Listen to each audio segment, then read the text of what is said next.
So hey, what's up guys, welcome back to our YouTube channel. So in this video we are going to see what if Naruto inherit Deadpool's infinity healing and insanity. So this will be movie 1, and if you want movie 2 then please leave a like, share and subscribe. And for movie 2 the like goal is 50 likes. So yeah, if you do 50 likes on this video then I will upload part 2 of this video. So yeah, without wasting any more time, let's jump back into the video.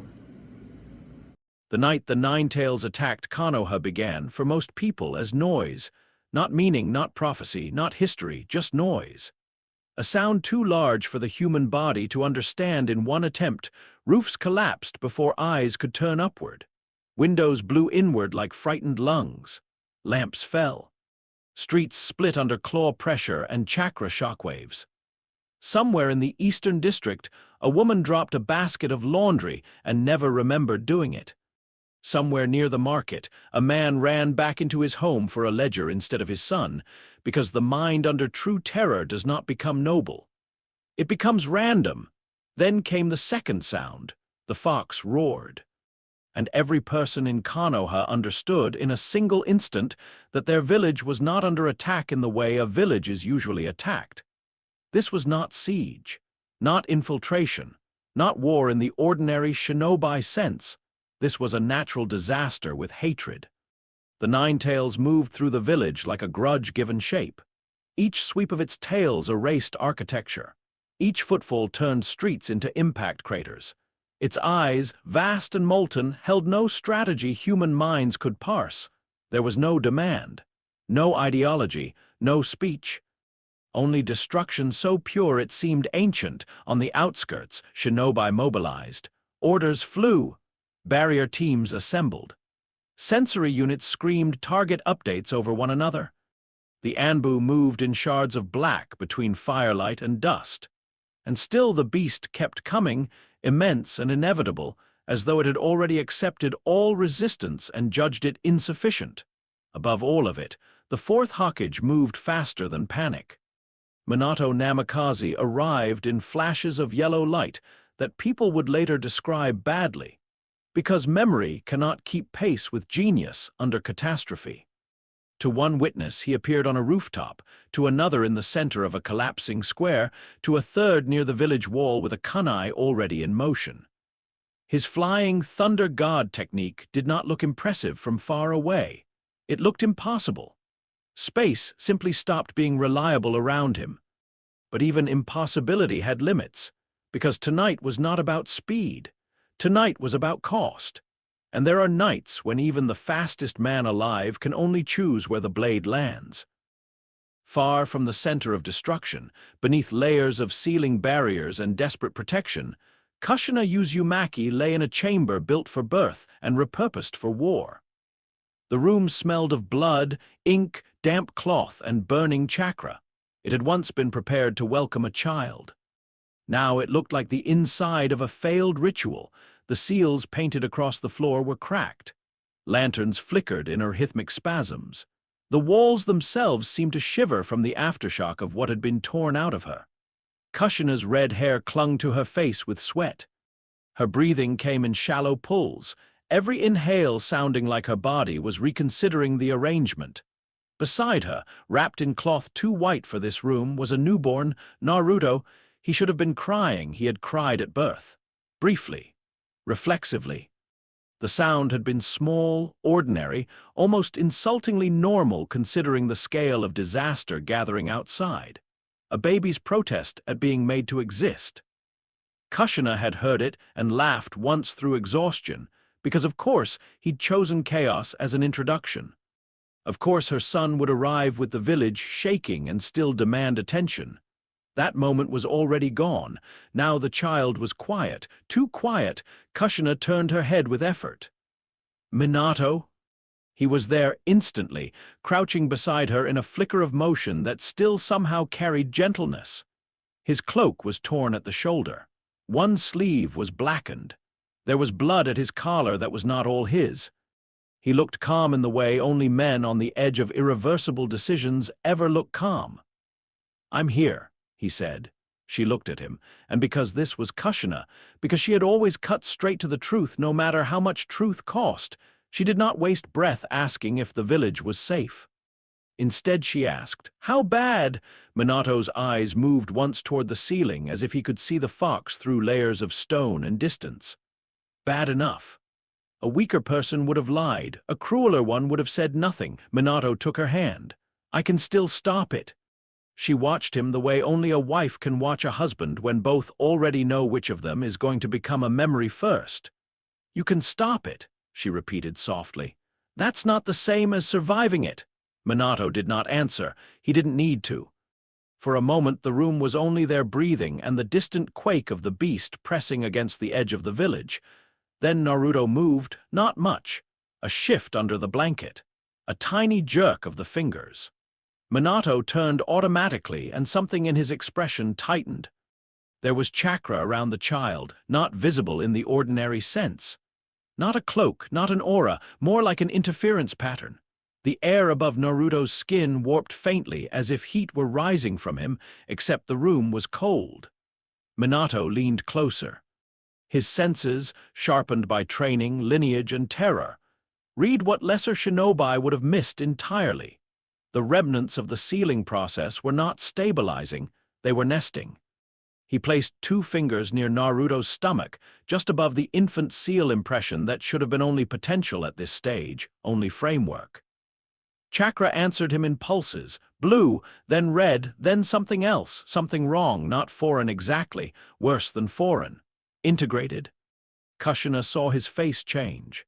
"Minato," he forced his voice steady, "the Nine-Tails chakra didn't just attach to his core." "What does that mean?" Minato did not answer immediately, because no answer available was good enough for a room like this. He adjusted the cloth around Naruto and felt the child's skin. Warm, too warm, not fever-hot but active, as if every cell beneath the surface had decided sleep was for lesser organisms. "The seal split was disrupted," he said finally. "A fragment got pulled deeper than it should have." Kushina frowned through pain. "Deeper than chakra pathways?" His silence answered for him. She understood enough sealing theory to feel the bottom drop out of her world. "Body level?" Minato nodded once. For a heartbeat, even Kushina had no words.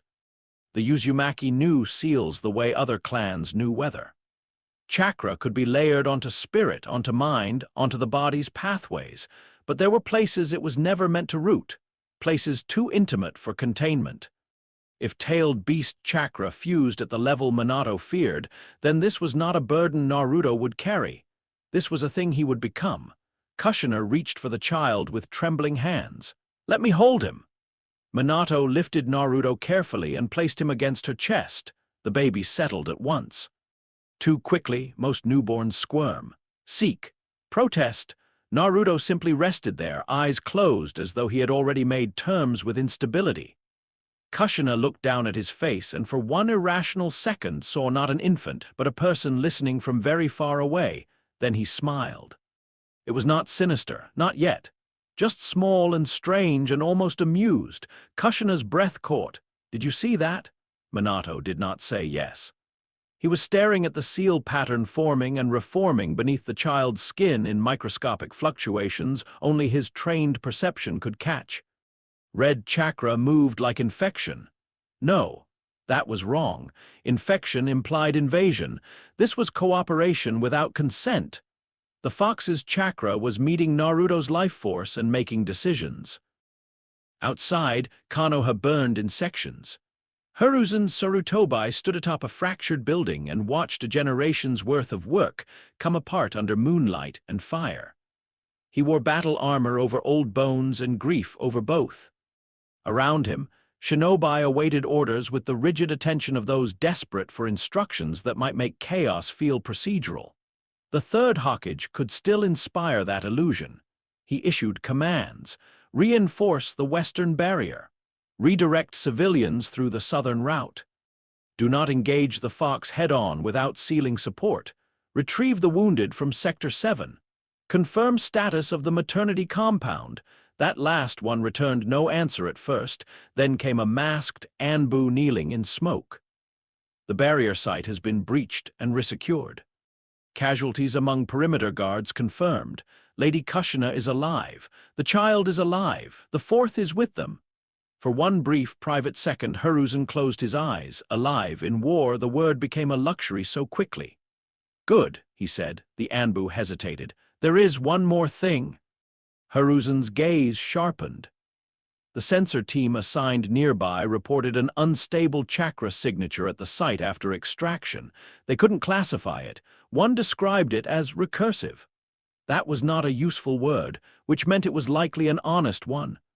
Hiruzen dismissed the messenger and looked again toward the dark smear of the fox beyond the rooftops. He did not yet know what Minato had discovered. But experience had taught him the shape of bad omens, and tonight the village seemed crowded with them. He leapt from the building and moved toward the chamber. Not because he doubted Minato, because sometimes leadership means witnessing the moment the future becomes more expensive. Back underground, Minato had drawn new formulae across the floor.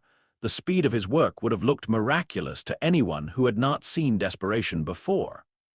Ink strokes intersected in expanding geometries. Shiki-style suppressors nested inside Uzumaki stabilization matrices. Containment spirals fed into override anchors. Every symbol was precise. Every adjustment answered a failure the previous seal had exposed, and still Naruto's chakra signature continued to shift. The child now slept in a makeshift cradle lined with cloth and suppression tags. He looked harmless. Almost absurdly so. A small bundle with whisker-like marks and one tiny fist curled near his cheek. The room around him disagreed. Seals dimmed and brightened in response to his breathing, not the fox's breathing his. Minato knelt, hand on the floor, sensing the flow. It's adapting. Kushina, half upright despite any medical recommendation and all common sense, said, the seal. No, he looked at their son, his body. Kushina swallowed. Can you stop it? Minato thought of every sealing archive he had studied, every fragment of Uzumaki knowledge recovered from ruins, every emergency protocol designed for Jinchuriki stabilization, tailed beast restraint, spiritual contamination, chakra collapse. None of them were built for this. This was not merely chakra overload. This was a living system deciding that death, damage, and injury were design flaws. Naruto's cells were repairing microscopic tears before those tears had fully formed.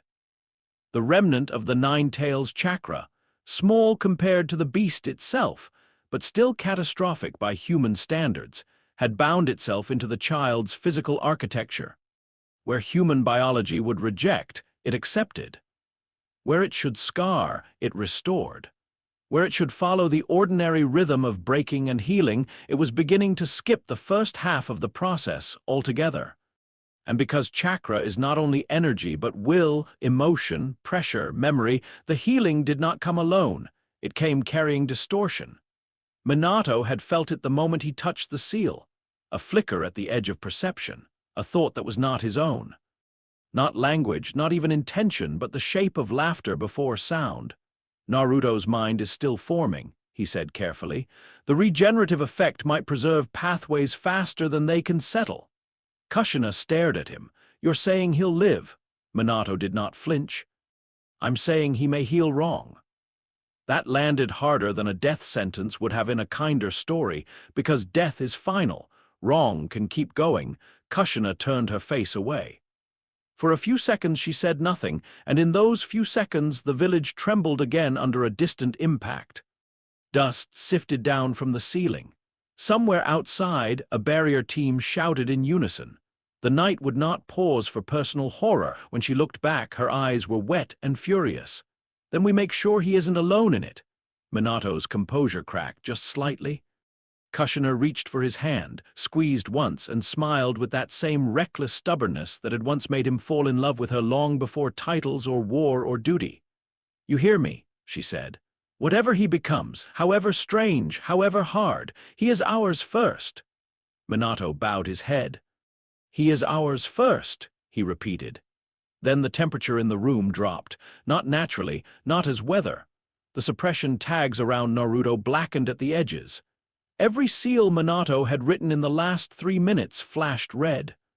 Hiruzen arrived through the doorway just as the child's heartbeat surged audibly through the sensory field. One beat, then three too fast to count. Then stillness. Kushina made a sound that no mother should ever have to make. Minato was already moving. His hands struck the seal matrix in a cascade of corrections. Hiruzen added chakra from the perimeter, reinforcing the containment through sheer force of will and decades of mastery. The floor lit beneath them in rings. Naruto did not cry. His chest rose, his chest fell. Then, under all their senses at once, his body changed course. The heartbeat returned, not weak, not newborn fragile, but steady and absurdly strong. Tissue damage from birth stress vanished in moments. Microtears in blood vessels sealed, bruising from chakra pressure receded. The infant's temperature spiked and normalized in the same breath. It was healing, Minato realized with dawning cold, not from injury but from possibility. Correcting any future it disliked before the body could commit to it. Hiruzen felt it too. His old eyes widened. "What have you done?" Minato did not answer because the true answer was too large and too late. The room filled with the smell of ozone and hot iron. Naruto's eyes opened, blue, clear, focused on nothing visible in the room. Then his gaze shifted upward, toward a corner of the ceiling, as if someone stood there. Someone none of them could see. The infant's expression altered, not pain, not fear, recognition. Kushina whispered, "Naruto!" The baby's tiny lips parted. A soft sound emerged. At first, Hiruzen mistook it for an ordinary infant noise, a pre-cry murmur. Then it came again, more distinct, a chuckle. Thin, quiet, entirely impossible. The three adults in the chamber froze. Naruto looked past all of them and laughed. The battle outside reached its final phase. Minato knew there would be no second attempt after this one. No revised plan. No better timing. The village was already paying in blood by the minute. Every delay meant funerals. Every hesitation meant names added to memorial stone. He stood with his son in his arms and his wife beside him. And for the first time all night, the fourth Hokage allowed himself to feel the full cruelty of arithmetic. The beast had to be sealed. The village had to survive. The child had to live. Only two of those three objectives had ever truly been compatible. He spoke the truth aloud because lies at the end of life are an insult to everyone present. "I'm going to use the dead demon-consuming seal." Kushina closed her eyes briefly. Hiruzen's face hardened in pained understanding. There it was, the price. Minato continued, voice low and steady. "I can divide the fox, seal the yin half with me, seal the yang half into Naruto. It's the only way to preserve enough power balance for the village and give him a chance to control it someday." Hiruzen stepped forward. "Minato!" "No." Minato said, not disrespectfully, but with the firmness of a man who had already crossed the bridge where alternatives live. "There isn't time for another solution." Kushina was shaking now, not from indecision but from rage at the universe, at the masked man who had unleashed the fox, at seals, at bloodlines, at fate, at every grand shinobi concept that always seemed to translate into children inheriting disasters. Still, when she spoke, her voice held. "Then we do it right." Minato looked at her. A dozen memories passed between them in silence, training grounds, shared ramen, their wedding, her laughter. His promise that the child would know warmth, the future they had built in fragments between war alerts and duty reports. All of it narrowing now into this room, this night, this infant who had already begun to become something no parent would have chosen for him. Naruto gave another small, strange laugh. Kushina glanced down at him, and grief nearly folded her in half. "Listen to me," she whispered to the child, though he could not understand words yet, or perhaps in some wrong way he already could. "Whatever is in you, whatever this village says later, whatever they fear," her throat tightened, "you are loved before you are anything else." Minato touched Naruto's forehead. The whisker marks seemed darker now. The skin beneath his fingers was hot with impossible vitality. He sensed the fox's chakra, and something threaded through it. An erratic, bright instability like humor stripped of kindness and rebuilt into survival. The remnant in Naruto's body had no shape of its own yet, no persona, no coherent voice, but it had an orientation. It rejected suffering as final. It rejected death as meaningful. It rejected the idea that damage should have the last word. Minato, seal master to the end, recognized a law when he felt one. Something in his son had become a contradiction that intended to endure. Hiruzen began the preparation perimeter. Anbu sealed exits. Barrier teams aligned chakra flow. The air changed again as the ritual space widened from a room into a verdict. Outside, the Nine-Tails screamed against containment. Inside, a baby stared at the ceiling like a joke had been whispered from beyond reality, and only he had heard it. The ceiling itself would later be remembered in fragments, simplified by survivors into sacred mythology because truth is often too ugly to preserve intact. In truth, it was not beautiful, it was brutal. The death god answered Minato's call with a pressure that made the living world feel thin. Kushina used the last of her strength to restrain the fox with chains forged from bloodline and desperation. The beast fought. The village shook. Minato cut, divided, redirected. The formulae bit into space.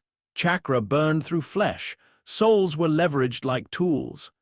And in the center of all of it was Naruto, so small, so warm, so alive in a way that no longer looked entirely human. The yang chakra of the Nine-Tails drove into the infant seal with violent force. The room should have erupted. The child's body should have reached some limit, some screaming threshold where biology finally refused the bargain. Instead, Naruto's cells did what they had begun doing hours ago. They adapted, not gracefully, not cleanly, but completely. Damage surged. Repair met it. Chakra tore pathways open. Flesh rewrote around them. Neural shock flashed through an infant mind and was caught, preserved, rerouted, stitched back together with threads no human design had intended. The process was not painless. Minato knew that. Kushina knew that. Hiruzen knew it from the way the air around the cradle warped with strain. But Naruto made almost no sound, only one sharp cry, then silence. Then that terrible tiny laughter once more, softer now as the seal locked into place. The room stilled. The pressure broke. The fox was contained. The village, for tonight, would live. Minato sagged where he knelt, the cost of the death god already taking him from the edges inward. Kushina's chains dissolved. Hiruzen moved forward too late to be useful, as all old teachers eventually do in the worst moments of their students' lives. Naruto lay inside the cradle, wrapped in the final seal pattern. His breathing was normal. His pulse was stronger than any newborn's had a right to be. He opened his eyes. And for one impossible instant, he looked directly at Minato, not with recognition, not truly, but with a kind of alertness that felt unfair in so new a face. Minato smiled despite blood on his teeth. "Live," he whispered. Kushina leaned beside him, shaking, tears falling freely now. "Eat well," she murmured to the baby. "Be loud, make friends, cause trouble, but normal trouble, do you understand me?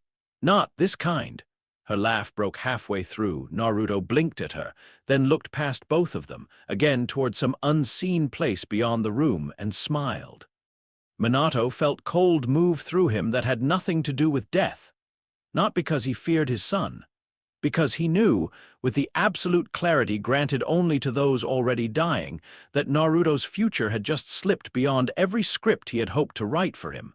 Not darkness, not heroism. Something harder to classify, a child whose body would not let him break, a mind that might heal so fast it never learned the ordinary borders between pain and absurdity. A vessel for the Nine-Tails. A boy touched, somehow, by laughter in the middle of catastrophe.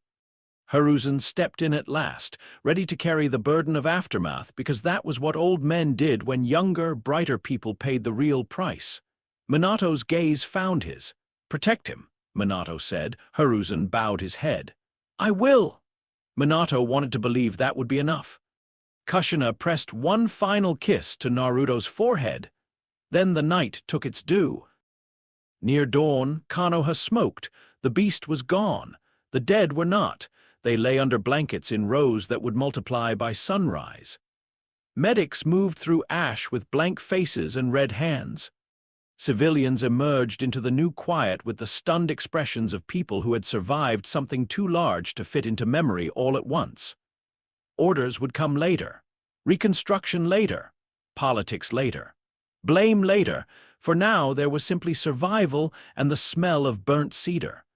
In a secured room beneath the Hawkage compound, the child slept. 2 Anbu guarded the door. 3 separate seal arrays monitored his chakra. A medic nin assigned to observe him had already changed the bandage on his heel twice, not because it needed changing, but because she had taken a precautionary blood sample, and the puncture mark vanished before she could count to 3.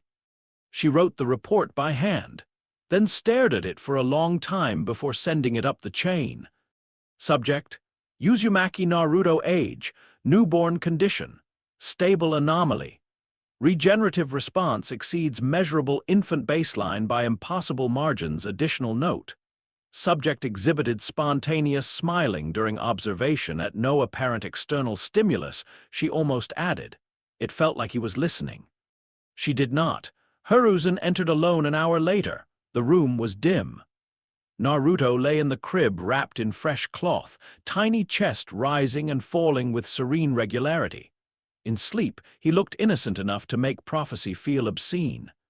Hiruzen stood over him and let himself, just for a moment, be an old man grieving the young. Minato dead. Kushina dead. The village wounded. And here, left behind in the center of it all, the child who would inherit everyone's unfinished work, whether anyone meant him to or not. Hiruzen placed a weathered hand on the crib rail. "I am sorry," he said softly, and meant more than one thing by it. Naruto's eyes opened. Blue met old brown. The infant did not cry, did not fuss. He simply looked at Hiruzen with that same impossible stillness, as if assessing whether this new face belonged in the story. The third Hawkage felt, absurdly, that he was the one being evaluated. Then Naruto's mouth curled. Not a baby's random twitch, not gas. A smile, small, crooked, knowing in a way no newborn smile should be. Hiruzen's spine stiffened. Before he could move, Naruto's gaze drifted over Hiruzen's shoulder toward the empty corner of the room.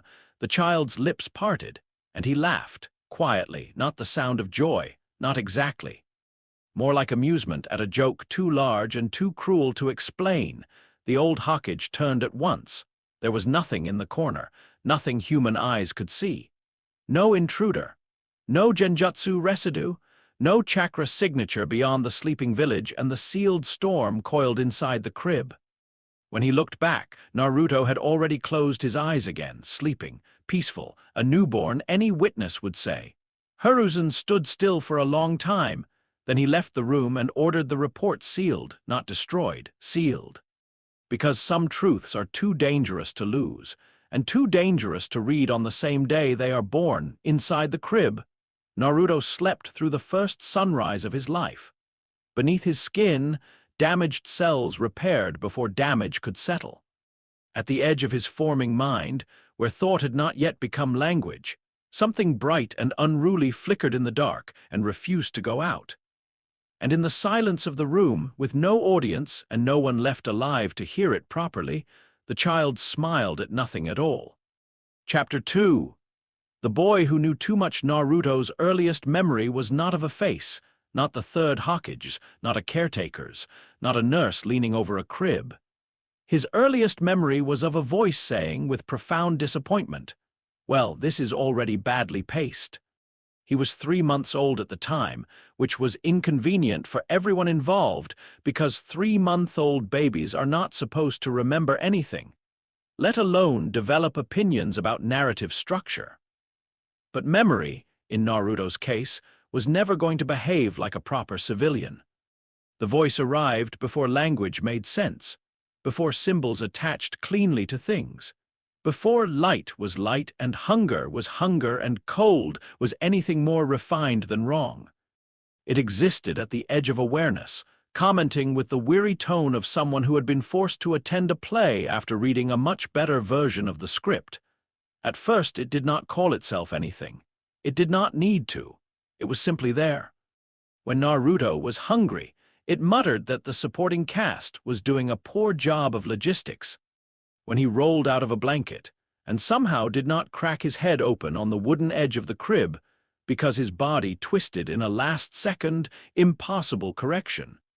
It observed that the stunt coordination remained solid. When one of the women at the orphanage pricked her finger on a sewing needle and bled onto his blanket, and Naruto reached out with curious baby hands, and the blood on the cloth dried in a shape resembling a grin. The voice sighed and said, "Subtlety has left the building." By age 1, Naruto had decided the voice was real. By age 2, he had decided that real was a flexible word. By age 3, he had named it Yellow. Not because Yellow liked the name, Yellow hated the name. "I do not radiate yellow," the voice said the first time Naruto thought it with confidence. "You sound yellow," Naruto said aloud, sitting in a patch of weak afternoon light with a wooden block in one hand and jam on his face. A caretaker looked over from across the room. "What did you say, Naruto?" Naruto blinked. Yellow whispered, "Do not tell the adults about the internal staff meeting.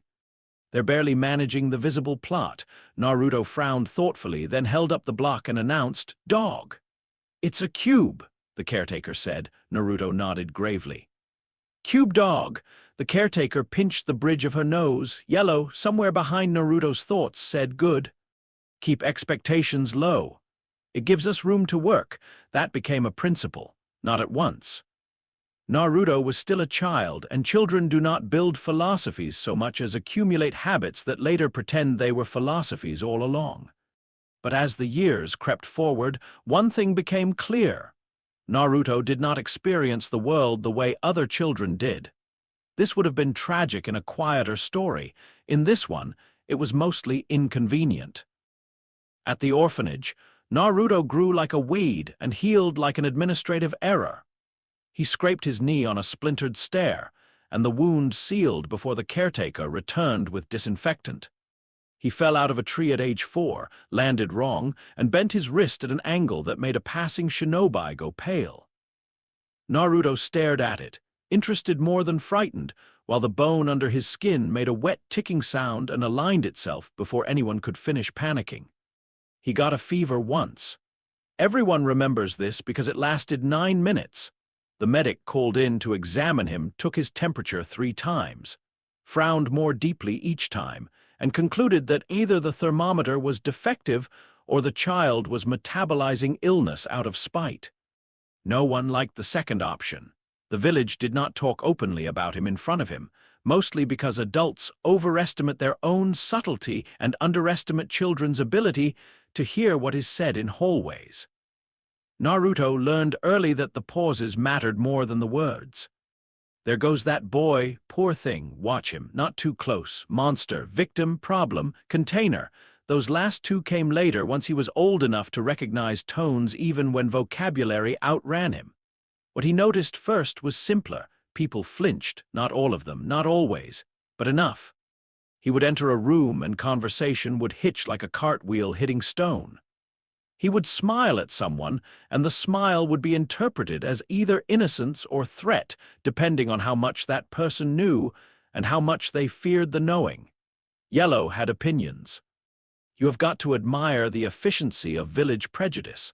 The voice remarked one rainy afternoon when Naruto, age 5, sat alone under the eaves while 3 other children played a chasing game in the yard and kept taking routes that curved around him like he was an obstacle no one had formally agreed to acknowledge. Naruto kicked his heels against the wooden beam. "Are they scared of me?" "Yes." Badly written fear, too, no nuance, no artistry, just old-fashioned projection draped over a child. It's embarrassing for them, really. Naruto considered that. "Should I be scared of me?" Yellow was quiet for a second, then not yet. Naruto accepted that answer with more ease than a normal child should have, partly because normalcy had never been offered to him in a convincing package, partly because there was another voice now. Red. Red did not speak often at first. Red did not narrate. Red pressed, heat in the gut, static anger behind the eyes, a pulse of animal contempt whenever Naruto was cornered, mocked, shoved, or looked at for too long by people who mistook smallness for helplessness. If yellow sounded like a stage director trapped in a broken production, red sounded like a claw dragged slowly across a door. Not words. Instinct with teeth. Naruto first noticed red clearly after a boy at the orphanage shoved him face first into a dirt patch over half a rice bun. Naruto had been 6. The boy was bigger, meaner, and had parents who still visited often enough to fill him with the secure cruelty of the intermittently loved. He shoved Naruto, took the bun, and called him gutter trash. Naruto spat dirt, pushed himself up, and felt something in his stomach uncurl like a waking animal. The world sharpened, sound narrowed. His hands, braced on the ground, pressed so hard the soil compacted beneath his fingers. The other boy stepped back. Not because Naruto had moved. Because his face had changed. Later, Naruto would never be able to explain how it changed. Only that people sometimes looked at him and saw a child, and sometimes looked at him and saw the outline of something that had once worn disaster as a body. That day, the bully dropped the rice bun. Naruto stared at him. The boy ran. Yellow said, "Well, that was new." Naruto picked up the bun, brushed dirt off it, and ate it without any visible urgency. Was that red? Yes, does red talk, not conversationally. Red is more of a thematic pressure. Naruto nodded, as if that made perfect sense, which in his life it mostly did. He began talking to the air soon after, not all the time, not in public at first. Mostly on rooftops, in empty holes, under blankets, or while walking alone with his hands in his pockets and his eyes slightly unfocused. At 6, he developed the habit of pausing mid-step to look somewhere just left of the visible world and answer a sentence nobody nearby had heard. Adults found this unsettling. Children found it funny until he answered questions they hadn't asked aloud. That part was not mind-reading. Naruto could not hear thoughts. He could, however, predict people with increasingly unnerving accuracy. The girl winding up to throw a rock would do it with her right hand because she'd shifted weight to the left foot. The academy assistant teacher was about to announce a quiz because he'd spent too long pretending not to enjoy their discomfort. The old shopkeeper who glared whenever Naruto walked by would still sell to him if Naruto counted exact coins and said nothing, because men like that respected transactions more than people. He was too young to call it pattern recognition, too young to understand trope logic, too young even to know why certain shapes in human behavior felt familiar before they occurred. He only knew that when enough scenes in life began the same way, they usually ended in one of 5 boring options.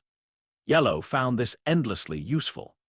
That one's going to cry in 30 seconds, Yellow would note, and the boy would cry. The Chunin at the gate is about to say regulations as if that explains anything, and the Chunin would say regulations. This conversation is building toward a moral lesson, which means no one is going to enjoy it. And no one did. By 7, Naruto had begun privately testing the limits. He would watch a group of adults arguing across the street and murmur, "The tall one leaves first, the old one pretends this is about principles, and the woman in blue is actually the only competent person here." Then wait. Then grin when reality hit its marks. Not always. Important that it wasn't always. Sometimes he guessed wrong. Sometimes life lurched sideways and made a mockery of structure. Sometimes a nameless person did something brave enough to ruin the expected emotional composition of a moment. Yellow approved of those cases. Good, the voice would say. Predictability is for amateurs and governments, but enough of Naruto's instincts landed close to true that even he began to feel observed by whatever machine produced the world, not controlled, observed. As if existence itself was lazy with details but very committed to themes. He did not yet have words like audience, not exactly. He only had the persistent, irrational, unshakable sensation that there was a direction somewhere above eye level where attention lived. So sometimes he looked up and stared, as if daring the invisible to blink first. Hiruzen Sarutobi received reports. He received them every day: mission updates, casualty lists, budget concerns, civilian grievances, reconstruction estimates. intelligence briefs from rival villages, requests from clan heads who believed their problems qualified as national emergencies, reports about training accidents, reports about border movements, reports about rice shortages, reports about the repairs needed on wall sections destroyed during the Ninetales attack. He received also a quieter category. The ones people filed because responsibility demanded the filing, not because anyone expected the paper to solve the problem. Subject: Uzumaki Naruto, age 2. Rapid recovery from laceration, age 3. Unusual sleep patterns, laughter during fever state, age 4. Fracture healed overnight, age 5. Displays self-directed speech in absent company, age 6. Chakra fluctuation observed during emotional stress. No immediate breach. Each report joined the stack. Each stack joined the office. Each office joined the machinery of a village trying very hard to continue being a village. Hiruzen read more than most assumed he read. But not all. No leader reads all the warnings in time. If they did, history would be far less dramatic and governments far more competent. It was after the age 6 reports became repetitive that Hiruzen made a quiet decision. Naruto would be watched. Not openly, not with guards at every step. That would only worsen the boy's isolation and feed rumor into certainty. No, better to assign one observer, someone subtle, someone skilled. Someone with enough distance from sentiment to remain objective, and enough buried sentiment to notice if objectivity became cruelty. Kakashi Hatake received the assignment on a wet morning with no preamble. He stood before the Hokage's desk, one hand in his pocket, visible eye half-lidded in its usual expression of respectful boredom. He was very young to look as tired as he did. Some people grow old through years. Others do it through funerals. Hiruzen slid a folder across the desk. Kakashi glanced at it without touching. And this is a child. Kakashi's eye moved from the folder to the Hokage's face. Those are usually less classified. Hiruzen ignored that. Observe only, no intervention unless the situation becomes life-threatening. Kakashi picked up the folder. Read 2 lines, read 3 more, then looked up more sharply than before. You think the seal is unstable? I think, Hiruzen said slowly, that instability is no longer the correct word. That was the sort of statement which did not improve anyone's day. Kakashi took the file. Understood. As he turned to leave, Hiruzen added, be careful not to let him see you. Kakashi paused at the door. If he's as perceptive as this says, he'll know something. Hiruzen looked toward the window, where the village carried on in sunlight as if it had not built itself atop old grief and 1,000 improvised lies. Yes, the old Hokage said. That's what I'm afraid of. Kakashi's first week watching Naruto taught him 3 things. First, the boy's daily life was lonelier than the reports had conveyed. Second, the boy's reflexes around injury were monstrous in ways that did not yet look combative but absolutely would one day.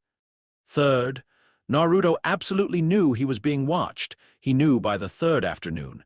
Kakashi was certain of his stealth. He had been Anbu. He had survived missions that turned better shinobi than him into names carved on stone.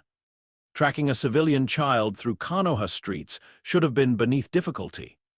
And yet, Naruto, age 7 and approximately 90% limbs, stopped in the middle of a bridge, looked directly at an empty patch of rooftop shadow where Kakashi had no business being detectable and said, "You need a hobby." Then he kept walking. Kakashi remained still. Naruto did not look back. From somewhere inside him, the boy said to nobody visible, "No, I'm serious. Reading counts. Looming doesn't." Kakashi did not report that line. He reported other things. Subject exhibits irregular social adaptation. Subject appears aware of surveillance without direct evidence. Subject converses aloud with absent entities or internal constructs. Subject's wound closure rate remains abnormal. Then he filed the report. It was stamped, sorted, and never opened again. Because on the day Kakashi submitted it, 2 Jonin died on the northern border. One council meeting collapsed into a shouting match over funding allocations. And an envoy from Kumo arrived with precisely the kind of smile that always meant work. so the report joined the paper graveyard. And Naruto kept growing. The academy was not built for him, not because he was too stupid. That would have been easier. Stupid children can be instructed, gifted children can be guided. Naruto was neither in the conventional sense. He was distractible, clever, lazy in directions adults hated, hardworking in directions they found impossible to measure, and pathologically resistant to taking any authority seriously unless it first entertained him.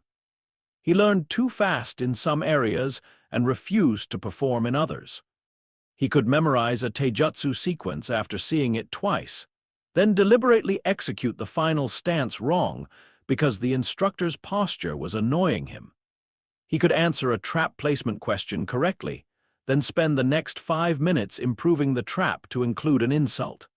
He listened more than anyone realized, which made teachers feel respected right up until he used their exact phrasing later to dismantle their point.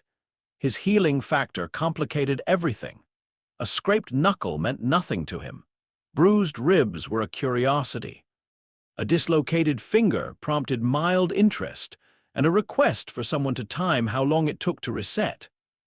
One academy instructor, after watching Naruto take a wooden practice blade to the face, spit blood, grin through missing teeth, and ask if this counted as extra credit, developed a visible twitch near his left eye that never fully went away.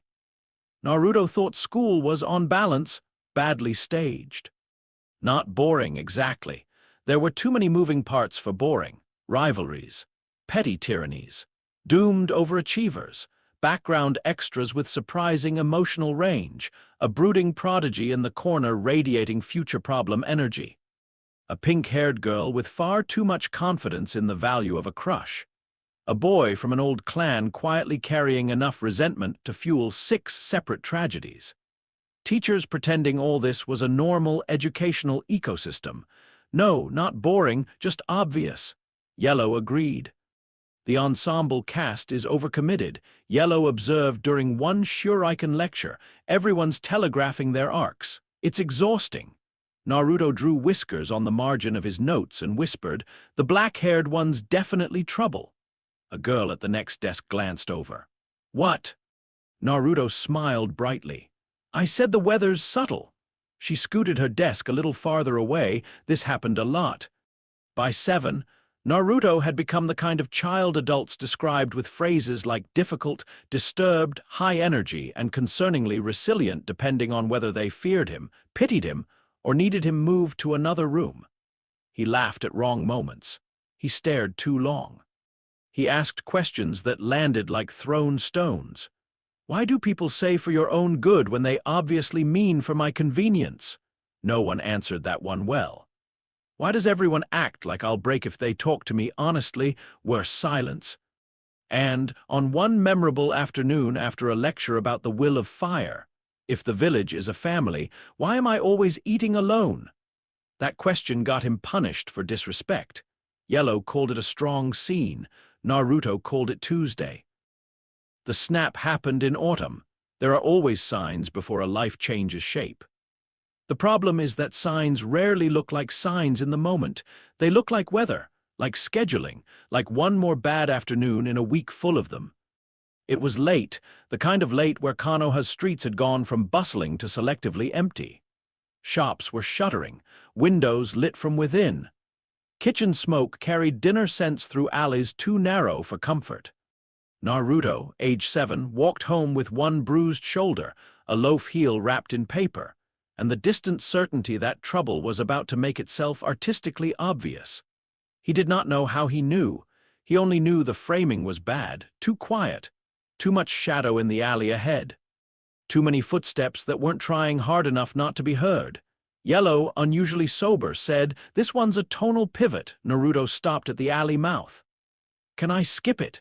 No, rude. He considered turning back, then saw 2 men at the other end of the street, pretending not to loiter.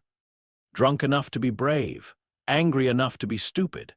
The kind of villagers who carried grievances like heirlooms and treated every rumor about the Ninetales as a permission slip. Naruto sighed. "Okay," he said to the invisible, But if this becomes a trauma montage, I'm filing a complaint." Then he walked in. There were 4 of them, 3 men and 1 older boy built like a farm tool with ideas above his station. Naruto recognized 2 faces from market routes. One sold fish. One had once shoved him off a crate by accident. The third man he didn't know, which somehow made him less interesting. The older boy held a stick. Naruto looked at the stick, then at the men. "Very original," the fish seller snarled. "Shut up!" Naruto shifted the bread heel from one hand to the other. Actually, statistically, telling the target to shut up usually increases dialogue. The stick hit him in the ribs. Pain flashed white. Naruto folded sideways, breath gone in a burst. The second blow hit his shoulder. The third caught his jaw. He tasted blood. Yellow went silent. Red didn't. Red rose. Heat, pressure, a snarling pulse against the seal in his gut. The alley narrowed around Naruto's vision. He heard boots, heard curses, heard one of them saying fox brat, monster, demon. It was always some version of the same cheap poetry. Hands grabbed his shirt. Someone threw him against the wall hard enough that stone bit skin. Then the older boy brought the stick down across Naruto's forearm with a sharp crack. Bone gave way. Naruto looked at his arm hanging wrong and laughed, not because it was funny, because something in his head had just come apart sideways. The men froze. Naruto slid down the wall into a seated position, blood in his mouth, broken arm folded badly in his lap. He should have been crying.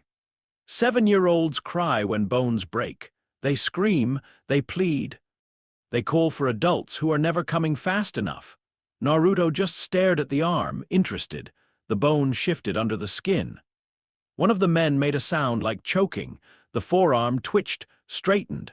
A wet, dense series of pops rippled under flesh as the break sealed itself in real time. The fish seller stumbled back. "What?" Naruto lifted the arm slowly, rotated the wrist once, listened to the tendons settle, then touched his split lip and looked at the blood on his fingers as the cut disappeared. All 4 of them backed up now, not courage. Instinct.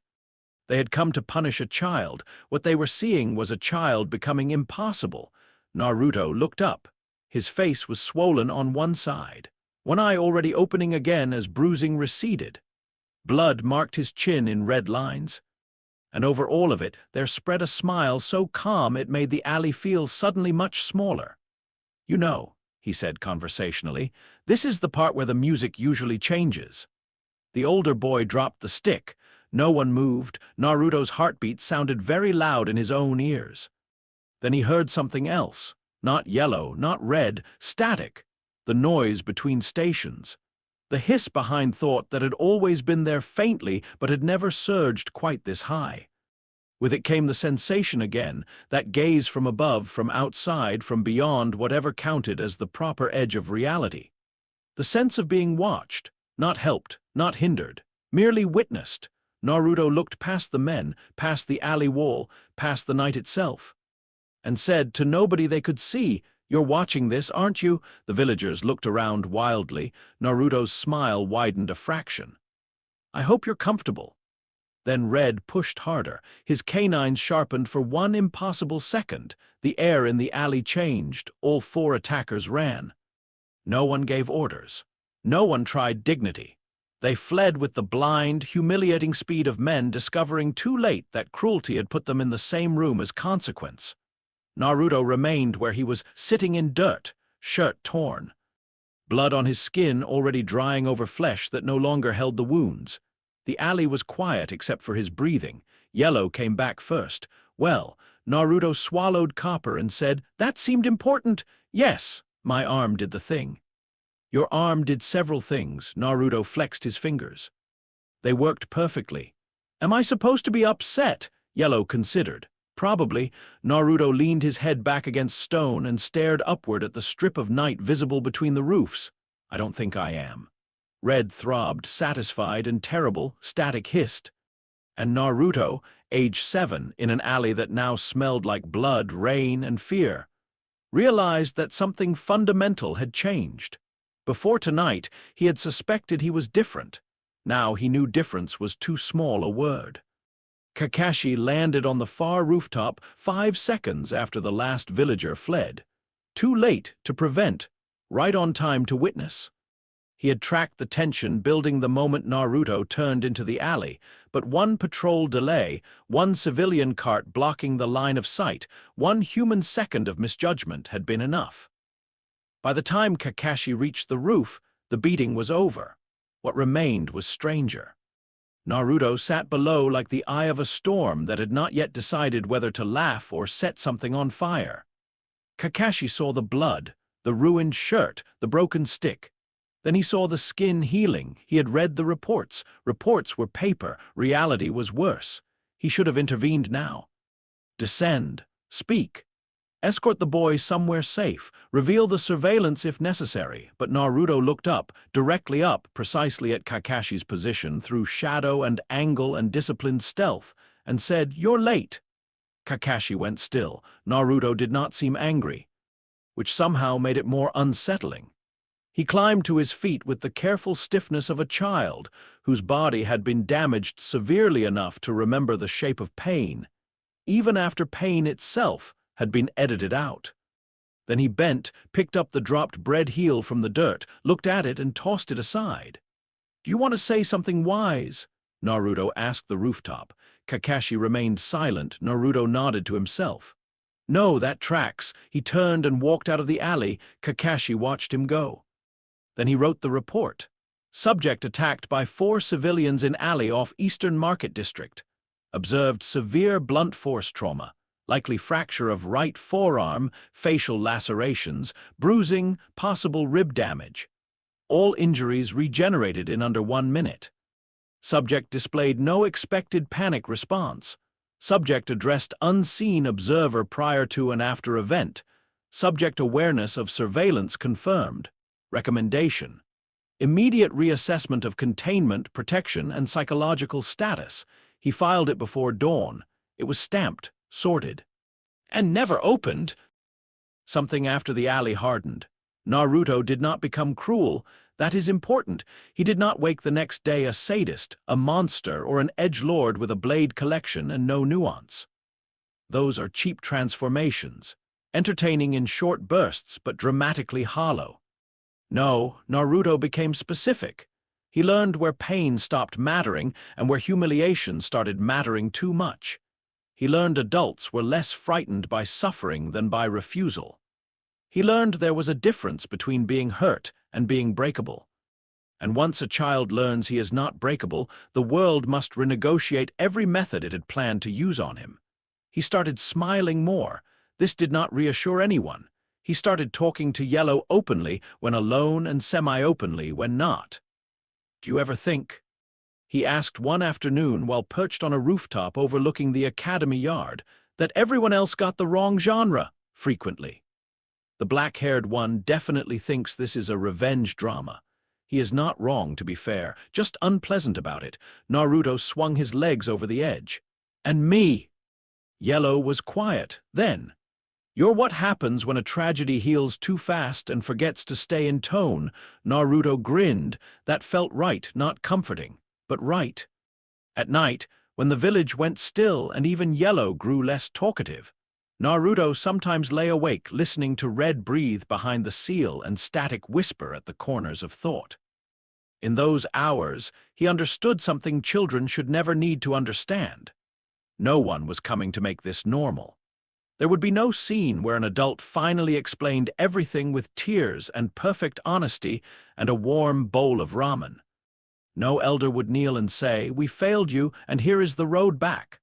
Life wasn't paced that generously, so Naruto made a private, wordless choice.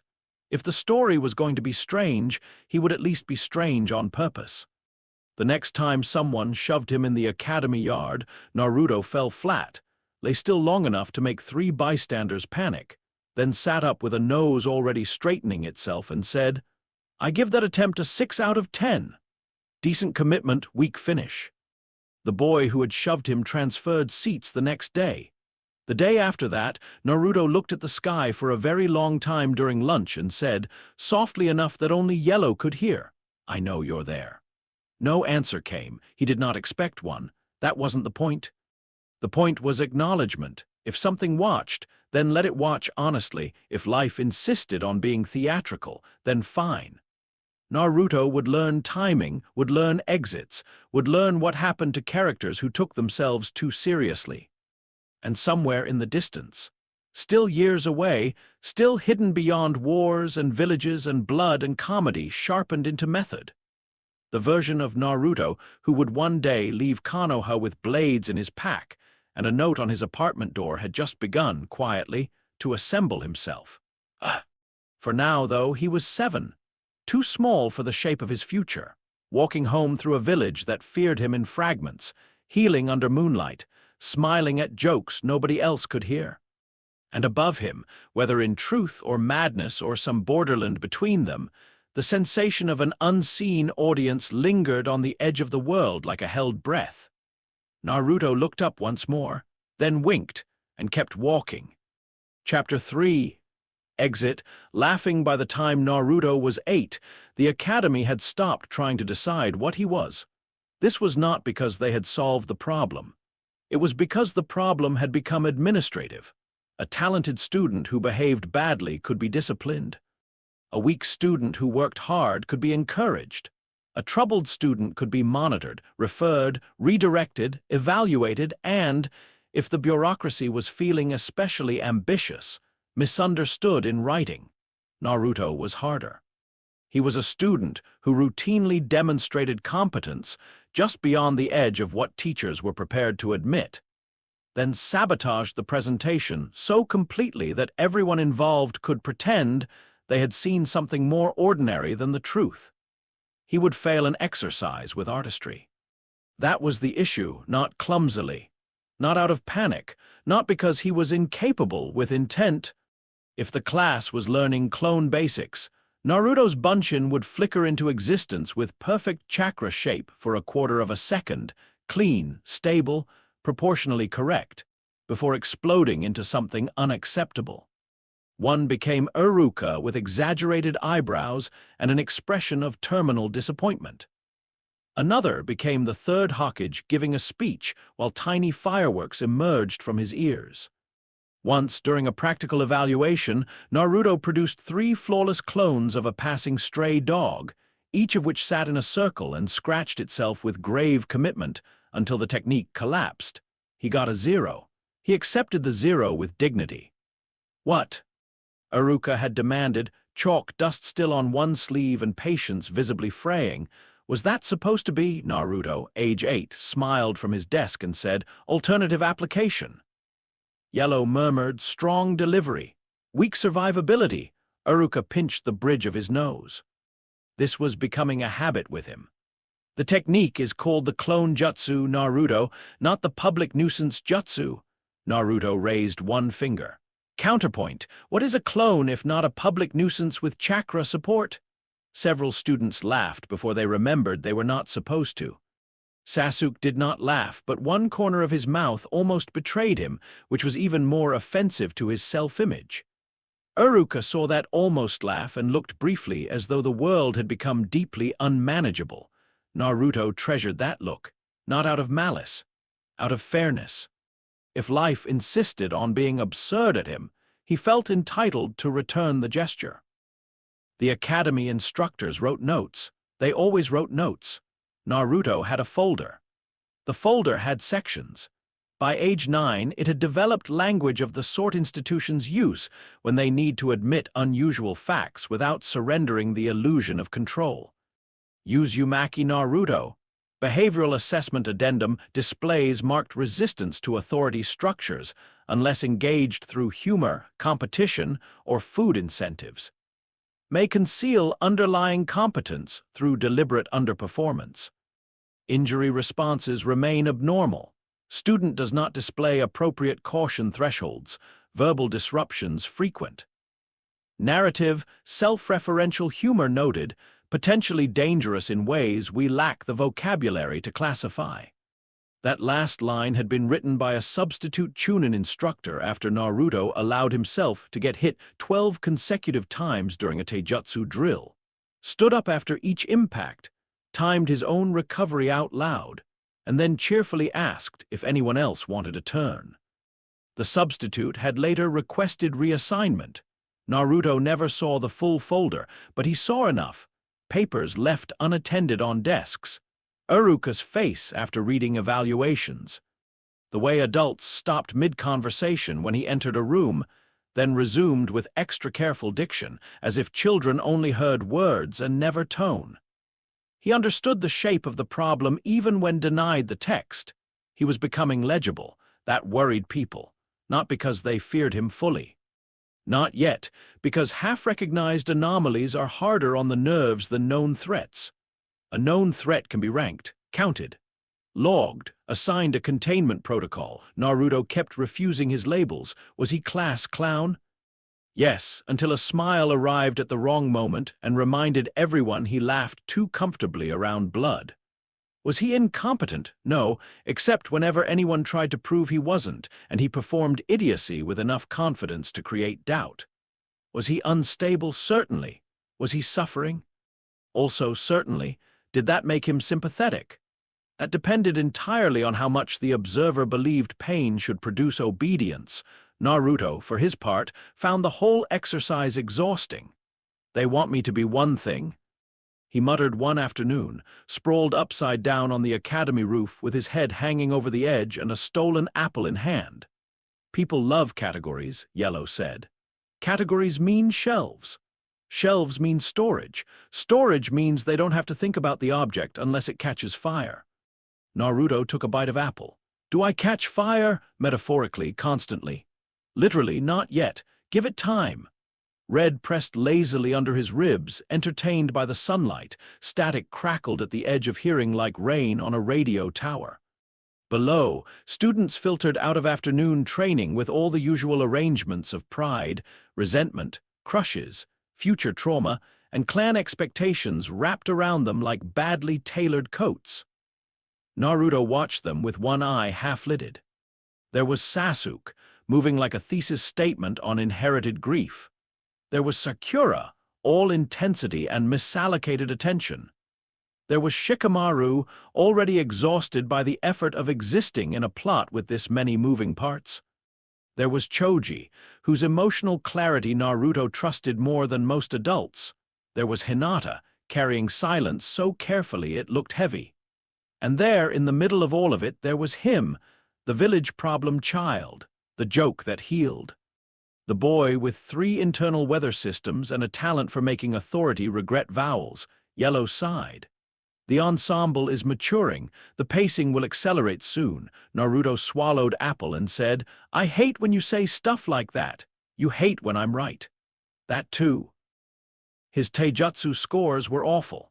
Not because Naruto couldn't fight, because he kept treating the lessons like field research.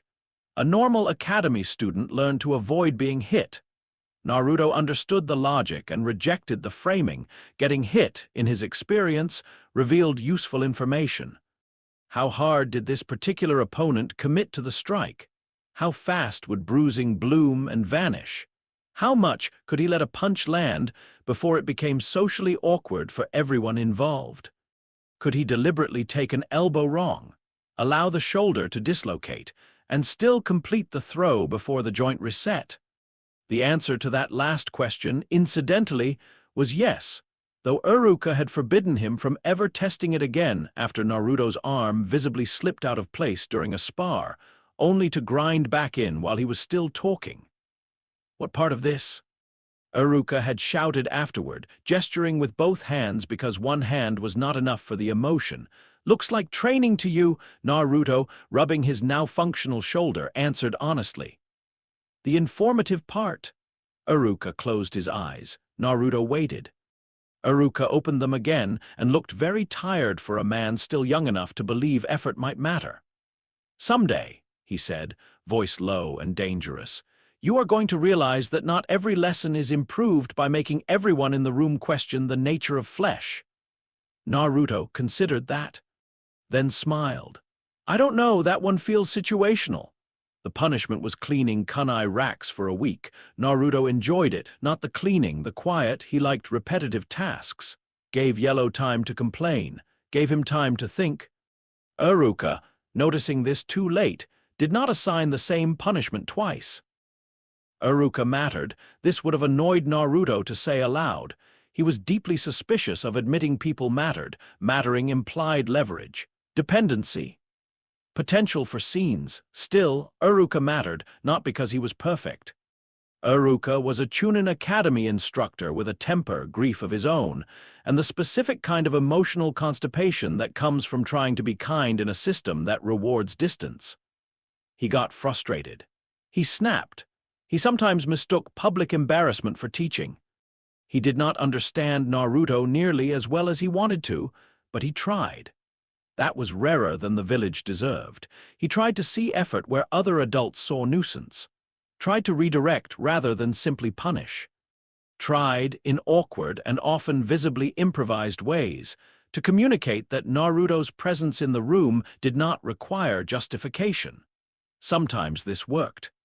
Sometimes Naruto, sensing sincerity, responded with an emotion alarmingly close to cooperation, and then immediately ruined it by saying something like, "You know, for a man in a teacher role, you do a lot of dramatic sighing. Are you sure you're not secretly a widowed aunt in a stage play?" Iruka had thrown an eraser at his head. Naruto caught it without looking. "See," Naruto had said. "Good reflexes. This is educational." But there were other moments, quieter ones. Iruka handing him extra rice when Naruto pretended not to be hungry enough to ask. Iruka not commenting when Naruto took a hit too hard and froze for half a second afterward, smiling through the pain because pain only looked powerful if you admitted it had timing. Iruka, once after class, saying, "You don't have to turn everything into a joke." Naruto had gone still. The room had gone still with him. Yellow said nothing. Even Red paused. Naruto looked at the windows, at the chalkboard, anywhere but at Iruka's face. Then he said lightly, "Counterpoint. Yes, I do." Iruka did not press. For that alone, Naruto granted him a great deal. The prank years got worse before they got better, though better depended on whether you were measuring artistry or public safety. Naruto discovered explosive notes early, not real explosives, not at first. Joke tags, flash tags, smoke puffs, colored powder packets wired to harmless triggers. He lacked the patience for true Fuinjutsu theory and the moral restraint to leave the fun parts alone once he grasped the basics.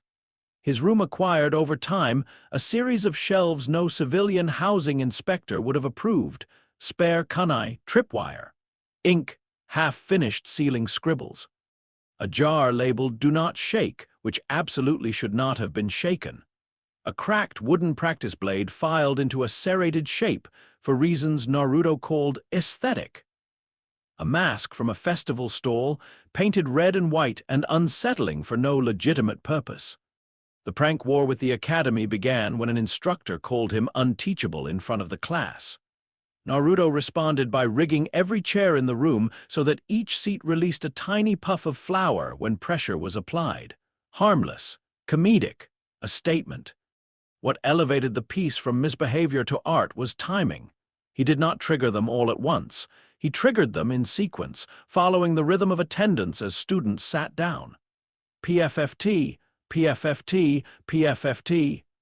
A cloud under one desk, then another, until the room looked like a bakery was suffering a spiritual crisis. Iruka walked in, took one look, and said, with the terrifying calm of a man standing on the edge of shouting, "Naruto!" Naruto rose from his chair. His own seat remained unsprung. He placed one hand over his heart and said, "I felt the lesson needed atmosphere." By then, the class was laughing too hard to recover order quickly. Sasuke was not laughing, but had the expression of someone offended that chaos continued happening without his permission. Shikamaru took one look around and muttered, "What a drag!"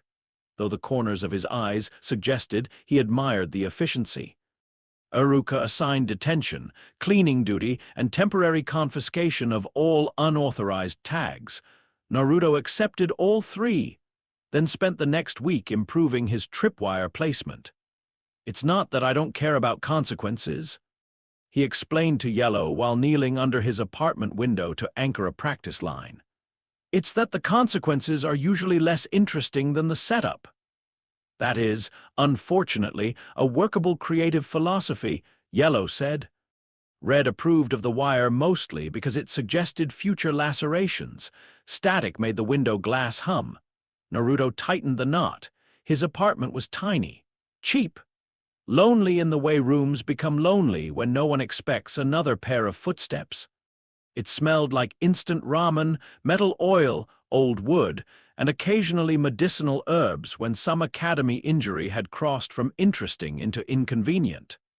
But it was his, a place where he could speak aloud and no one would ask who he was talking to.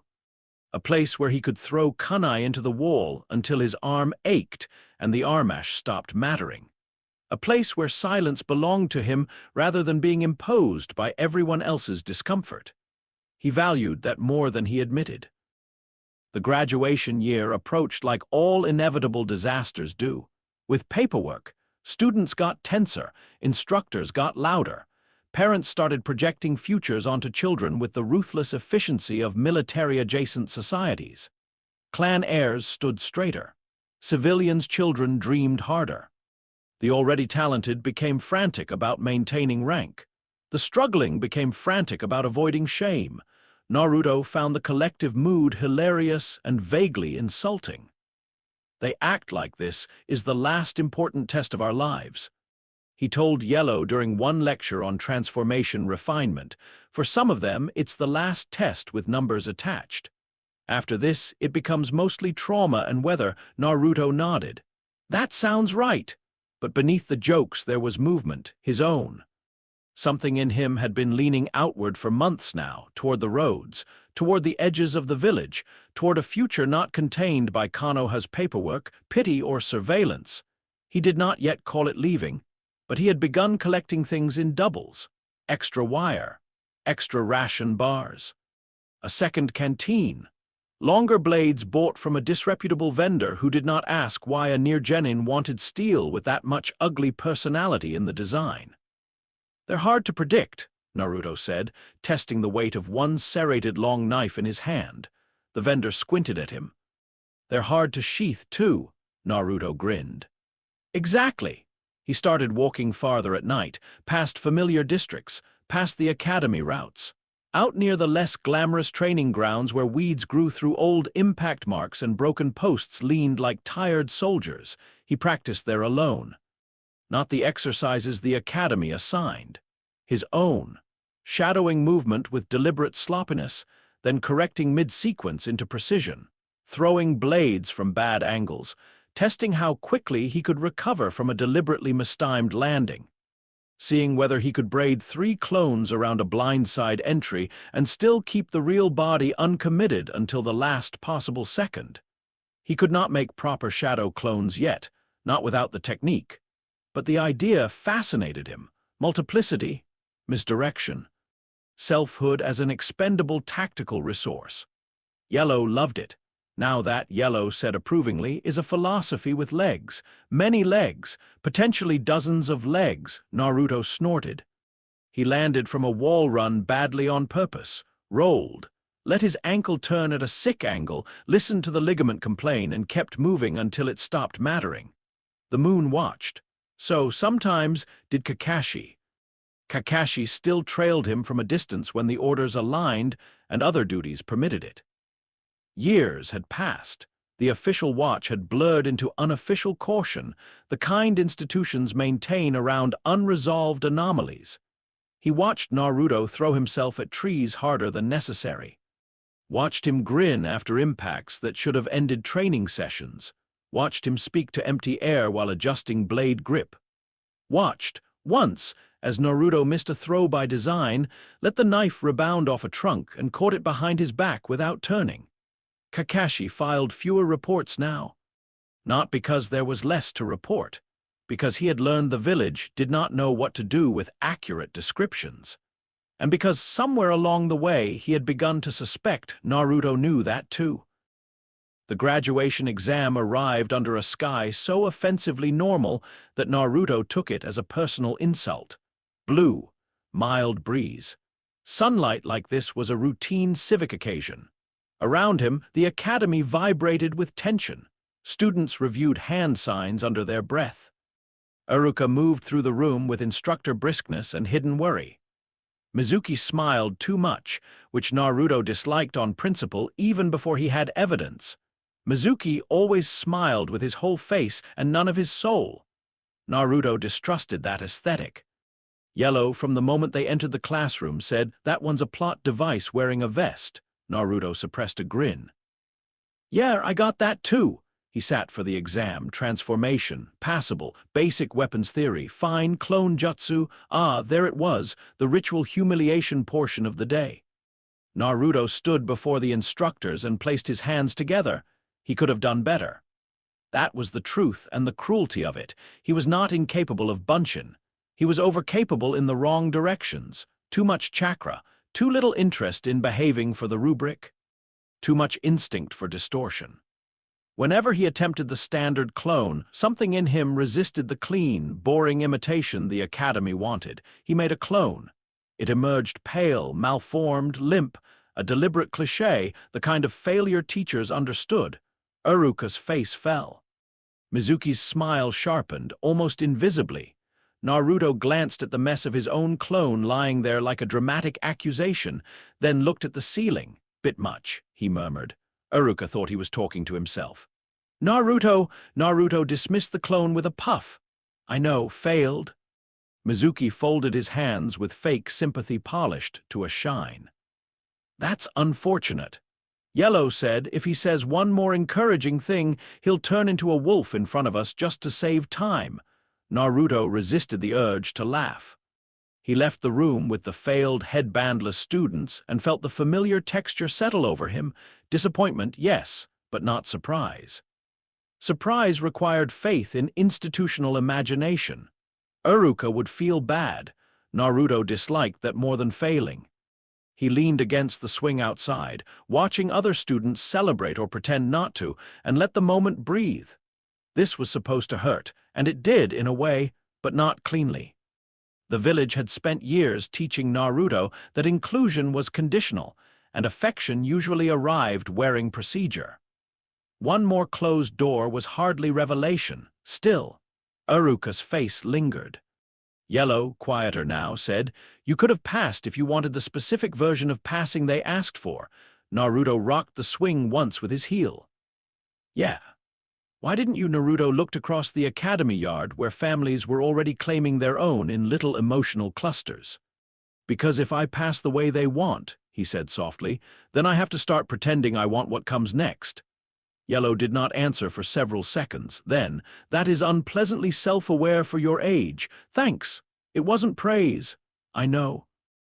Mizuki came to him at twilight. Of course he did. You could smell the setup from half a district away.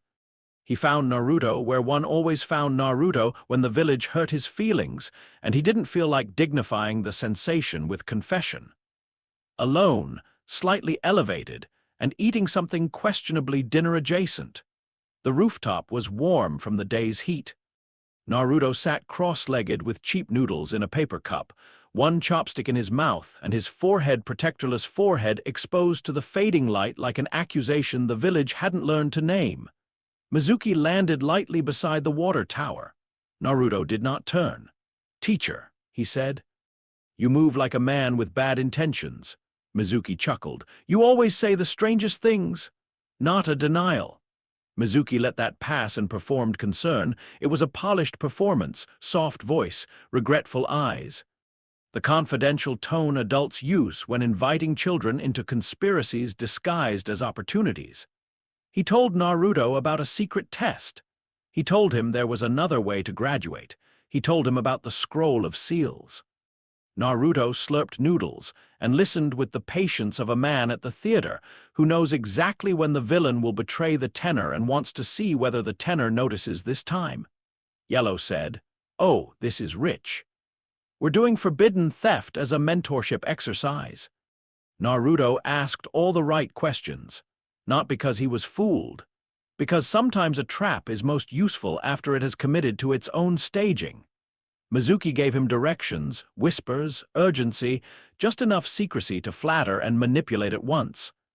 When he left, Naruto sat with the noodles and looked up at the evening sky. "Too obvious?" he asked, painfully. but still actionable. Red stirred, interested now, Static whispered at the corners.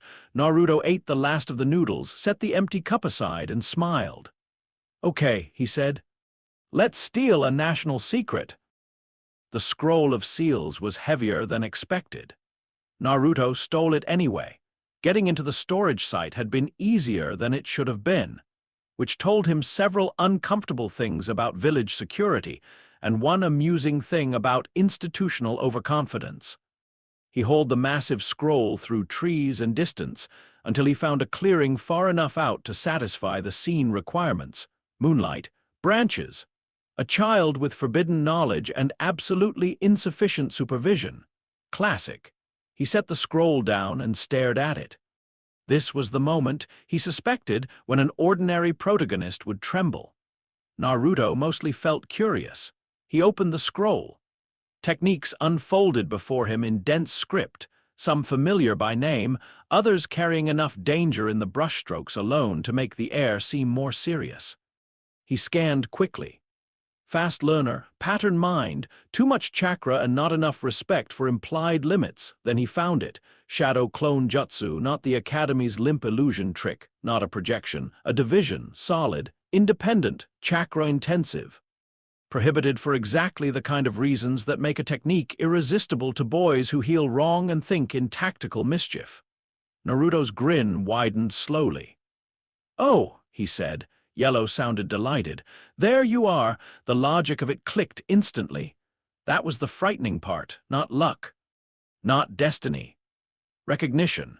His whole life had been tilting toward this technique, the vast chakra reserves that made basic clone control frustrating, suddenly useful, the instinct for saturation, misdirection, psychological overload. Foundational, the willingness to weaponize himself in numbers. Natural extension. He practiced the hand sign once, twice, felt the shape of the chakra expenditure, then laughed. "I've been able to do this the whole time." "Yes," Yellow said. "The Academy simply kept asking you to play a flute using a flood." Naruto pressed his palms together and molded chakra. When he released the technique, the clearing filled. Not one clone, not two, dozens. Then more, solid Narutos blinking into existence in a ring of smoke, each with weight, balance, expression, and the immediate shared understanding that the world had just become much funnier. Every clone turned to look at the others. Then, in perfect overlapping timing, they all said, "Oh, this is going to be awful for everyone else." Naruto laughed so hard he had to sit down. The clones laughed too. Red pulsed with savage approval. Static rose like applause under the skin. Naruto spent the next hour mastering what should have taken days, if not weeks, because some locks are not difficult once you have finally found the correct key. He tested movement, dissolution, distribution, combat spacing, feints, information return on dispersal. He sent 5 clones into the trees, 10 into the brush, 3 onto branches overhead. They moved with him like thoughts made visible. He tried summoning a smaller number with more precision. Easy, a larger flood with less control. Also easy. One clone turned to him and said, "You know this means we're never going to shut up again." Naruto looked at the clone and said, "I would be disappointed if you did." The clone bowed. Then all of them heard footsteps. Iruka, running hard, panicked. Naruto dismissed half the clones instantly and left the rest in place, more out of instinct than fear. He already understood. Iruka had figured something out, probably too late. That was the village's brand. Iruka burst into the clearing, breathing hard, hit by moonlight and dread at once. He took in the scroll, the clones. Naruto unharmed in the center of a prohibited technique he had apparently mastered in an hour. Shock crossed his face, then relief, then immediate suspicion. "Naruto," he said, voice tight, "where is Mizuki?" Naruto stood. Around him, the remaining clones folded their arms or perched on branches or leaned on one another like a very disrespectful honor guard. "I was about to ask you the same thing." The fight that followed came fast. Not because anyone wanted it. Because Mizuki had already committed to villainy and bad men rarely enjoy improvising once exposed. He arrived with weapons drawn and excuses ready, all of them rotten. He played the truth card at once. The 9 tails, the village, the hatred, the old secret sharpened into a blade meant to turn Naruto inward. It should have shattered something. A younger Naruto, perhaps, would have broken cleanly in that moment under the revelation. But life had ruined the dramatic timing. Naruto listened to Mizuki tell him he was the fox's vessel, listened to the accusation dressed as revelation, listened to Iruka defend him, and mostly felt tired. "Oh," Naruto said when Mizuki finished. "That's what we're calling it." Mizuki blinked. I figured something red and homicidal lived in there," Naruto said, tapping his stomach. "You people aren't subtle." Iruka stared. Mizuki's expression faltered because this was not the breakdown scene he had ordered. Yellow murmured, "The villain is upset the prophecy, read the spoiler thread." Then Mizuki moved. Iruka intercepted. Shuriken flashed. Blood hit leaves. For 1 second the scene found its intended emotional register. The teacher protecting the boy, the traitor striking, the forest holding its breath. Naruto looked at Iruka bleeding for him, and something old, mean, and precise aligned inside his chest. He was not angry like other children got angry, not hot, not wild. His anger often came out cold and amused, which frightened people more once they noticed. He looked at Mizuki, then at his clones, then smiled. "Okay," Naruto said. "That's enough of this arc." The forest filled with Narutos, not a handful, a flood, shadow clones pouring into the clearing in such numbers that Mizuki's face lost all relation to confidence. They came from branches, brush, open ground, dropping into the ring with the eager stillness of an army who already knew the joke. Every single clone looked at Mizuki. One scratched his cheek, another rolled his shoulders. A third said conversationally, "You know, from a structural standpoint, this is where you realize you've made an error." Mizuki backed up a step. Iruka, half-kneeling and bleeding, looked from Naruto to the clones to Naruto again like the world had quietly changed species around him.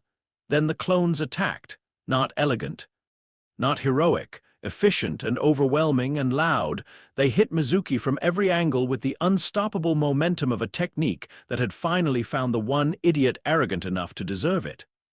Punches, kicks, tackles, thrown bodies, more bodies behind those bodies. Mizuki got one good scream out before the sequence turned into a lesson on why numbers matter. Naruto did not join the pile. He stood outside it, hands in pockets, listening to the impacts. Yellow said, "This is cathartic but a touch on the nose." Naruto watched one clone launch itself from a tree branch onto Mizuki's back. "Yeah," he said, "but sometimes you earn your symbolism." When the smoke and shouting and clone dispersal settled, Mizuki was unconscious, broken, and alive enough for procedure. Iruka stared at Naruto as though seeing him for the first time, which, in a sense, he was. The Naruto who could do this had always been here. He had simply been waiting for a better script partner than the academy curriculum. Iruka laughed once, weakly, in disbelief more than humor. Then, because the knight still knew how to surprise people, he took his own forehead protector and tied it to Naruto. Not as pity, not as process, as recognition. Naruto went very still. This was dangerous territory, earnestness, belonging, things with edges. He almost made a joke. Almost. Instead, he touched the metal plate lightly and said, "You realize this doesn't actually fix my personality." Iruka, pale and wounded and somehow still upright, smiled tiredly. "One miracle at a time." Naruto looked away first. He passed, officially, a genin. The village gave him a headband and a file and expected, probably, that the rest would follow, team placement. Missions, progression, structure, incremental belonging. Naruto wore the headband on his forehead for 1 day, then around his forearm like a tourniquet. It sat there better, more honest somehow. Less like acceptance and more like containment. For 3 weeks he stayed. Long enough to test the new arrangement, long enough to attend the administrative aftermath, long enough to confirm what Yellow had already suspected. Passing had not made the village fit better. If anything, it made the seams more visible. The other new genin buzzed with anticipation. Who would be on which team? Which jonin would take them? What future had opened? Naruto sat through the speculation like a man listening to someone else describe furniture arrangement in a burning house. It wasn't contempt, not exactly. He simply felt the walls closing. Team assignments would be chains disguised as mentorship. Missions would mean being slotted into a military village that still had no idea whether it feared him, owed him, or merely preferred him useful. Adults would begin trying in earnest now to shape his trajectory. Naruto had no desire to become another document with a Hittite. He wanted roads. Minor nations, rain, bad contracts, weird people, distance from the emotional geometry of Konoha. He wanted to find out what he was when no one around him kept trying to translate him into village property. He said none of this aloud, not to Uruka, not to the Third, certainly not to the academy. He only began preparing faster, blades wrapped in cloth, rations, money hidden in 3 different spots, tag kit, wire, medical supplies mostly intended for optics, since his body treated medicine like a suggestion. And, because he contained multitudes and poor decisions, a collection of illegal adjacent knives of varying lengths and deeply questionable legality. Yellow approved. A traveling arsenal. Minimal sentimentality. Strong silhouette. Thanks. You're welcome. Also take socks. Wandering protagonists always neglect socks and regret it by Chapter 6. Naruto packed socks. On the final night, he sat on a rooftop with ramen balanced on one knee and the village spread below him in warm dots of lantern light. He had chosen a roof with a clear view of the Hokage monument because irony deserved scenery. He ate slowly, listened to the village. A dog barking 3 streets over, someone arguing about curfew, laughter from a late-open food stall. The ordinary sounds of a place that had hurt him, failed him, taught him, fed him, watched him, lied to him, and occasionally, against all institutional instincts, been kind. Red was restless. Yellow unusually quiet, static there as always, the whisper between channels. Naruto looked up at the sky. Then at the village, then at the ramen, then back at the sky. Well, he said, predictable enough. And yet Yellow replied softly, you're still leaving with your heart attached. That's inconvenient. Naruto slurped noodles. I know. He did not say goodbye to anyone. That would have made it real in the wrong register. No teary speeches. No rooftop confessions. No promise to return once he'd found himself, or whatever phrase people used when they wanted exile to sound developmental. He finished the ramen, left the cup on the roof edge, and watched moonlight silver the stone face of the 4th Hokage. Something in him tightened at that. A pull, blood-recognizing monument without context. Red breathed. Naruto stood. Okay, he said to the night. Let's be a missing nen about this.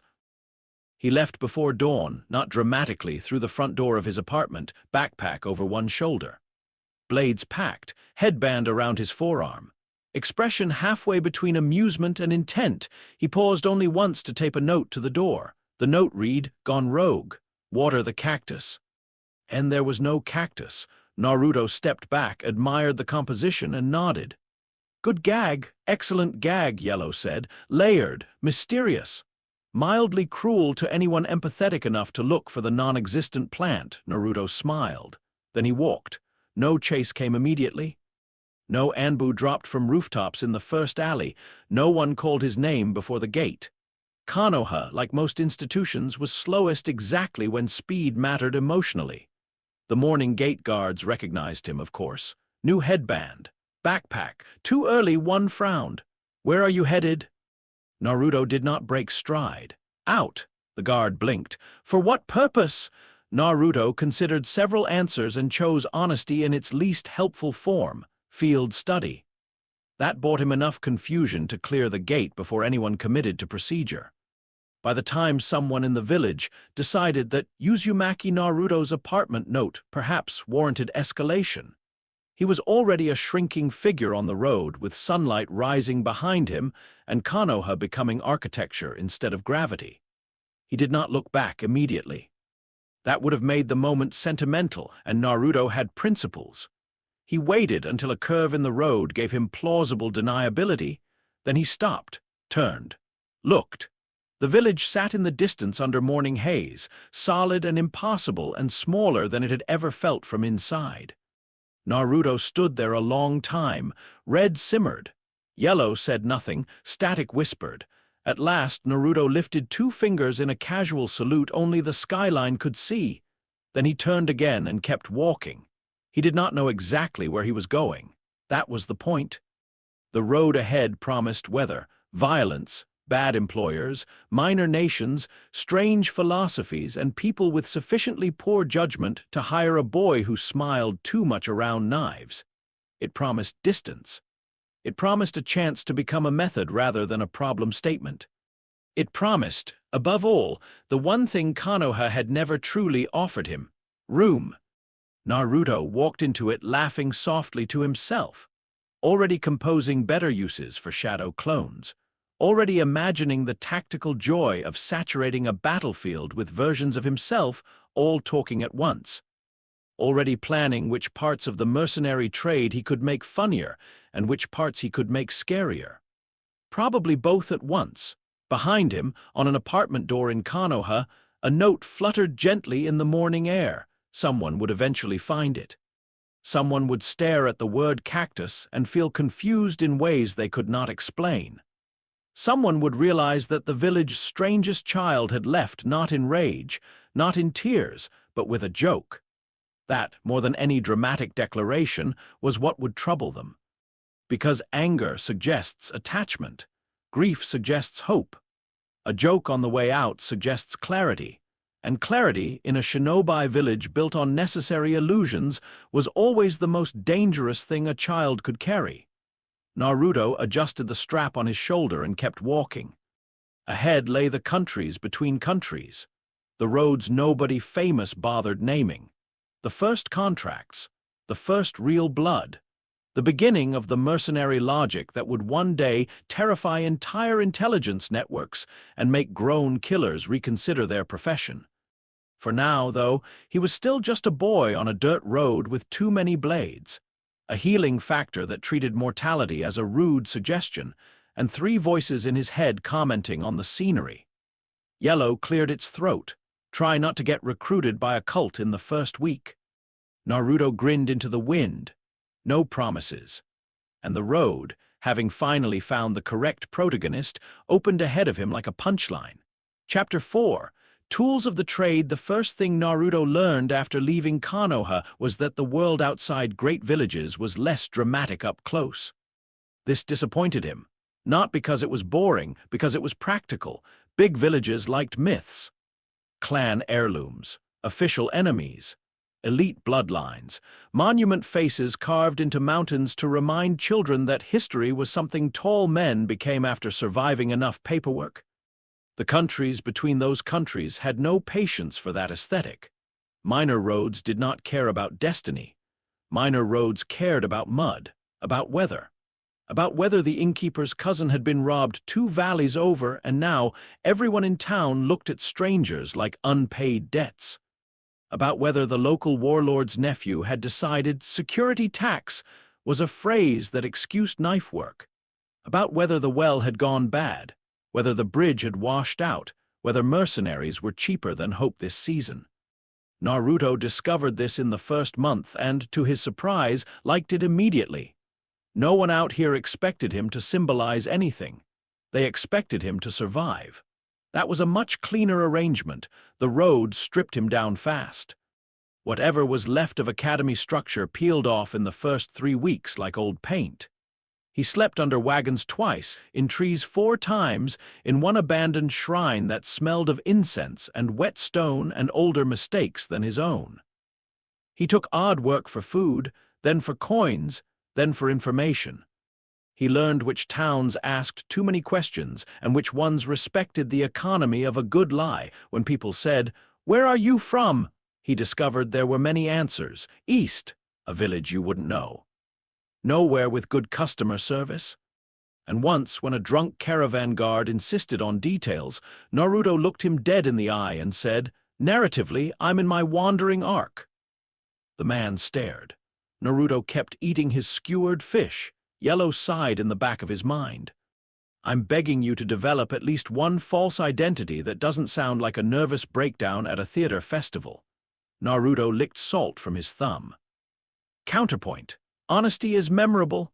Yes, unfortunately, Red was content as long as the roads kept moving and the body stayed in action.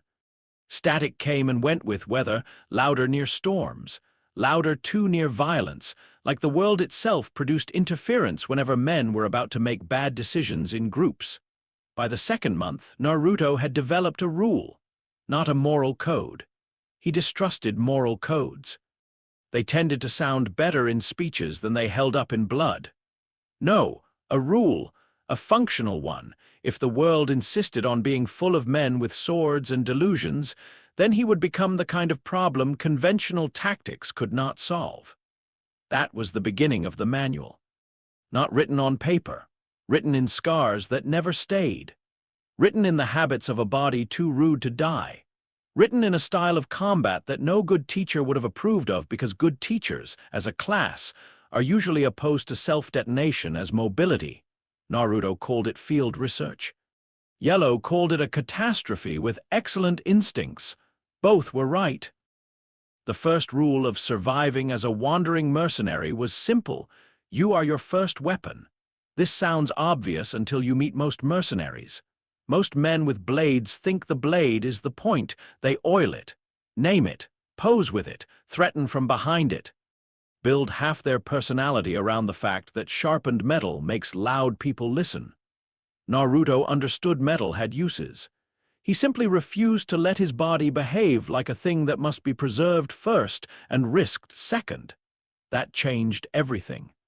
The first real bandit group he crossed after leaving Fire Country made the same mistake almost everyone made in the beginning. They saw his age before they saw his posture. There were 6 of them, all lean in the underfed way of men who live by theft and call it ruggedness. They caught him near a stone bridge in a hill province with bad governance and worse road maintenance. One had a scar down his neck.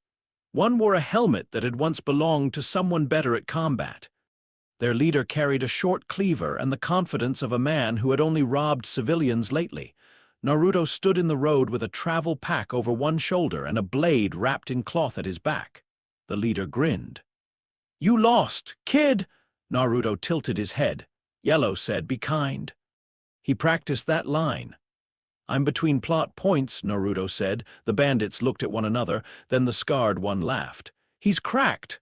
Naruto nodded. "Deeply, this is public information." The leader stepped forward with the casual swagger of someone absolutely certain the violence ahead would be one-directional. "Drop the bag." Naruto considered the bag, considered the road, considered the bridge, then smiled. No. The first strike came fast enough to impress civilians and slow enough to offend Naruto. Nexcar lunged with a spear, aiming center mass because center mass is where men keep important organs. Naruto did not dodge. He stepped into it. The spearhead punched through his side. The bandit froze. He had expected a scream, retreat, collapse, some sequence that rewarded cause and effect. Instead, Naruto looked down at the blade through his torso, made a thoughtful face, and said, "Okay, so we're opening with body horror." Bold. Then he grabbed the shaft with both hands, pulled himself farther onto it, and headbutted the man hard enough to break the man's nose. The field went still. Naruto twisted sideways while the spear was still inside him, snapping the embedded angle against bone. Pain flashed bright and sharp and wonderful in the informative sense. He learned the placement, learned how deep, learned how much force it took to bind his torso and still move his legs. More importantly, he learned what 6 armed men did when the first one discovered the target was using impalement as an entry strategy. They hesitated. That was the whole game, not invincibility, hesitation. Naruto ripped the spear free in a spray of blood, pivoted and threw the broken half at the leader's face. Then he moved before the leader could recover, boots skidding in dust, grin too wide, wound already stitching itself in hot crawling lines under torn cloth. The men saw it. That mattered. The hole in his side narrowed visibly, blood slowed, Flesh closed, one of the bandits whispered, "What the hell?" Naruto hit him with the broken spear shaft anyway. He learned 3 useful lessons in the next 30 seconds. 1. Most fighters commit to a rhythm built on expected damage responses. 2. If you smile while bleeding, half your enemies become worse at geometry. 3. Pain, when removed from the category of emergency, becomes a timing problem. He let the cleaver bite his forearm to trap the leader's wrist, felt bone nick, tendon scream, then used the immobilized arm to pull the man into a knee strike that dropped teeth into the road. By the time the 6th bandit ran, Naruto's side had already closed enough that only blood on his shirt testified to the spear. He did not kill all of them, not because of mercy, because 4 unconscious men and 1 fleeing witness were a better investment.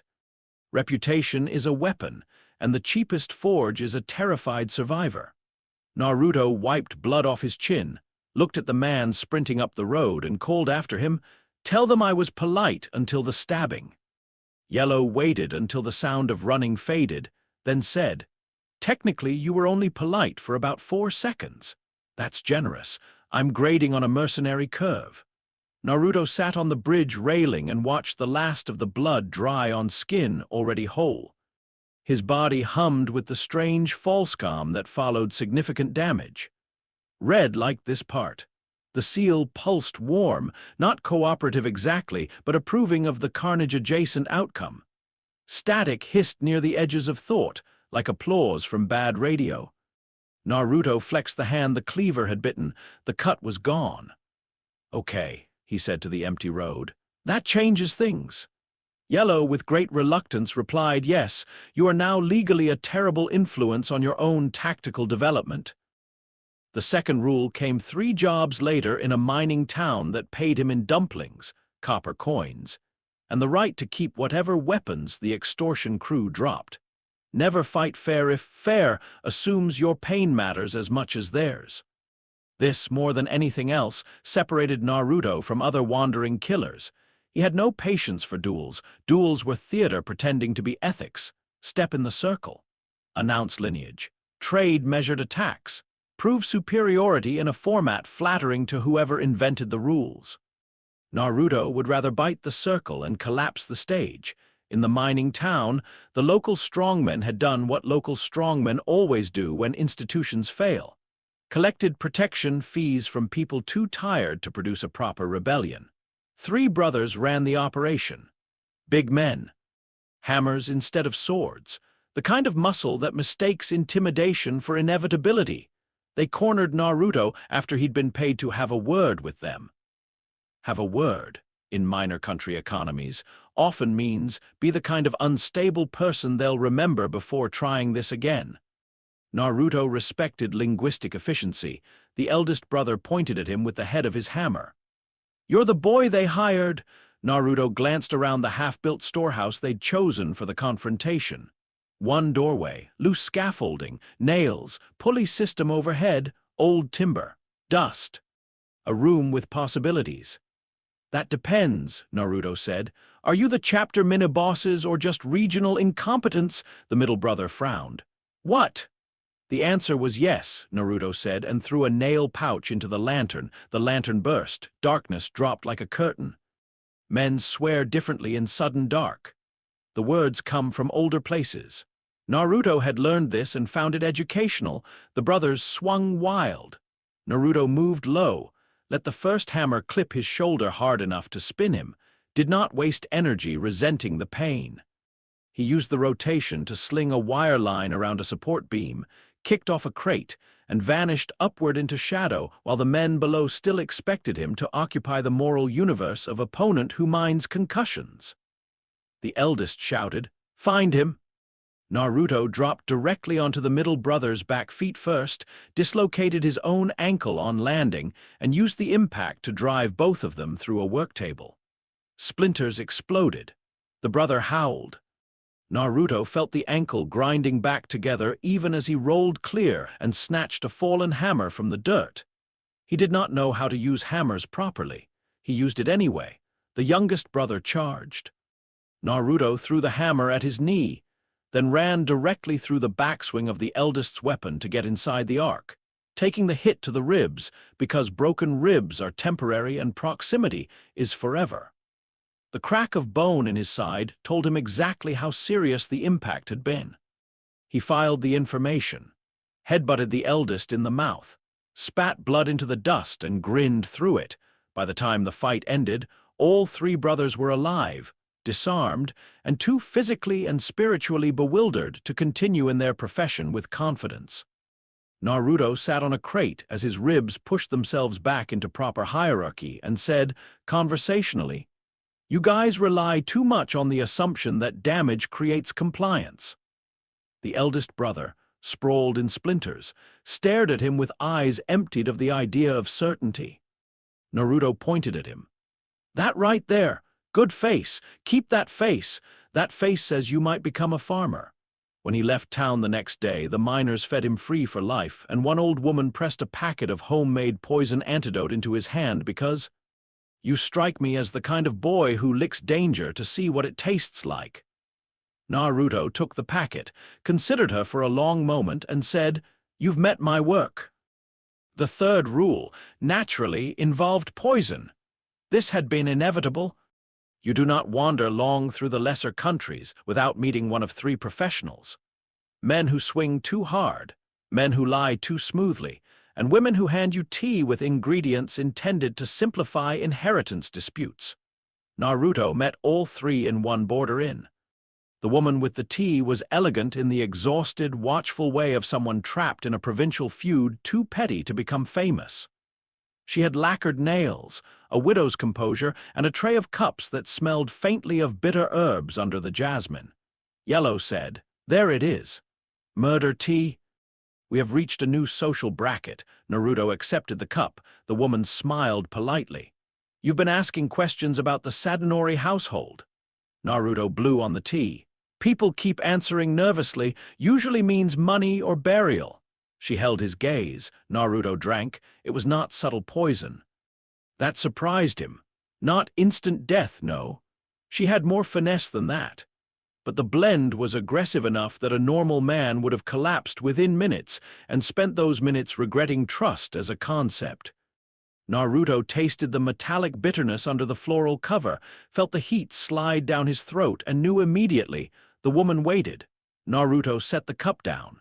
"Interesting choice," he said. Her eyes narrowed just slightly. "You know herbs, not by name, mostly by consequences." He stood, collected the teapot too, and walked out into the courtyard. 3 armed retainers dropped from the gallery roof. Of course they did. The poison had been step 1. Step 2 was men with swords to do the more photogenic part of the killing. Naruto sighed. This is why hospitality ratings are useless. The poison hit fully then, stomach clenched, vision sharpened and doubled. Limbs went briefly cold. A normal body would begin dying now. Naruto's body began arguing. The fight became strange in a hurry. He moved through waves of nausea like weather fronts, one hand on the wall for balance, grin splitting his face not from joy, but because every time the toxin tried to shut something down his cells responded with offended acceleration. His heartbeat kicked harder. Skin flushed. Muscles trembled and then overcompensated. The poison was not defeated cleanly. It was metabolized through conflict. He let the first retainer slash him across the abdomen because he wanted to see whether the toxic slowdown would affect clotting under live blade conditions. Yellow screamed, "This is not how ethical testing works." Naruto ducked the second retainer's thrust while his own gut was still healing and answered out loud, "You keep saying ethical like the word has jurisdiction." The retainer missed because he was staring. Naruto stabbed him in the thigh with the teapot handle. The third man tried to keep distance. Smarter. Less successful. By the end of the courtyard sequence, the poison had burned itself to fragments in Naruto's system. He leaned against the well, breathing hard, shirt ruined, and watched the widow step into the doorway with a face carefully trained not to show surprise. Naruto lifted the empty cup toward her in salute. "Too tannic," he said. "Good attempt, though." She stared at the wound in his stomach knitting itself together, then at the retainer groaning near the steps. then back at Naruto. "You are not human," she said quietly. Naruto thought about yellow. Red, static. Konoha, the road. The fact that he had started answering invisible observers before he'd started shaving. Then he shrugged. "Depends what your village taxes," he said. He took the contract anyway, not on her, on the Sadanori house. Because by then he'd pieced together enough of the feud to realize she had tried to poison him after assuming, reasonably, that anyone asking the right questions had probably been hired by the wrong cousin. They ended up working together for 6 days. She taught him herb names. He taught her which of her bodyguards was stealing and which one was merely cheating at cards. More importantly, he learned a method, small doses, measured exposure, not enough to kill, probably enough to teach the body new insults. He began collecting poisons after that, not to use, to survive.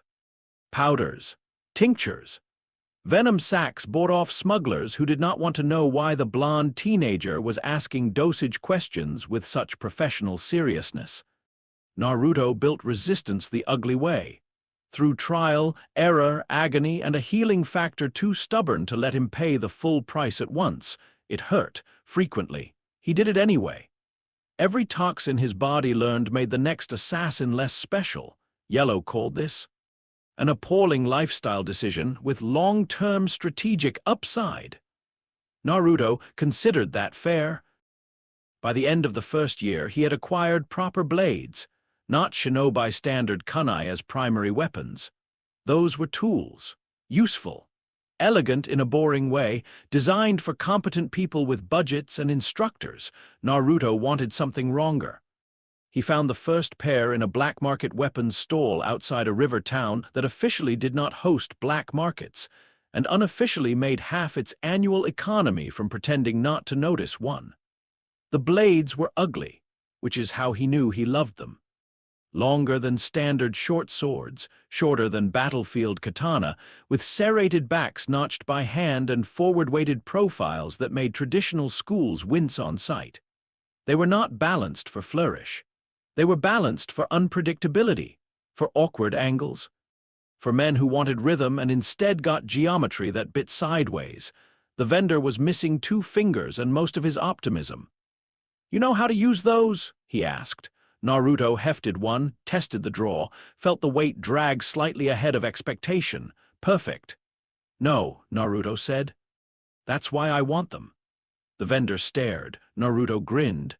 "I'm developing a style." "That is the worst thing anyone has ever said in a weapons market," Yellow muttered. Naruto bought both blades, a sharpening stone, and a wet kit he only half knew how to use. He practiced in orchards, in dry riverbeds, behind abandoned shrines, anywhere open enough to swing and quiet enough to think. What he liked was not the cutting power. It was the hesitation they forced. Opponents read conventional weapons by silhouette before motion. They knew the likely arcs, the probable recovery window. They carried training against certain shapes in their nerves. Naruto's new blades cheated that memory. The forward weight made the first beat look wrong. The serration caught fabric unexpectedly. The length suggested one range, then the grip reversed into another. He learned to let one blade be seen and the other arrive late. Learned to hook with the teeth, then drive with the smooth edge. Learned that if you grin while drawing something no school would endorse, half the battle is convincing the enemy they have already made a classification error. He gave the blades no names. That would have embarrassed him. He did, however, talk to them while cleaning, only practically. "This one's for men who monologue," he said once, oiling the longer blade. "Everything is for men who monologue with you," Yellow pointed out. "That's because they're common. Red liked the blades the way storms like tall trees." The 4th rule arrived with shadow clones. And once it arrived, Naruto's entire combat philosophy stopped resembling normal shinobi work and started resembling a nervous breakdown with battlefield utility.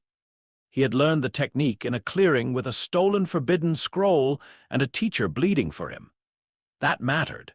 Techniques retain the emotional whether of their first proper use. Shadow clones, for Naruto, were never going to become disciplined formations marching in clean lines.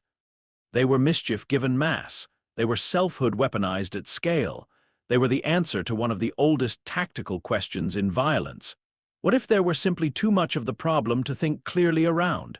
At first, he used them the obvious way: numbers, flanking, scouting, overwhelm.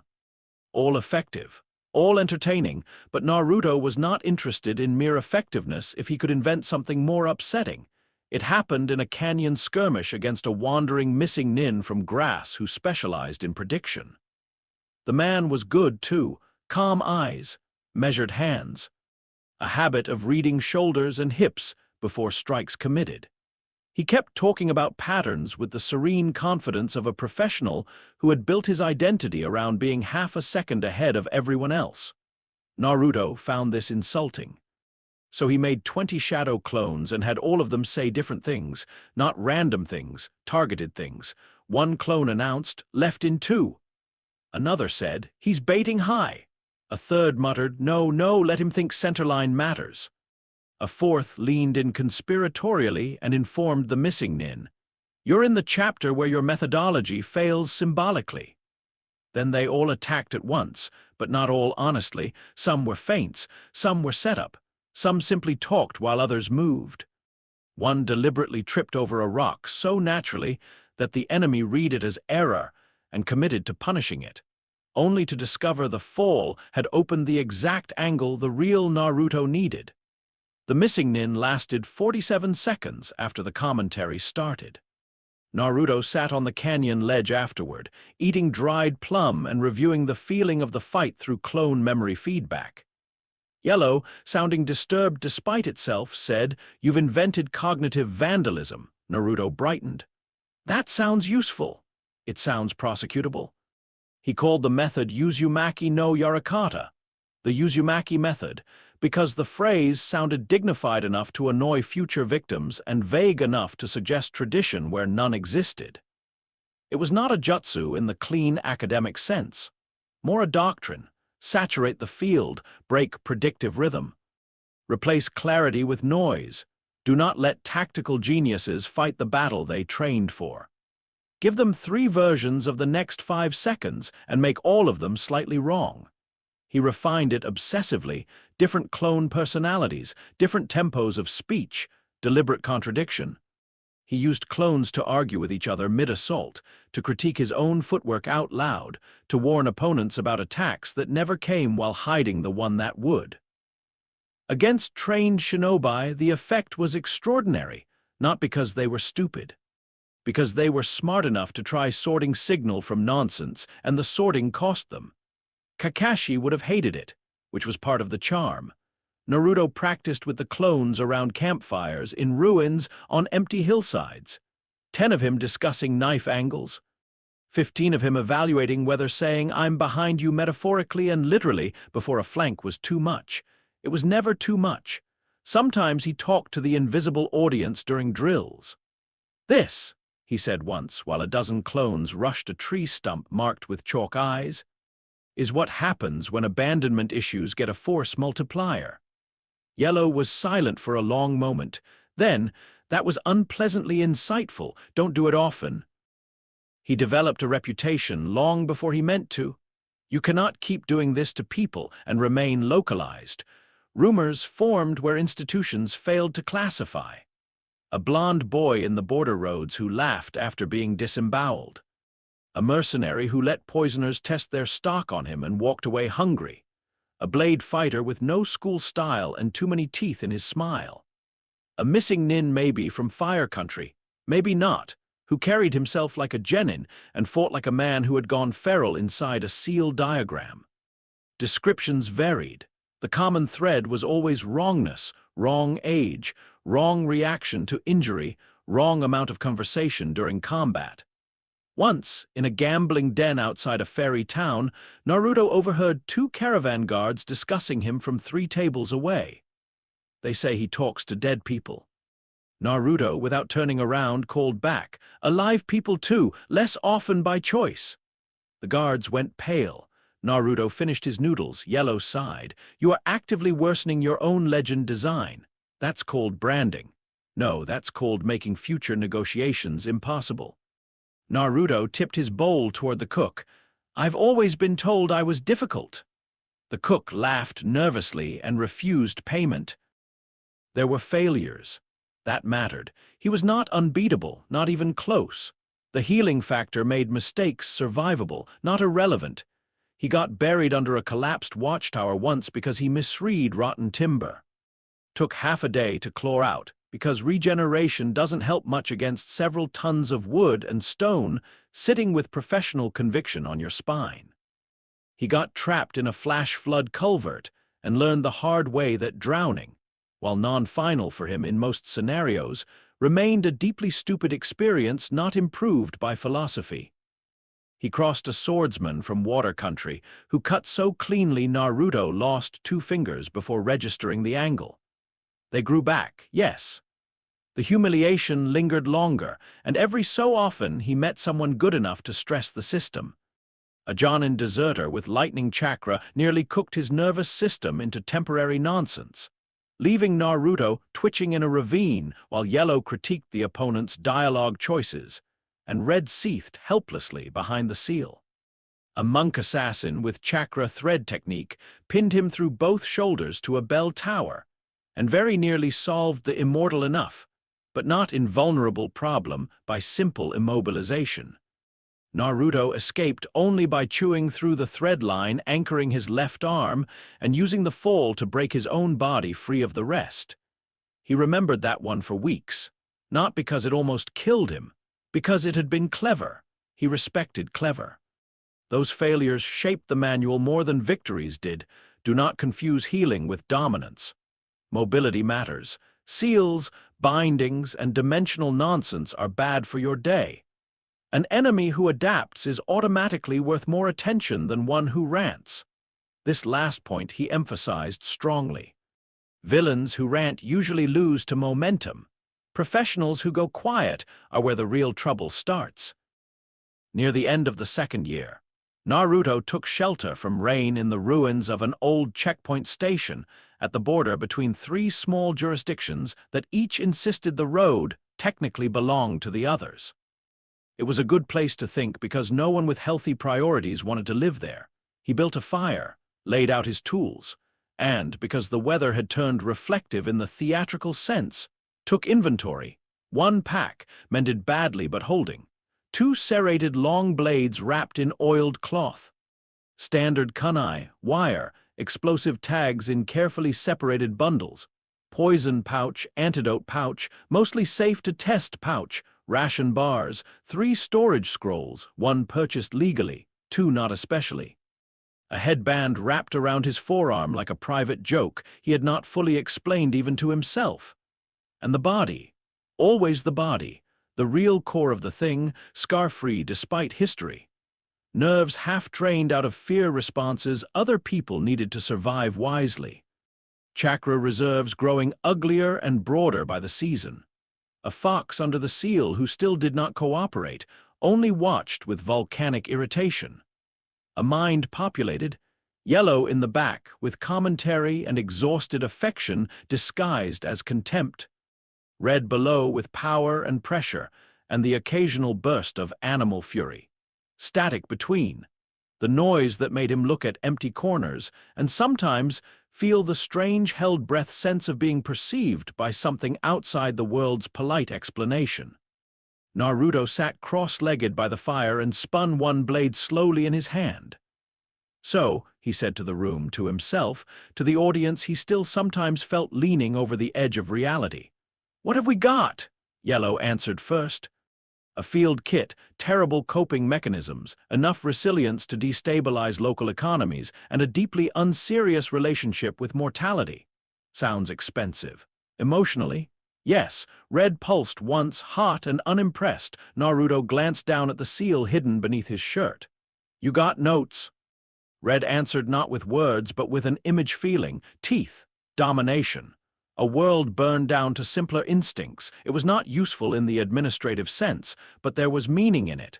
Red disapproved of subtlety unless subtlety ended in blood very quickly. "Yeah," Naruto said. "Working on it." Rain drummed against the stones. The fire snapped.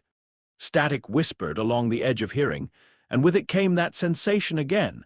That impossible above-angle attention, like unseen readers leaning closer at the part where the protagonist becomes enough of a problem to justify escalation. Naruto smiled into the flames. Then he said, out loud, because at this point why pretend otherwise, "You know the funny thing about methods?" Yellow groaned. "This is going to be intolerable, isn't it? They always sound cleaner in retrospect." He held up the blade and watched firelight crawl over the serrated back. When people describe a fighter later, they make it elegant, signature move, preferred range, clean doctrine. But the truth is mostly trial and error and enough bad ideas surviving to become style. That, Yellow said reluctantly, is annoyingly true. Naruto looked at his open palm. At skin that had been cut, burned, pierced, broken, drowned, poisoned, and still insisted on returning to baseline with all the humility of an insult that forgot it was supposed to be lethal.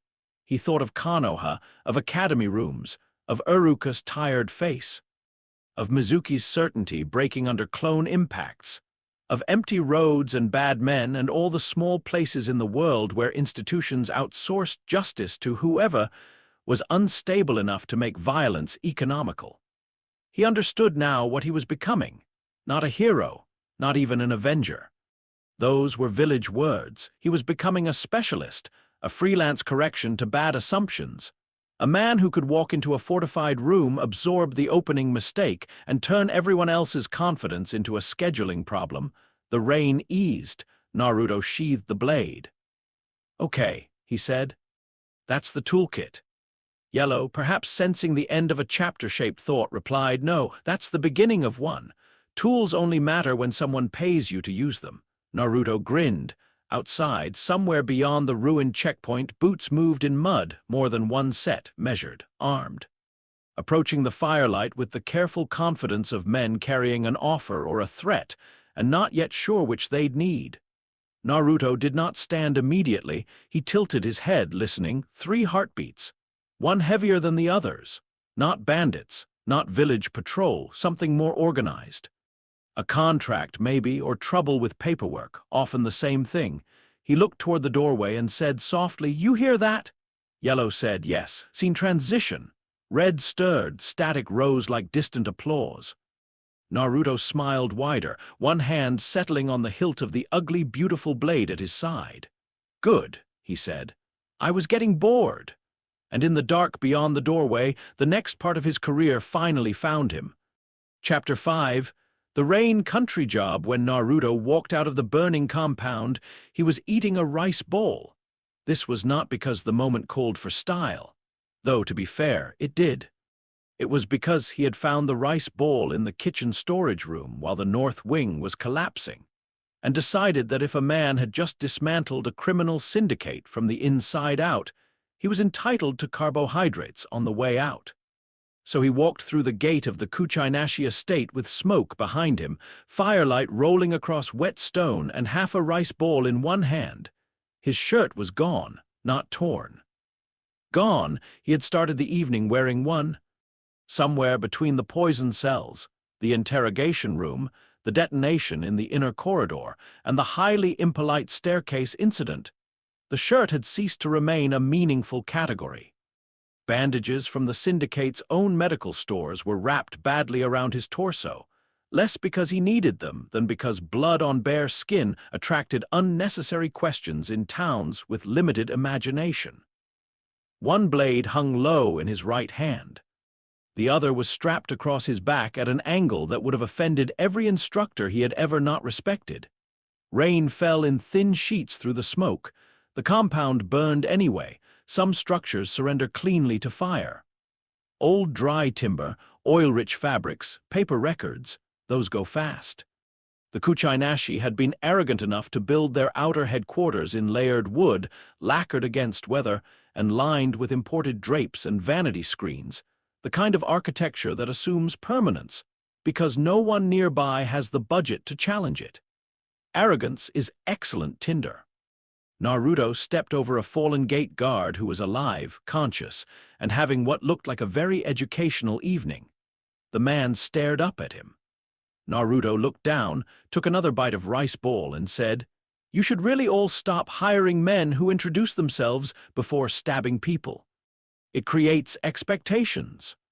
The guard tried to answer, then thought better of it. That was wise. Beyond the gate, the road down to the floodplain glistened under moonlight and drizzle. Mud reflected fire in red streaks.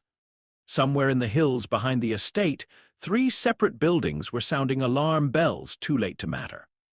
Farther off, out beyond the low stone walls and drowned paddies, the scattered lanterns of the outer rain villages burned dim and cautious through the weather. Naruto paused at the edge of the road and looked back once. The inner storehouse had gone up completely now. The roof sagged inward, then fell in a bright shower of sparks. Men shouted inside the courtyard. Some were fleeing, some were trying to organize. Some were still looking for a chain of command, because people raised under hierarchy often continue searching for permission long after command itself has become ash. Yellow, in the back of Naruto's mind, said, "You know the dramatic thing would be to leave without looking back." Naruto chewed thoughtfully. "Yeah, so why are we looking back?" He watched one of the side galleries collapse, checking structural follow-through. Liar, Naruto swallowed the bite. A little. Because the truth was more annoying. He had not taken the contract just because the pay was good. The pay was terrible, actually.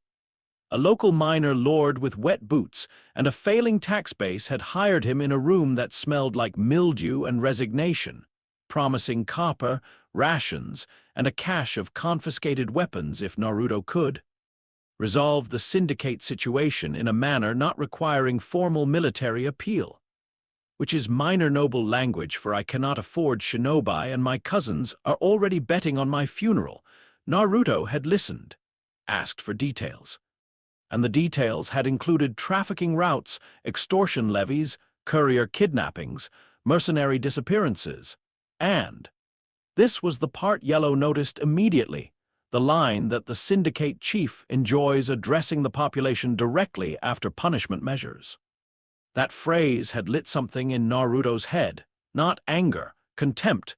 Villains who made speeches in occupied villages were, in Naruto's opinion, abusing both rhetoric and architecture. So he had taken the job. Not because he cared about victims, he told Yellow repeatedly.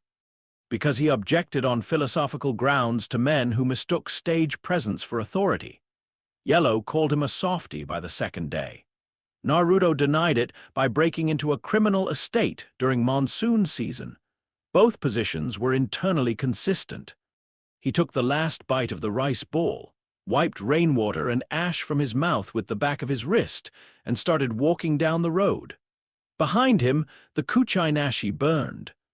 Ahead of him waited the nearest village, the job's completion payment, at least one deeply awkward debrief, and probably a child or two who would stare at him from behind shutters, because children always know when the monster in the story has killed the correct adults. He was halfway down the hill when Yellow said, "All right, back up." Naruto sighed. "Do we have to?" "Yes, if you're going to carry yourself like a walking aftermath, we at least owe the audience the mechanism. Start with the meeting." Naruto adjusted the strap on his bag and let the rain wash soot down his arms. "Fine," he said. "Let's do the briefing." 3 days earlier, rain had smelled like rust, wet cloth, and people who had long ago stopped expecting rescue. The outer villages along the border were not technically under Aimgakure's direct control, not in the clean sense. They were under influence, pressure, neglect, and occasional opportunistic taxation, which is how most lesser populations experience politics when enough larger powers have fought over the same geography for long enough. Roofs sagged here. Roads never fully dried. Children learned quickly which alleys belonged to whose men. Naruto liked the honesty of miserable places. They usually had fewer polished lies. The miner lord who hired him ruled from what used to be a rice office and now looked like a building that had lost confidence in both rice and offices. Lord Tetsumori was not impressive. He was narrow-shouldered, sleep-starved, and carried the air of a man whose ancestors had probably been decisive in more stable centuries. His steward was smarter. His bodyguard was dying slowly from an untreated leg wound. The tea was bad. Naruto took the contract anyway. Tetsumori spread maps across a damp table, waiting corners with chipped ceramic cups. The Kuchai Nashi are not a large organization in comparison to great village criminal networks, he said in the careful tone of a man trying not to offend the mercenary whose rate he could not truly afford. But they are entrenched. They control the roads between 6 outer settlements, the grain barges through the lower canal, and the bridge tolls to the north crossing. Naruto leaned over the map. The syndicate had positioned itself exactly the way all efficient parasites do, not on wealth itself, but on movement. Roads, food, courier routes.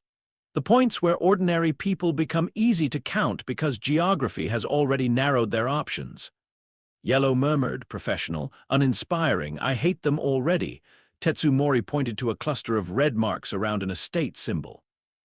Their leader operates from an old customs compound on the floodplain ridge. He calls himself Hakairu of the Hollow Reed. Naruto looked up. That's a speech name. Tetsumori blinked. I'm sorry. A man naming himself Hollow Reed absolutely enjoys hearing his own voice. The steward, standing in the back with the expression of a woman who had buried 2 accountants and did not have time for poetry, said flatly, He does. That settled it. Naruto tapped the estate mark. Security, the steward answered instead of the lord. Good sign. Mixed. Local hires, deserters, some actual missing nin talent on rotation, about 40 on site when fully manned, though fewer in heavy rain. Rotating cellars underneath the east wing used for storage and bodies, depending on the week. They've started importing specialized toxins. One was tested last month on a courier with unusual chakra density. Naruto's attention sharpened. Unusual how? The steward's face didn't change. The courier survived stab wounds that should have killed him before they administered the toxin. The report from the witness was that the man kept trying to stand back up. Naruto smiled despite himself. Yellow sighed. There it is, your people. Naruto pointed at the map again. What does Hollow Reed do after punishment measures? Lord Tetsumori grimaced. He addresses the village square. Of course he did. Public discipline. Controlled fear theater. Speechifying over kneeling civilians while armed men flank the corners and children learn where not to look. Naruto had seen versions of it already in 3 countries. He hated the format, not because it was evil, because it was lazy evil. Yellow said, You know normal people hate trafficking, extortion, and murder more than they hate rhetorical self-indulgence. Sure, Naruto said, but the speech part makes it personal. The steward stared at him for a long second, then rubbed one temple and said, Can you do the job or not? Naruto looked at the map, at the ridge estate, at the roads running like veins through villages too poor to attract proper help. Then he looked at the bodyguard in the corner, who was pretending his leg wound didn't hurt because men in service are raised on terrible myths about dignity. Naruto saw the bandage, saw the seeping edge, saw how badly it had been cleaned. Then he looked back at the lord. What's the payment if I bring down the compound itself? Tetsumori hesitated. If you mean kill the leader, I mean break the structure. Money, records, command chain, confidence. Make it so the survivors spend the next year blaming each other instead of reorganizing. The steward and the lord exchanged a glance. That was another good sign. People who understood systems were always more useful than people obsessed with bodies. Tetsumori swallowed. There is a weapons cache we seized last winter and could not legally claim without drawing attention. It's yours. Plus copper, plus travel provisions, plus anything you retrieve from their internal ledgers that pertains to our levies. Naruto nodded once. Done. Yellow, as they left the office, said, You did not negotiate nearly hard enough. Naruto stepped under the dripping awning and looked out at the road toward the ridge. Probably. So why did you accept it? Rain hissed off the eaves. Somewhere nearby, a child coughed behind a paper screen. Naruto adjusted the headband around his forearm. The man calls himself Hollow Reed. Yellow was silent for 3 seconds. Then, that is the stupidest good reason I've ever heard. The first part of the job was not combat. It was listening. Naruto moved through the outer villages the way he'd learned to move through any place under quiet terror. Not as a rescuer, not as a savior, not even as obvious hired muscle. Just another sharp-edged drifter with wet hair, bad shoes, and enough confidence to be either competent or insane. People talk around those men. They do not confess. They leak. A noodle seller mentioned how the syndicate men preferred the eastern road on market mornings because the mud there slowed carts and made theft feel official. A ferryman complained about a toll clerk who always traveled with 2 guards and a cough and therefore probably spent too much time in the estate archives, which meant access to records and schedules. A woman with a scar under one eye said nothing at all until Naruto paid for tea he didn't want and then, while looking steadily out into the rain, told him where the kitchen deliveries entered the compound and which cook hated Hakiru enough to undersalt his food whenever possible. Useful. Naruto liked quiet hatred. Quiet hatred was usually accurate. On the second day, he saw one of Hakiru's speeches. Not from the square. From a rooftop 2 streets away under a tarp weighed down with broken tiles, the village had been assembled in the rain. That detail irritated Naruto immediately. If a man is going to perform tyranny, the least he can do is offer his audience a dry venue. Hakiru stood on a raised platform beneath an umbrella held by someone whose job title was probably shameful in 3 languages. He was tall in the way some men become tall mainly through costuming. Layered robe, lacquered shoulder guards, wet hair tied back with a narrow strip of red cloth. The kind of face designed to look mournful while ordering brutality. Naruto took one look and thought, yes, of course. Hakiru was speaking about order. They always spoke about order. About necessary measures, civic price, discipline, the burden of maintaining peace in unstable territories. The villagers stood silent in the mud while 2 bound men knelt beside the platform, bridge smugglers, according to the whispers around the square, though smugglers in a place like this often means people who tried to keep grain from being taxed into hunger. Yellow said he has practiced this in a mirror. Naruto watched a raindrop slide off Hakiru's jaw. More than once. The worst part was that Hakiru was good at it, not right, not profound, but good. Measured cadence, correct pauses, the body language of sorrowing necessity. He made violence sound like weather and himself sound like roofing. Naruto had met worse men, but few with such disciplined self-mythology. The smugglers were beaten after the speech, publicly. Not killed, which would have been cleaner, just broken enough to teach memory. Naruto stayed on the roof until the square emptied, until the villagers pulled themselves back into their houses and the syndicate men laughed under the awnings, and the blood in the mud diluted to pink ribbons in the rain. Then he climbed down and went looking for the cook. The cook's name was Emi. She was 40 if years were counted honestly, 60 if wear and smoke and grief got to vote. Her kitchen sat half a league from the compound in a service hut attached to the carriage route, where food was packed, counted, and sent uphill by relay boys too poor to ask why men with knives needed so much imported vinegar. She liked money, silence, and the fantasy of arson. Naruto got her cooperation by chopping onions for half an hour without complaint and correctly identifying which crate had been skimmed by a guard. Emi tested him 3 times before she trusted him with information. First, by handing him a knife with a loose handle and watching whether he'd fix it before use. He did. Then, by asking whether he'd kill kitchen workers as collateral if things turned ugly. Naruto looked at her and said, "Only if they start monologuing." She stared long enough to decide he was either a psychopath or exactly the kind of specialist this job needed. Finally, she asked, "Do you understand how compounds like that work?" Naruto shrugged.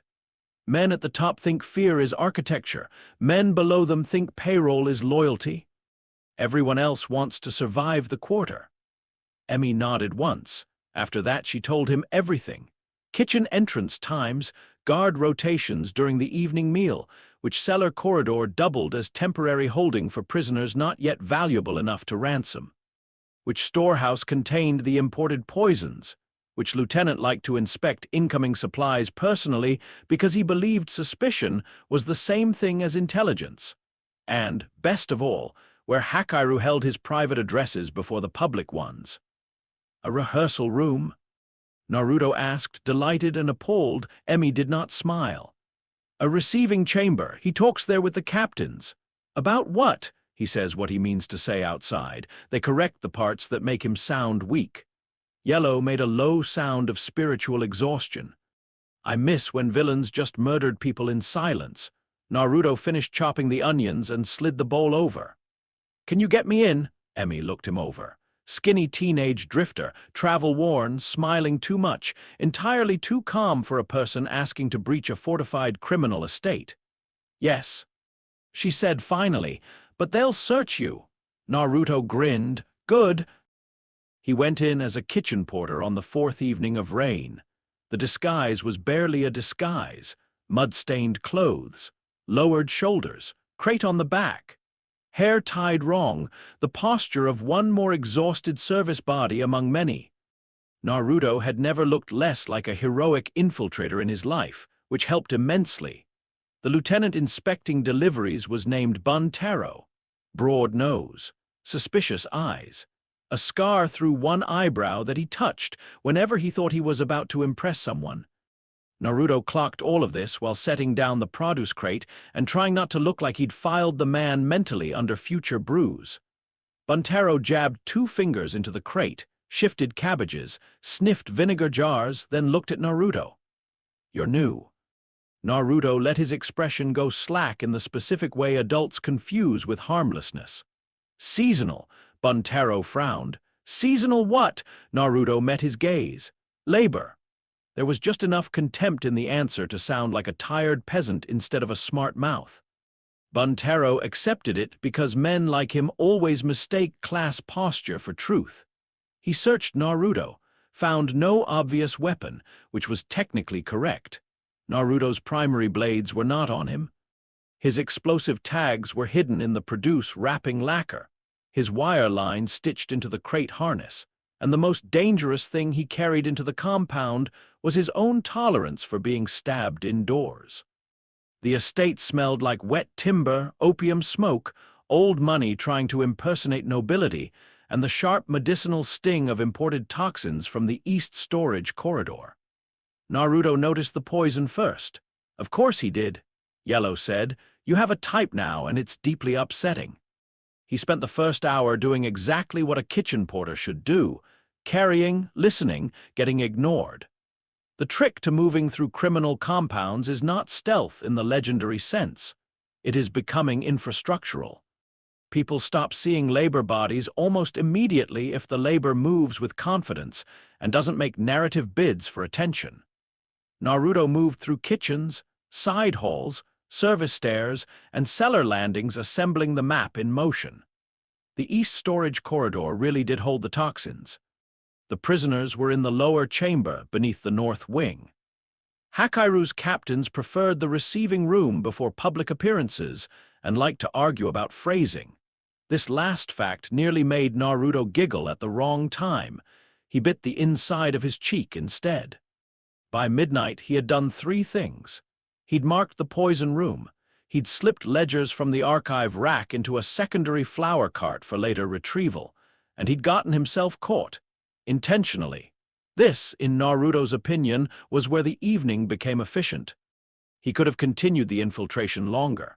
Sabotaged quietly, slit throats in the rain, opened the prisoner cells, burned the records, and disappeared before dawn. But the compound had too many interlocked points, too many men whose loyalty depended on visible fear from the center. Too many moving parts that would scatter and reform if he only cut at the edges. No. This kind of organization needed an internal collapse, and internal collapses are always best triggered from the interrogation room.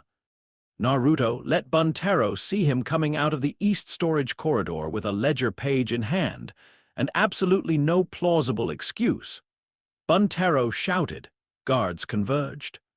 Naruto ran just fast enough to make it believable, then turned into the wrong hallway, took a hit to the back from a weighted baton, and allowed 4 men to bring him down near the inner stair. He fought, obviously, just enough. Broke one wrist, bit a thumb, kneed somebody in the liver. Then let the numbers win.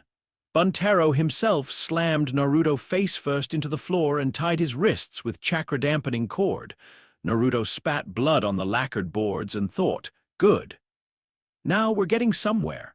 Yellow sounded revolted. Your relationship with captivity is going to get professionally concerning. Naruto got dragged downstairs smiling. The interrogation room was underwhelming. Naruto appreciated that he hated it when criminals over-decorated their torture spaces. It suggested they thought ambience could compensate for a lack of imagination. This room was plain. Stone floor, chair bolted to a ring, drain in the center. Table with instruments arranged by someone who wanted fear to do half the work. One shuttered lantern. 2 guards, Buntaro, and, after a minute, Hakairu himself, of course. Naruto had apparently tripped over the exact threshold of narrative privilege where the boss decides a captive boy with the wrong eyes deserves direct attention. Hakairu entered dry despite the weather, which offended Naruto on aesthetic grounds. He circled once, studying the prisoner tied to the chair. Naruto studied him back, up close. Hakairu's face was even more curated than it had looked from the rooftop. He wore sorrow the way merchants wear expensive dye, deliberately and with an eye to resale. "You are young," Hakairu said at last. Naruto nodded, and yet somehow still already tired of this speech. One of the guards laughed accidentally, then choked it back. Buntaro shot him a murderous look. Hakairu's expression barely shifted. "You infiltrated my house. You have a kitchen delivery problem. You stole records." Naruto wiggled one shoulder. "Temporarily relocated." Buntaro backhanded him. Naruto's lips split. It was a decent hit. He rolled his jaw experimentally and said, "See, that's what I mean. No patience for wording." Hakairu crouched in front of him. "Do you know who I am?" Yellow groaned so hard Naruto almost smiled. No, he did not. "We have reached identity recital." Naruto looked Hakairu full in the face. "You are a local parasite with stage instincts." The room went still. Buntaro hit him again, harder. Naruto tasted blood and rain-damp stone. Hakairu stood slowly. "Interrogate him," he said. "Then use the imported inhibitor." Now that got Naruto's attention. The poison they brought out was thick and pale blue in a ceramic vial, sealed with wax and 2 papers of origin from somewhere east of the sea lanes. Expensive. Rare. Designed, Buntaro explained with visible pride, to stop monster-level regenerative response and Biju-linked chakra surges. Naruto blinked at the vial, then at Buntaro, then laughed, not because this was fun, because the universe had once again handed him the exact sort of bad idea he was temperamentally incapable of declining. Yellow said, "Absolutely not." Naruto, tied to the chair, bleeding slightly, answered internally counterpoint. "Yes, that is not a counterpoint. That is a cry for help with punctuation." Buntaro forced the toxin into Naruto's neck. Cold fire entered his blood, and for the first time in months, Naruto felt his healing factor hesitate, not fail, hesitate. Every cell in his body seemed to seize around the intrusion like a crowd discovering an assassin in church. The poison spread fast, binding chakra circulation at the tissue level, suppressing the ordinary overcorrection his body performed around damage. His pulse stuttered. Vision doubled. Numbness laced down one arm. The split lip stayed split. Now that was interesting. Pain landed heavier when healing lagged behind it. Weight returned to things. Stakes sharpened. Naruto felt red rear up behind the seal in immediate, incandescent disgust, the fox's chakra battering against the inhibitor like claws at a locked door. Buntaro grinned. "There, let's see you smile through that." Naruto raised his head slowly. Blood dripped from his mouth onto his chest. He considered the feeling honestly, then said, "I can still manage a little," and smiled. Buntaro lost his temper first. That helped. Angry interrogators are sloppy interrogators. He went from method to punishment in under a minute, which told Naruto everything he needed to know about the chain of command here. Hakiru built the ideology. Men like Buntaro handled its insecure muscle. The beating got bad, worse than Naruto usually allowed, because the poison worked, partially. Bruises stayed longer. Cuts didn't close on contact. When Buntaro drove a baton into Naruto's ribs, something cracked and remained cracked for more than a second, a strange antique sensation in a body too used to immediate correction. Naruto catalogued the inhibitor's tempo while coughing blood onto the stone, 3-minute peak spread, tissue lag, neural dampening, not a true anti-healing compound, more like a bureaucratic slowdown imposed on the body's refusal to die. Useful. The guards got nervous after the third hit failed to produce any begging. Naruto refused the script out of principle. Buntaro kept demanding names, employers, routes, village affiliations. Naruto kept answering with things like freelance and deeply underpaid. And once, when particularly annoyed, I'm from a place where men like you become cautionary architecture. Then Hakiru came back, not to intervene, to speak. Of course he did. He stood in the doorway while Naruto bled into the drain and delivered the philosophy version of criminal administration. Order through fear.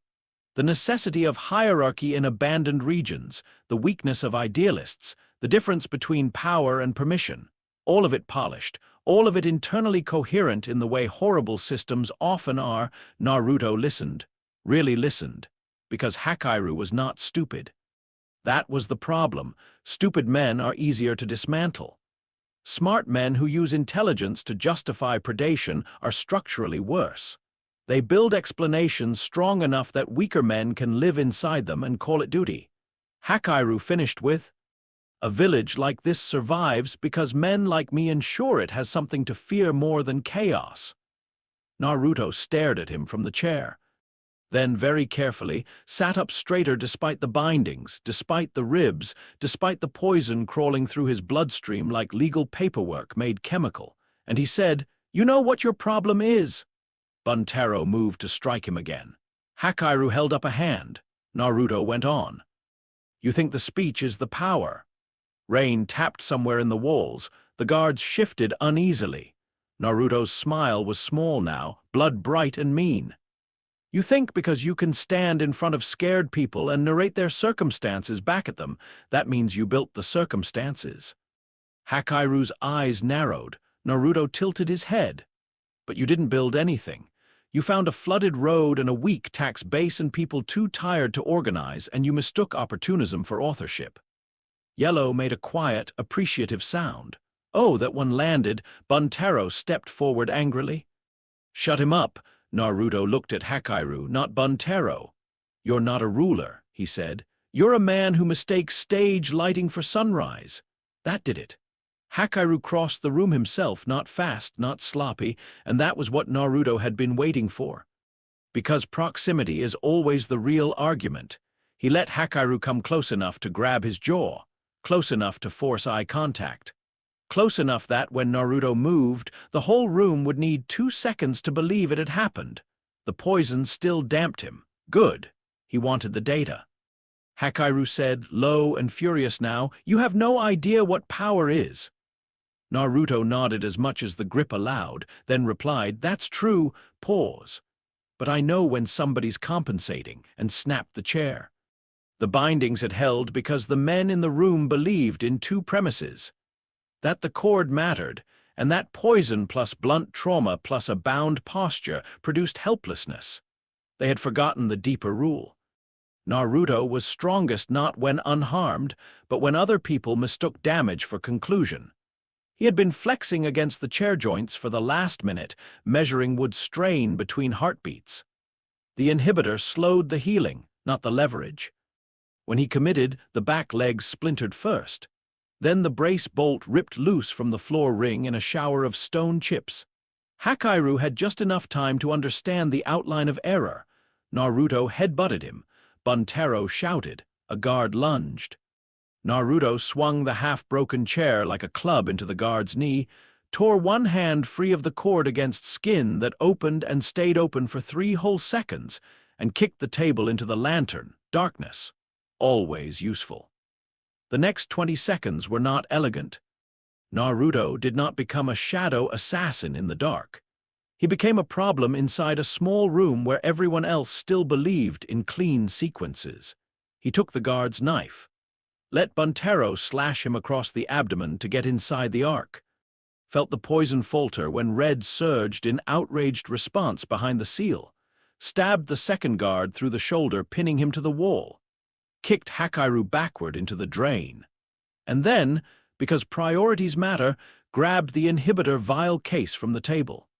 If they had more of this, he wanted it. Yellow, while Naruto elbowed Buntaro in the throat, said, "This is the least professional research environment imaginable." Naruto smashed Buntaro's face into the stone. Disagree. He escaped the interrogation room with 1 blade, a stolen toxin case, 2 cracked ribs, a reopened side wound, and every alarm in the compound beginning to ring above him. Which, in fairness, was exactly where the fun started. Everything after that happened in reverse, or at least it felt like reverse. Later, if someone asked, Naruto would describe the job from the ending backward because the ending explained the rest. The compound didn't collapse because he outdueled Hakiru in some clean public contest. It collapsed because every institution inside it had been organized around the idea that central fear was stable. Naruto broke the center, then let all the peripheral systems panic in different directions at once. First, he opened the lower north cells. Not out of mercy, he told Yellow. Because caged variables are wasted leverage. The prisoners were a mixture. 2 trafficked laborers, 1 courier beaten half-blind, a bridge smuggler, and, unexpectedly, a rain-born low-level bookkeeper the syndicate had decided knew too much about levy siphoning. Naruto cut them loose, pointed them toward the service stairs, and said, "If anyone stops you, scream fire and sound believable." The bookkeeper stared at him. "There isn't a fire." Naruto smiled, blood in his teeth. "There's about to be." Then he hit the East Poison stores. That part required care. Explosive tags are like arguments. Timing matters more than quantity if you want the structure to collapse in the right direction. Naruto seeded the corridor supports, cracked the seal on 3 imported toxin jars, and left 1 intact for personal acquisition, because professionalism survives even during sabotage. When the charges went, the blast itself was modest.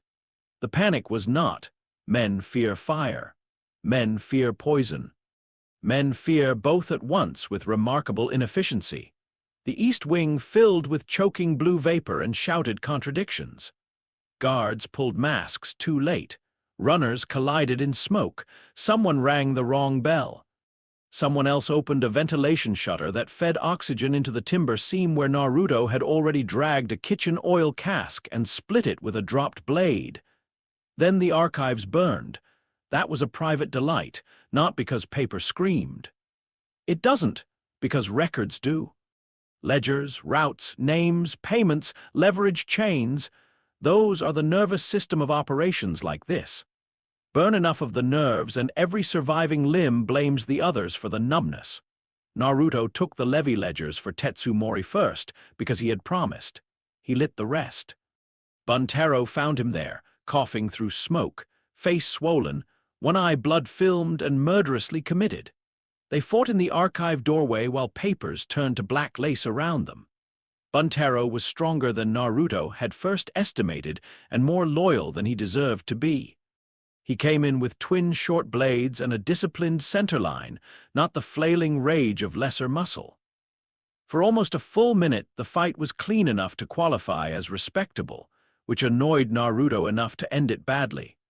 He took one blade through the palm to trap Buntaro's hand, rammed the intact inhibitor vial into the man's mouth, and slammed his jaw shut with the heel of his other hand. Buntaro's eyes went wide in terrible understanding. Naruto kneed him in the stomach to force the swallow, then stepped back as the imported anti-regenerative toxin tore through a perfectly normal human system with appalling efficiency. Buntaro collapsed, choking. Naruto stood over him, flexing the punctured hand already beginning to close now that the inhibitor in his own bloodstream had degraded under Red's furious pressure. That, he said, was for professional curiosity. Yellow made a noise somewhere between approval and concern. Then Hakairu took the receiving chamber. Of course he did. When men like him are losing, they retreat to the room where they have most often rehearsed control. Naruto followed the pattern uphill through smoke and shouts and found him there, exactly where Emi had predicted. In the chamber with the low platform, the lacquer screens, and the polished floor designed for strategic pacing, 2 surviving captains stood with him. Both died first, not ceremonially. One got a blade through the throat while trying to hand-sign a water technique. The other took 3 shadow clones to the knees because Naruto had finally decided subtlety was no longer tax-deductible. That was the first time he used clones openly in the compound. They changed the atmosphere at once. Smoke-filled doorway, then 3 Narutos, then 7, then 12, all stepping into the receiving chamber dripping rain and soot and contradictory grins. Some carried blades, some carried nothing. One leaned casually on a broken screen and said, "This room explains so much." Hakairu stood very still. Naruto, the real one somewhere in the cluster and not at all interested in clarifying which, looked around the polished chamber and said, "You practice in here, don't you?" No answer. A clone crouched to inspect the platform. "This is where he tests the pauses." Another clone nodded solemnly. "You can really hear the self-importance in the acoustics." Hakairu drew his weapon at last, a long, narrow sword meant for decisive lines and men who believed in honorable reach. Naruto brightened. "Oh, good," he said. "We're doing symbolism." The final fight was ugly, as all worthwhile fights are. Hakairu really was good. That mattered. He cut through clones with exactness, moved with economy even as the estate burned around him, and adapted faster than most speech-heavy villains deserved to. Twice he tagged the real Naruto through the confusion, once across the shoulder, once under the ribs. The second cut was deep enough that, for a few seconds, Naruto felt the old dangerous drag of blood loss paired with inhibitor lag still clearing his system. Hakairu saw it, committed. And that was where he lost. Because he still believed the sight of a wounded body signaled narrative advantage, Naruto let himself stagger. Let Hakairu step into the line, then sat down, not metaphorically, actually sat. Right there in the receiving chamber amid the firelight, smoke, broken screens, and dissolving clones, Naruto sat cross-legged on the polished floor. Hakairu halted in baffled fury. Naruto, one hand pressed to the bleeding cut, looked up at him and said, "Go ahead." Hakairu's face tightened. "What?" The speech. "I know you've got one. Burning house, collapsing empire, doomed but dignified central figure. This is absolutely where you tell me what separates men like us." The rain hammered harder outside. One surviving clone sat down too, then another. They formed a little semicircle of utterly disrespectful attention. Naruto gestured. "Come on. If you've rehearsed in this room and you don't monologue at the end, that's wasted real estate." Yellow whispered, delighted, "You're doing psychic vandalism again." It worked better than Naruto had hoped. Because Hakairu could not resist proving that he was more than a provincial thug. Men who build themselves out of explanation always crack when denied the final explanation. So he spoke. He spoke about structure, legacy, inevitability, the necessity of hard men in wet countries abandoned by great powers. He spoke about the weakness of people who confuse disgust with strength. He spoke long enough for the blood under Naruto's hand to slow. Long enough for the inhibitor haze to finally burn out of his system entirely. Long enough for 3 more clones to slip behind him soundlessly through smoke. Naruto listened, then nodded once. "See," he said, "that was almost interesting." Hakairu lunged, the clones hit him from behind. The real Naruto rose into the motion, wound knitting hot under his palm, and crashed inside the sword line before Hakairu could recover from the multiplied attack. One blade hooked the man's elbow. Another clone took the wrist. Another kicked the back knee. Naruto himself slammed a shoulder into Hakairu's chest and drove both of them through the lacquer screen into the hallway beyond. The floor broke, not because Naruto planned it, because the receiving chamber sat above the old customs vault, and fire plus structural charges had done their patient work. Both men fell through. Hakairu hit the vault floor badly, Naruto hit worse, then healed faster. That was the entire summary of their ideologies. When Hakairu tried to stand, Naruto was already on one knee. When he reached for the sword, Naruto kicked it away. When he opened his mouth, Naruto pointed a blade at him and said, almost kindly, "No, you've used your words." Hakairu stared up at him in the failing light of a burning compound, mud and blood and dignity all running together. For the first time since Naruto had seen him, he looked exactly what he was. Not a ruler, not a thesis. Just a man who had found vulnerable roads and mistaken that for divinity. Naruto considered killing him, efficient, fitting, easy. Instead, he broke both his hands, practical. A speaker can recover from humiliation. A syndicate leader with shattered hands, burned ledgers, poisoned lieutenants, opened cells, and fleeing guards rarely recovers command. Then Naruto left him in the vault with the alarms still ringing. The rest was logistics, fire spreading, survivors running, storehouse roof collapsing. Kitchen wing evacuated because Naruto had screamed about poison vapor loud enough that even criminals believe chemistry eventually. And at the end of it all, a rice bowl from the pantry. A walk through the gate, the compound burning in his rear view. By the time Naruto reached the village at the bottom of the ridge, dawn was beginning to gray the rain. Nothing makes people older than firelight on wet faces. Villagers had gathered under awnings and overhangs, not in a crowd exactly, more in a gravitational uncertainty. They watched him come down the road with smoke still clinging to him, and that peculiar local caution people reserve for the man who might have saved them in a way too ugly to applaud immediately. Lord Tetsumori's steward reached him first. She looked at the blood, the missing shirt, the ledger satchel over one shoulder, then at the ridge, the estate still burned visibly even from here. "Did you do that?" she asked. Naruto handed her the levy ledgers. "Mostly." She took them with both hands as one receives either sacred documents or unexploded devices. Behind her, someone in the village square began to cry very quietly, not grief, release. Those sounds similar from a distance. Tetsumori himself arrived in a rush of retained dignity and poor breathing. "Hakairu!" "Alive when I left," Naruto said. "Leadership confidence severely damaged." The steward translated automatically. "Not in command anymore, correct." She looked at him once more, longer this time, not afraid, exactly, calculating. "That was better. You were captured," she said. Naruto blinked. "Temporarily. You were poisoned." He glanced down at his own arm where the puncture mark was already gone. "Educationally." The steward closed her eyes for one long second, then reopened them with the expression of a woman deciding she did not actually want the full mechanism. "Your payment will be ready within the hour." Naruto nodded.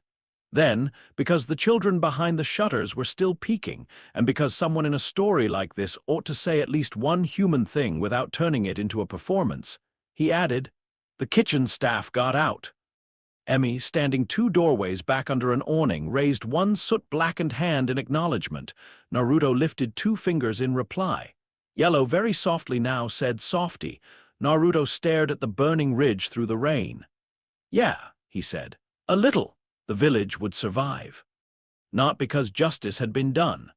Naruto distrusted that phrase too, because a structure had been broken at the point where it translated fear into routine. There would still be aftershocks, power vacuums, petty reprisals, men trying to grab pieces of the remains. Maybe another contract in 6 months if things curdled wrong again.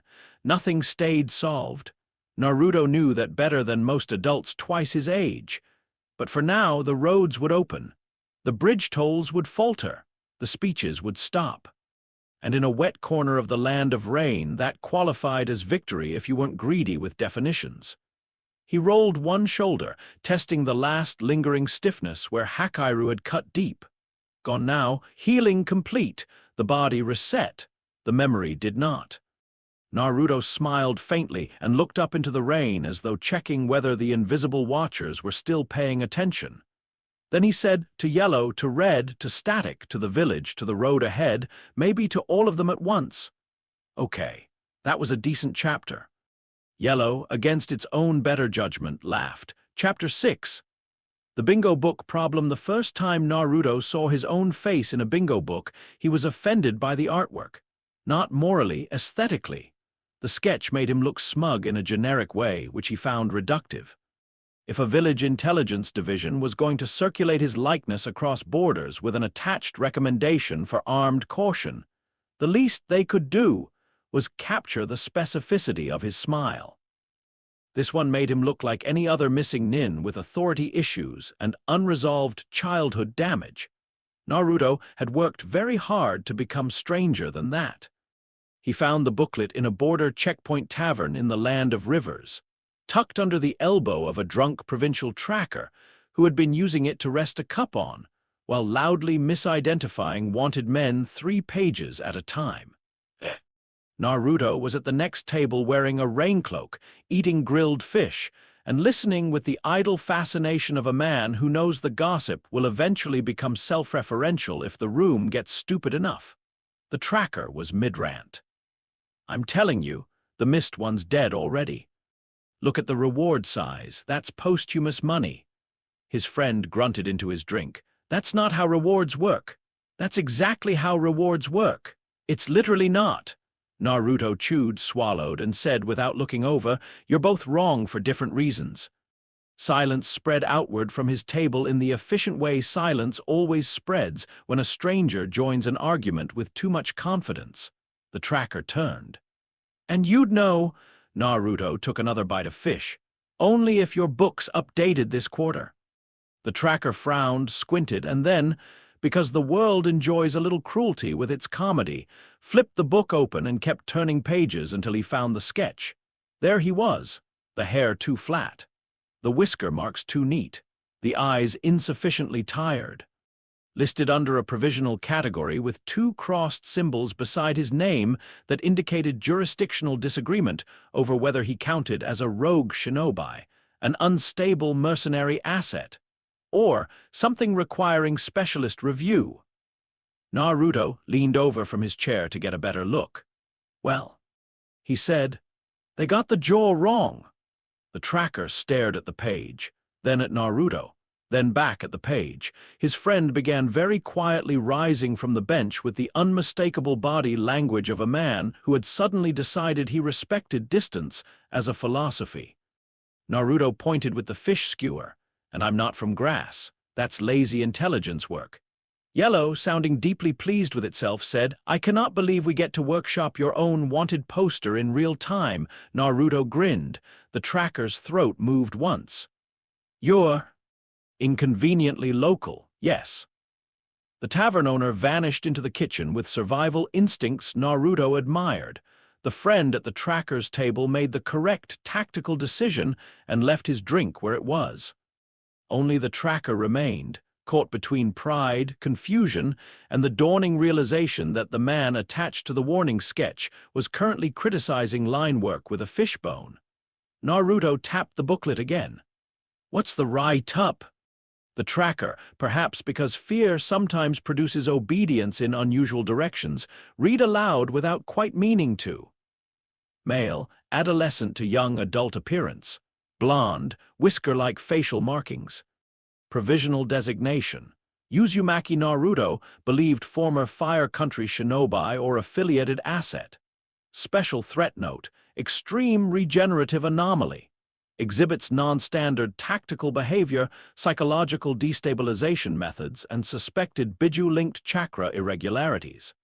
Recommended? He swallowed. Recommended not to engage without support. Naruto nodded approvingly. Better. Then he reached over, tore the page out neatly, folded it, and tucked it into his pocket. Personal copy, he explained. No one in the room argued. That was how the bingo book problem began. Not in a war room. Not with a cage issuing directives, but with a badly drawn face in a damp tavern, and the growing international consensus that nobody quite knew what to call the blonde boy on the roads, except do not be alone with him if your profession relies on conventional expectations. And unfortunately for the great nations, nobody knows what to call him is exactly the kind of ambiguity bureaucracies find intolerable, so they started classifying. And once villages begin classifying a man, the man is halfway to becoming an administrative legend, whether he deserves it or not. Naruto found this hilarious. Yellow found it inevitable. Red found it beneath notice unless classification ended in blood. Static, as ever, hissed between them all like a radio caught between governments. Konoha classified him first. Of course they did. Konoha had the most paperwork invested in his childhood. Somewhere under the Hokage Tower, behind doors that smelled of dust, ink, and old compromises, Naruto's file thickened from concerning academy anomaly into absent genin-level operative with escalating external reports. The exact phrasing took revisions. That was one of the many indignities of bureaucracy. Even its fear prefers a draft process. The first report, after the Rain Country job, arrived through Fire Country intermediaries, and used the words external contract, operative, and probable missing nin activity. The second included witness descriptions from River and Grass, suggesting a blonde adolescent mercenary whose wounds sealed in combat. The third came from a merchant convoy whose guards could not agree whether Naruto had saved them, extorted them, or accidentally ruined a regional protection racket while correcting their route map. By the fourth report, the pattern was no longer deniable. He was out there, not wandering aimlessly. Operating, worsening, developing a reputation. Hiruzen read the summary in late afternoon light while smoke from his pipe drifted toward a window that had seen too many young men become paperwork. An Anbu operative stood kneeling before the desk. Latest designation request from intelligence? Hiruzen asked. The Anbu answered without inflection. S-rank missing nin, provisional. Hiruzen looked up sharply. S-rank, the operative inclined his head. Not because of conventional offensive output, Lord Hokage, because no current engagement doctrine reliably predicts containment. Medical reports from border contacts indicate visible regeneration under live combat conditions. Psychological warfare patterns also appear escalating. Hiruzen exhaled slowly through the nose. There it was, the arithmetic of fear, not how strong is he. Not how many jutsu does he know. But the more dangerous question: how do we stop him if he refuses to participate in the kind of battle our doctrine understands? He turned one page, witness statements. A border swordsman reporting that Naruto kept getting back up after deep tissue cuts and made conversational remarks about pacing. A merchant guard claiming the blonde mercenary used clones, not like soldiers but like hecklers. A local headman from Rain describing the destruction of the Kuchinashi compound with the shaky moral uncertainty of a man relieved and unnerved in equal measure. Hiruzen closed the file. Approved? Asked the Anbu. Hiruzen was quiet for a long time. He thought of the alley report that had never been opened quickly enough, of the academy notes describing Naruto as dangerous in ways they lacked vocabulary to classify, of the boy at the swing with no family beside him, of Minato's last request, protect him. There are days when leadership means choosing which failure gets written down in the neatest handwriting. At last, Hiruzen said, approved, but with a standing limitation. The Anbu waited. No kill authorization unless direct catastrophic threat is confirmed. The operative paused. That will be challenged by intelligence. I know. And by the council, I know. The old Hokage looked again at the closed file on his desk. Add this note: if recovery is possible, recovery takes priority. The Anbu bowed, he left. The order moved, ink dried. And somewhere inside Konoha's classification system, Naruto became an S-rank missing nin with the note, do not engage without support. Recovery prioritized over termination pending Hokage review. 2 hours later, Because institutions cannot resist annotating discomfort. A lower division psychological reviewer added a side memorandum to the internal copy. Subject may represent a threat to narrative stability within conventional shinobi engagement models. Consultation with psychological division recommended. Naruto never saw that memo. If he had, he would have framed it. Other villages were less sentimental. Kumo, in particular, took the matter personally. Kumagakure had never liked variables it had not either hired, outmuscled, or electrified into submission. A regenerating adolescent mercenary with rumored Biju-linked traits and a habit of making professional fighters look foolish in public was precisely the sort of thing Kumo's higher brass classified under acquire if possible, eliminate if annoying. The first Hunter Nin team they sent was supposed to be a test, not a serious retrieval unit. Just 3 capable field shinobi with enough experience to evaluate whether the reports had been exaggerated by frightened provincials, and the occasional wounded idiot with a flair for storytelling. Their names were Daigo, Maki, and Tenzu. Daigo was team lead, broad-shouldered and methodical, the sort of man who believed planning was a moral virtue. Maki carried senbon and lightning thread traps, and had the kind of face that remained calm specifically, so other people would make emotional errors around her. Tenzu, youngest of the 3, was on his final field cycle before promotion review, and still had the dangerous amount of idealism that villages call promising right up until it collides with reality. They found Naruto in a gorge road in the land of frost. He was cooking something unwise over a fire and reading a stolen bingo book entry on himself with visible dissatisfaction. Daigo landed first on the ridge above him. Maki took the left shelf. Tenzu came in behind, clean triangulation, proper spacing, excellent doctrine. Naruto didn't look up from the page. "Kumo?" he asked. Daigo's voice carried the polite authority of a man who had already decided the conversation would end in restraints. "Use you, Maki Naruto. You are to come with us for questioning." Naruto turned one more page. "Awful sketch," he said. "Is that yours or a shared print?" Maki flicked a senbon between her fingers. "Stand up!" Naruto looked over his shoulder at them at last. Rainlight silvered the gorge walls. Steam rose from the cooking pot beside him. The fire snapped softly. He smiled. Yellow said, "Try diplomacy first." "It will be funny later." Naruto lifted one finger. "Question," he said. "Did they tell you I was dangerous, unstable, or just difficult?" Daigo did not blink. "They said all 3. That's fair." Tenzu shifted slightly, uncertain. Naruto noticed at once. "You can tell a team's weak seam by who still looks like they want there to be a correct version of this." Naruto pointed at him. "That one still believes in honorable arrest procedure." Tenzu stiffened. "What?" Naruto looked at Daigo. "You should have left him home." Then he kicked the cooking pot into the fire. The boiling broth exploded upward in a cloud of steam and ash. Daigo moved.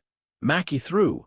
Tenzu committed half a second too late because he was still processing why the target had weaponized dinner. By the time the gorge cleared, Naruto had turned the engagement into one of his favorite formats. Too much noise, too many versions of the next 3 seconds, and just enough body horror to make professionals reevaluate their salary. Daigo was good. He adapted fast, used lightning release to disrupt clone clustering, and figured out within a minute that Naruto's real body moved with a slightly different shoulder economy than the clones. Maki was better. She nearly pinned Naruto through the calf with a senbon cluster designed to thread muscle and lock the limb under current. Tenzu, unfortunately for Kumo, was the problem. Not because he was weak, because he was educable. Mid-fight, Naruto took a wire cut across the chest, allowed the pain to fold him briefly, then laughed while the flesh pulled itself closed. Tenzu saw it happen from 5 meters away and lost the clean professional partition between target and impossible. That is often all it takes, Naruto noticed. He always noticed. So while Daigo and Maki recalibrated into harder containment measures, Naruto directed 3 clones at Tenzu and had each one say something slightly different. Do they pay extra for this?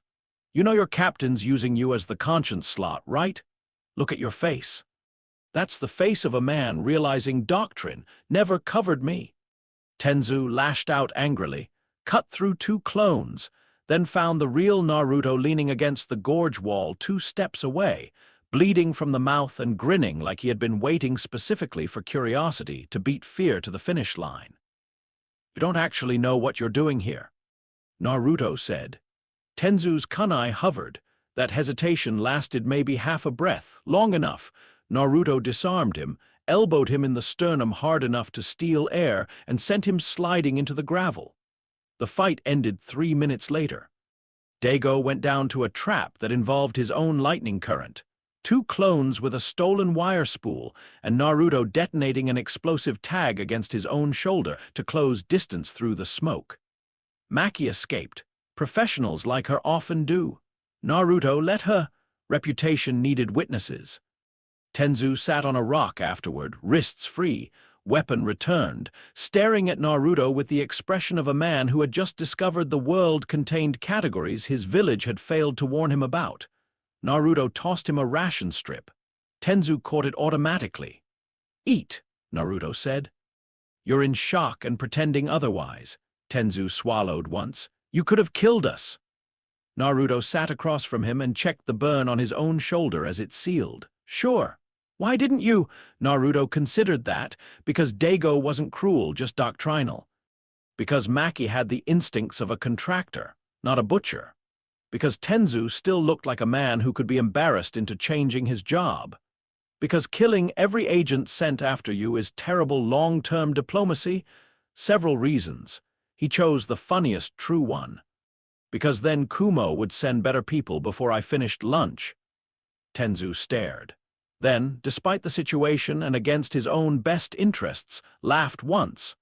That was the beginning. 3 weeks later, Tenzu resigned from Kumo's Hunter Division, citing philosophical misalignment with target engagement structure, found Naruto in a fairy town, and asked if he needed a scout. Naruto looked him over for a long moment, then said, "Do you snore?" Tenzu blinked. "What?" "It's a team compatibility question. They worked together for 4 months. Tenzu never stopped being unsettled. That was probably healthy. The second Kumo Hunter Nin to defect did so for money. Naruto respected that even more. Maki reappeared in the land of marshes wearing civilian clothes, carrying 3 forged travel permits and offering her services at a rate more competitive than whatever Kumo thinks loyalty costs. Naruto was sitting under a reed shelter, cleaning one of his serrated blades and waiting for a smuggler to either arrive or betray him on schedule. He looked up as she entered. Yellow said, "Oh, this is delightful." Maki crouched opposite him. "I've been offered 6 more times to join the retrieval team," she said. "The briefings are getting worse. They've moved from capture if possible to observe at distance and report anomalies." Naruto nodded. "That's sensible. It also pays terribly. Also sensible." She held out the forged papers. Naruto glanced at them. "Excellent work. Border seals, travel marks, route codes, useful. What's your price?" She named it. Naruto whistled softly. "You think highly of yourself." Maki met his gaze without blinking. "I think accurately of how many villages would like to know where you sleep." That was true. He paid her. Maki became, for a short and extremely efficient season, one of Naruto's occasional contractors. She handled documents, route intelligence, and long-range elimination of men who believed distance could preserve dignity. She never pretended loyalty. Naruto never asked for it. Professional honesty. Very refreshing. Yellow approved so much it became suspicious. And then there was pottery. The third Hunter Nin Kumo sent was named Isamu. Isamu was a very serious man, the kind of serious that arrives pre-irritated by levity and imagines this counts as professionalism. He had a square jaw, lightning style, and the exact emotional architecture of someone raised to believe order exists if people just stop being strange on purpose. This made him, unfortunately, ideal clay. Naruto met him outside a village in the land of valleys where the hills were soft and green and entirely too peaceful for what happened there.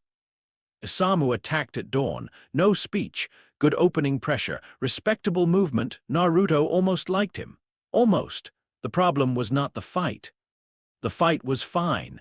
The problem was that Isamu kept trying to impose meaning on it. Every exchange came with correction. Surrender? Submit? Stop making this worse. As if Naruto were an argument with bad posture instead of a person with a knife. By the time Isamu blew apart a clone only for the real Naruto to emerge from the dust, holding a stolen shovel and asking, "Do you ever hear yourself?" The mission had already drifted from tactical into pedagogical. Naruto did not beat Isamu through superior force.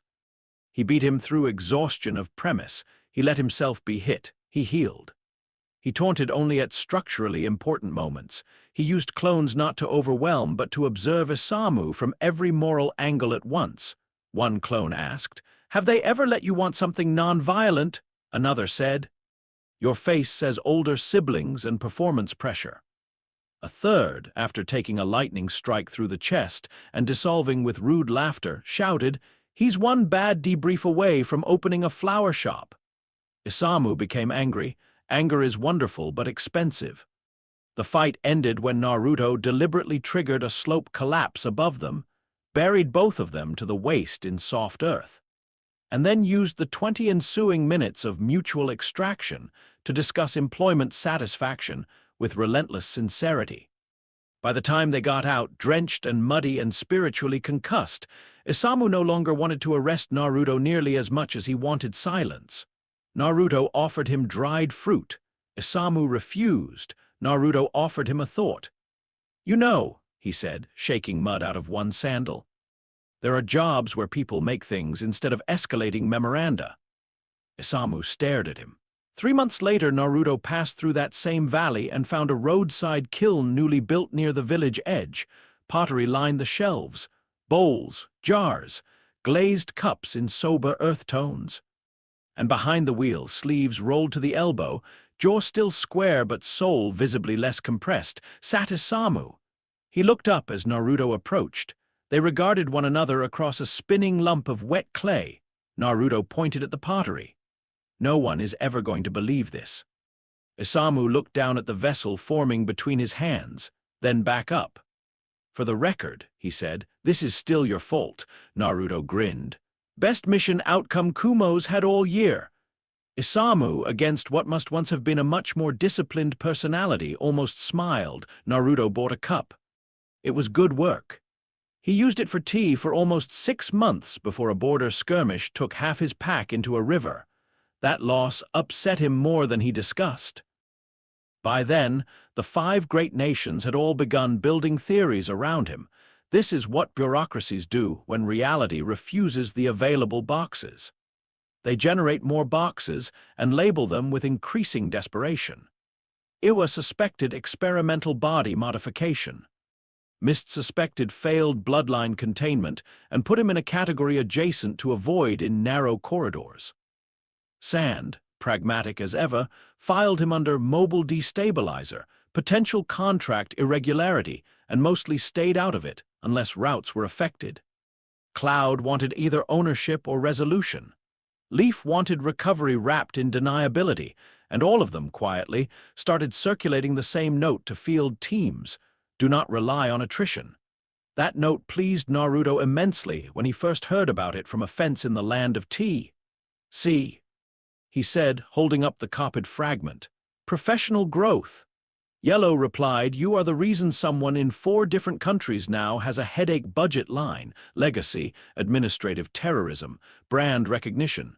Yellow gave up. The geopolitical texture of the world thickened around him the longer he stayed outside it. Naruto was not ignorant of politics. He just hated the sort that arrived in speeches and council chambers. Out on the roads, politics looked truer. A bridge toll doubled because a daimyo's nephew had lost at cards to a military contractor. A village changed loyalties not out of ideology, but because one great nation's grain subsidy arrived 2 weeks faster than another's.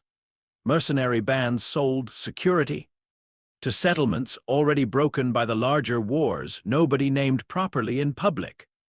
The 5 great nations circled each other with formal restraint and informal sabotage, all while the countries between them soaked up the consequences like old cloth. Naruto watched it from outside the chains of command and developed what Yellow called a profoundly unhealthy contempt for statecraft. Contempt implies surprise, Naruto said once while reading a tax decree posted over flood damage in a canal town. This is just pattern recognition. The decree had raised grain extraction in a district already one failed harvest away from cannibalizing seed reserves. Naruto tore it down. Not because that solved anything. Because bad paper deserved at least one enemy. Yellow, softening despite itself, said, "You do care." Naruto crumpled the decree. "I care that people keep dressing exploitation in professional language." "That counts." He didn't answer. Red simmered at all governments equally. Static got louder near borders. His own legend kept mutating. That was the real problem with becoming a rumor in a fractured world. People sand off the useful details and preserve the emotionally flattering ones. In one village, he was said to be immortal because a goddess had laughed at his funeral and sent him back unfinished. In another, he was supposedly a demon mercenary raised in battlefield ruins who could smell fear through walls. In a third, he was not one person at all but a method used by outlaw cells. Naruto, as an alias worn by different operatives to destabilize local tyrants. Naruto found that one particularly funny. "You know," he told Tenzu over campfire rice, "that's not even the worst theory." Tenzu looked up from sharpening a kunai. "There are worse." Naruto gestured vaguely at himself. "Have you met me?" Tenzu thought about this, then nodded. "Fair." Sometimes Naruto leaned into the rumors. Sometimes he corrected them. Mostly he allowed them to tangle on their own. A good legend is like barbed wire. Most people hurt themselves more by handling it than the original maker had to work to install it. The bingo books updated every few months. The sketch improved slightly after an operative in grass actually survived long enough to note that Naruto's eyes looked less smug and more tired than previous renderings suggested. The write-up grew too. Now it included lines like, "Known to weaponize shadow clones for psychological saturation. Resistance to poison suspected high. May deliberately absorb damage to create close-range openings. Do not assume apparent incapacitation indicates combat termination." Naruto loved that one. He repeated it aloud for days after hearing it. "Do not assume apparent incapacitation indicates combat termination," he said while washing blood out of a shirt in a stream. Yellow sighed. "You sound like a training circular had a nervous breakdown." "Exactly." There was only one person from Konoha who ever tried speaking to him like a person before a target. Kakashi found him on a rooftop in the Land of Fire's outer territories just after sunset. Years enough passed that the village and the road had both had time to harden them differently. Naruto had known he was being followed for almost an hour. Kakashi was still good. Naruto was simply calibrated now to a wider category of wrongness. He sat on the roof ridge eating skewered mushrooms stolen honestly from a market stall and waiting for the performance of stealth to conclude. At last he said, without turning, "You know the problem with nostalgia?" Kakashi landed behind him, light and quiet. Naruto went on. "It always arrives pretending to be surveillance." For a moment neither moved. The village below them glowed gold in windows. Dogs barked in alleyways. Someone was frying oil-rich street food badly enough that the smell climbed even this high. Kakashi stood with one hand in his pocket, the visible eye unreadable above the mask. "You've gotten harder to find." Naruto bit into the mushroom skewer. "You've gotten more sentimental in your openings." "I could leave," Naruto snorted. "No, you couldn't. That would make the trip pointless." Kakashi was quiet.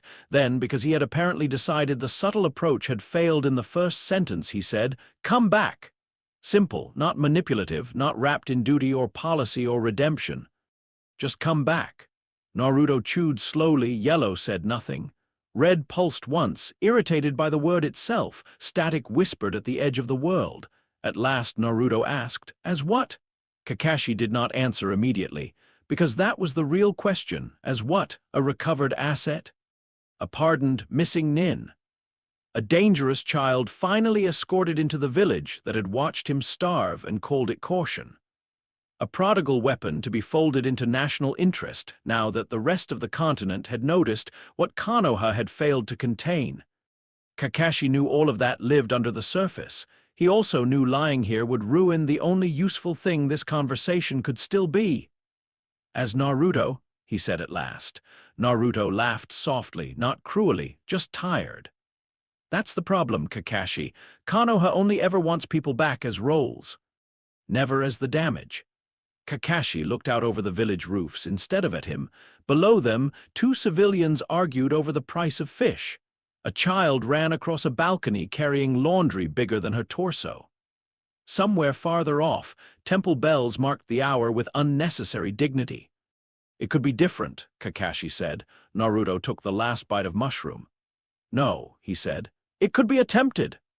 That landed. He knew it landed because Kakashi did not immediately defend the village, did not invoke Hiruzen, did not say family, home, forgiveness, second chance. He just stood there with the weight of his own institution on one shoulder and his own ghosts on the other. Naruto liked him for that. Liking made nothing easier. After a while, Kakashi said, "Do you know what chapter you're in yet?" Naruto turned then, finally, and looked at him fully. Moonlight caught the slanted headband, the tired eye, the face half hidden and wholly familiar in the way old surveillance becomes familiar. He smiled. "There it is," Naruto said. "I was wondering how long you'd wait." Kakashi's eye narrowed a fraction. Naruto went on. "You remember that rooftop in Konoha when I asked if you knew what chapter it was yet?" "I remember." "Good, then here's the answer." Naruto leaned back on his hands and looked up at the night. "This is the part where people mistake movement for progress." Kakashi said nothing. Naruto lifted one shoulder. The village's posture. The roads get worse. Everybody tells themselves the next war will be cleaner because they'll have better reasons this time. Men like you call it balance because the alternative is admitting it's just managed collapse. You think you're outside it. Naruto considered that, then nodded once, for now. Kakashi watched him for a long time. "You're not as crazy as the reports say." Yellow made a scandalized noise. "Excuse him," Naruto grinned. "That's because the reports only interview survivors." For one impossible second, Kakashi almost laughed. It passed quickly, but not quickly enough to hide from Naruto. There it was, the ghost of the teacher watcher who had once arrived too late to an alley and filed a report nobody opened. Naruto looked away first. Mercy, in small doses, was still something he could manage. Kakashi said, quieter now. "They'll keep coming." "Yeah, you can't keep turning every pursuit into a personality crisis for the people involved." Naruto looked genuinely thoughtful. "Counterpoint, watch me." That got the laugh small, unwilling, real. Then the silence came back. Kakashi stepped toward the roof edge. "I'm not here to arrest you tonight," he said. Naruto nodded. "I know." "Next time might be different." Naruto glanced at him sidelong. "No, next time the village will send someone with more paperwork and less history." Kakashi did not deny it. He left the way good shinobi leave, clean, quiet, with no demand for a final word. Naruto sat on the rooftop after he was gone and looked down at the village lights until they blurred slightly with distance and weather and memory. Yellow spoke first. That went better than expected. Naruto rubbed at one wrist absent-mindedly where old binding scars had long since been erased from the skin. "No," he said. "It went exactly how it could." Yellow did not argue, because sometimes precision is sadder than hope. The bingo book problem worsened after that. Not because the villages learned more, because they learned just enough to become careful and not enough to become wise.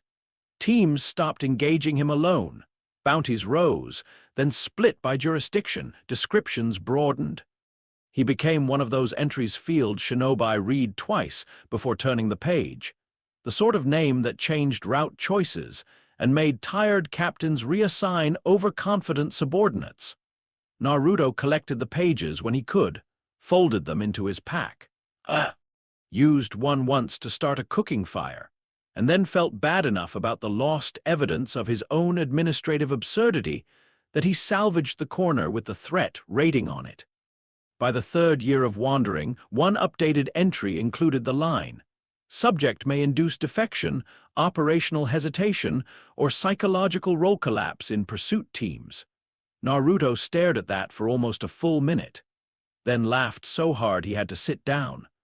Tenzu, by then no longer his constant companion but still occasionally crossing routes with him for work, read the line over his shoulder and groaned. "You're proud of that." Naruto wiped tears from one eye. "It's such a specific warning. It's humiliating for my former profession." "Exactly." Yellow, despite itself, sounded warm when it said, "You've become a bureaucratic genre all your own." Naruto folded the page carefully. "Yeah," he said, "that seems about right." Because that was the truth of it. He was no longer merely a boy who healed wrong, nor just a rogue genin with better instincts than discipline, nor even only a mercenary with a taste for unstable methods. He had become, in the language that states use when they cannot admit a phenomenon has made them feel personally mocked, a classification problem. A thing too alive for attrition, too talkative for clean myth, too difficult to turn into either martyr or monster without the edges showing. And somewhere in office towers and war rooms and damp outposts across the 5 nations, men and women in flak jackets and ceremonial robes kept trying to solve him with better nouns. Naruto found that touching, not in a soft way, in the way one is touched by insects trying to carry a bell. That evening, camped beside a crooked river while twilight stretched long over the reeds, he took out the latest bingo book page and pinned it under a cup. The sketch was better this time, still not great, but better. He looked at it, looked at the warning notes, looked at the reward totals climbing in denominations that meant he had become either very important or very inconvenient to several different tax systems. Then he glanced up at the sky, at that old invisible sense of attention, still sometimes hovering just beyond the proper edge of explanation. "So," he said, "I made the list." Yellow replied, "You are several lists. Some of them are probably stapled." Naruto smiled. The river moved, the fire cracked. Red slept mean and warm behind the seal. Static whispered its endless between stations hymn. And in the growing dark, Naruto, wanted by villages, misfiled by empires, sketched badly and remembered vividly, sat with his own face in his lap and felt, for one brief, ridiculous moment, almost professionally satisfied. Then he flipped the page over and used the blank back to start drafting a better design for his next blade grip. Because if the world insisted on documenting him, the least he could do was keep becoming harder to summarize. Chapter 7, Immortal vs. Immortal Naruto met hidden because the man was blocking traffic. That was, in Naruto's opinion, the only version of events worth respecting, not destiny, not a carefully foreshadowed clash between 2 immortals orbiting the same continent, not some sacred convergence of philosophies. Just a bad road, a louder-than-necessary cultist, and 3 ox carts unable to continue, because a half-naked lunatic had chosen the center of the highway as the ideal place to perform murder theology. Naruto came over the rise at noon under a colorless sky, one hand resting on the strap of his travel pack, the other holding a paper-wrapped skewer of grilled river fish he had purchased from a roadside stall an hour earlier. The road cut through a long valley in the land of hot water, wide enough for merchant traffic and narrow enough in places that any obstruction became everyone's problem. Low stone markers lined the edges. Thin grass moved in the breeze. Somewhere farther down the slope, hot springs steamed in pale threads from the earth like the country was trying unsuccessfully to exhale. The line of halted traffic ahead made him slow. 3 ox carts, 2 mule wagons, 1 palanquin with curtains drawn. 4 travelers standing at a distance in the specific posture of civilians who have learned that if armed men are shouting, the correct response is to become emotionally available to the nearest ditch. Naruto bit into the fish skewer and kept walking. Yellow said, "Oh no." Religious theatrics. Naruto could hear the voice now clearly from the road bend, not preaching in the noble sense, proselytizing with blood in the mouth. And through pain, through offering, through sacred endurance, we are made pure. Naruto swallowed fish. That sounds tedious. He rounded the bend. And there, in the exact center of the road, stood Hidden. He was younger than the voice suggested and older than his behavior deserved. White hair, pale skin, Akatsuki cloak tied back off one shoulder like even he found sleeves too dignified for the performance he was giving. His triple-bladed scythe was planted upright beside him in the dirt. At his feet lay two dead escorts and one man not yet dead but working through the issue with visible urgency. Blood had been painted into a symbol on the road itself, crude and circular, the geometry of a faith that believed symmetry excused everything. Hidden had one hand raised toward the sky. The posture would have been ridiculous even if the body count were lower. Naruto took one look at the scene, then at the carts, then at the dead horses shying at the smell and said, around the last bite of fish, "Wow, you really picked the worst possible venue." Hidden turned. The interruption offended him immediately, Naruto could always tell. Some men respond to disruption with surprise, others with caution. The truly insufferable ones react as though reality has breached etiquette by continuing while they were monologuing. Hidden's face landed in Category 3. "What?" he snapped. Naruto gestured at the road. "You're doing murder ritual performance art in the middle of transit. That's selfish." The surviving merchant by the ditch made a tiny sound that might have been disbelief or prayer, hard to tell at distance. Hidden stared, then laughed, not with humor, with the hard-edged delight of a man who believed the universe had sent him fresh material.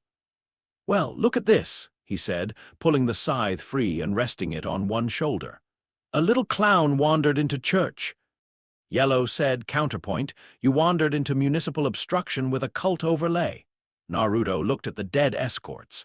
"You could have at least moved the bodies to the shoulder. This is just rude logistics." Hidden's grin widened. Now that he was closer, Naruto could see the details. The unhealed old scars, the restless energy in every shift of weight, the smell of blood worn like perfume, the eyes of a believer who had outsourced all moderation to divine endorsement. Hidden radiated the kind of certainty Naruto distrusted on contact, and there was something else. Something familiar, not chakra signature exactly, more like structural wrongness. Naruto had spent enough years in his own body to recognize when another person had an unnatural relationship with dying. Yellow caught it too. "Oh, this is special. He's broken in an institutional way." Naruto smiled.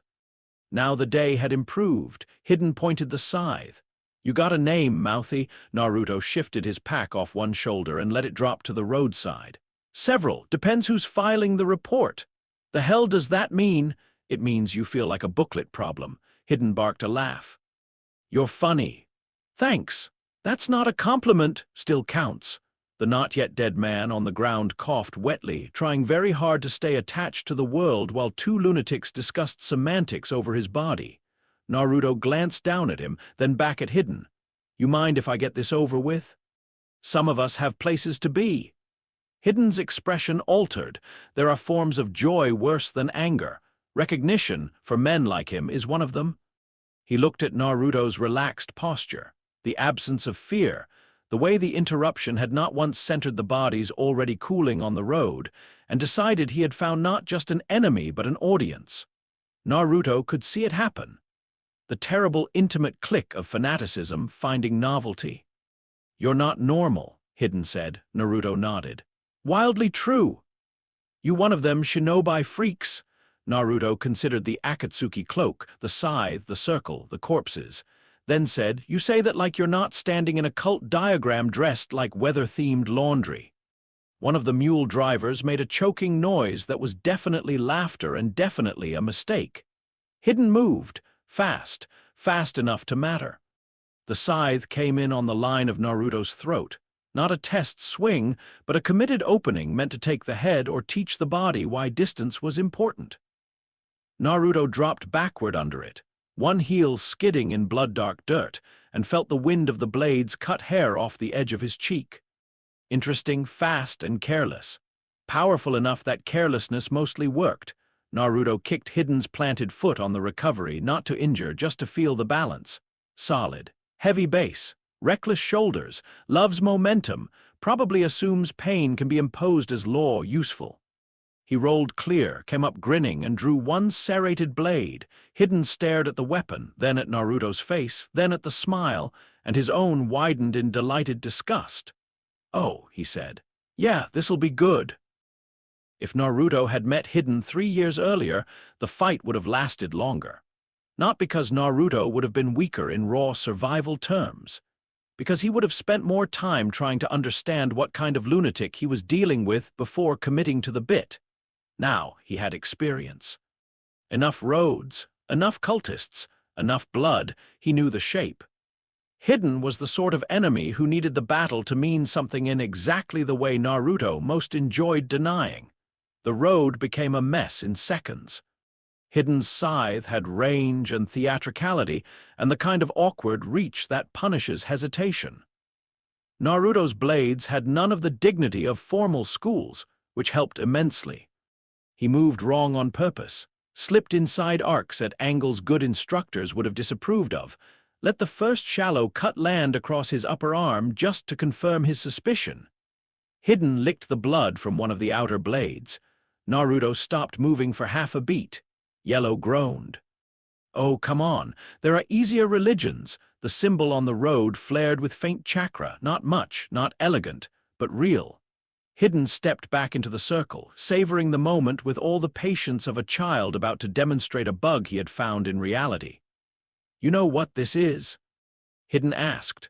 Naruto looked at the blood mark. "Bad graphic design." Hidden slashed his own forearm. The cut opened across Naruto's arm simultaneously, not mirrored by angle, manifested. A direct translation of wound into wound. The mule driver at the back made a strangled sound. One of the oxen tried to pull free of the yoke. Naruto looked down at his arm where fresh blood welled from skin untouched by blade, then at Hidden. Then, because honesty was important in relationships like this, he said, "Oh, that's obnoxious." Hidden threw his head back and laughed. The wound on Naruto's arm was already closing, not instantly, more like the body flinched, identified the foreign insult, and began correcting it with offended efficiency. Across from him, Hidden watched the blood seal, and his grin sharpened into something almost ecstatic. "There it is," Hidden said softly. "There it is. I knew you were wrong." Naruto rolled his shoulder experimentally. "You say that like it narrows the field." Hidden stabbed his own thigh. The blade went in with enthusiasm. Naruto's leg split open in the same place. For a normal opponent, the technique was brilliant in its cruelty. Pain at a distance. Damage without proximity. The impossible humiliation of being wounded by someone who need only hurt himself to dismantle you. Against Naruto, it became a scheduling dispute. He hissed through his teeth as the wound flashed into being, dropped weight automatically to compensate, then watched the muscle drag itself back together in twitching lines beneath the blood. Hidden saw that. And for the first time in his religious career, the script failed to produce immediate emotional obedience. Naruto was not screaming. He was not collapsing. He was, if anything, annoyed the way travelers get annoyed by a toll increase. That intrigued Hidden far more than fear would have. "You heal," Hidden said. Naruto pointed his blade at him. "You talk too much." Hidden drove the point of the scythe through his own hand. Naruto's palm tore open. He flexed the fingers anyway. Blood dripped between them onto the road. Then the flesh began knitting. The man in the ditch, still alive by pure narrative stubbornness, watched all this happen with the dead-eyed disbelief of someone who had clearly picked the wrong road to travel today. Yellow said, "I regret to inform you this is one of your people." Naruto, despite the pain, felt himself grin. "Yeah," he said quietly. "I noticed." The problem with two immortals meeting is not that either is unkillable. It's that every ordinary form of tactical logic leaves the room in embarrassment. Hidden's ritual depended on asymmetry. He injures himself, you pay.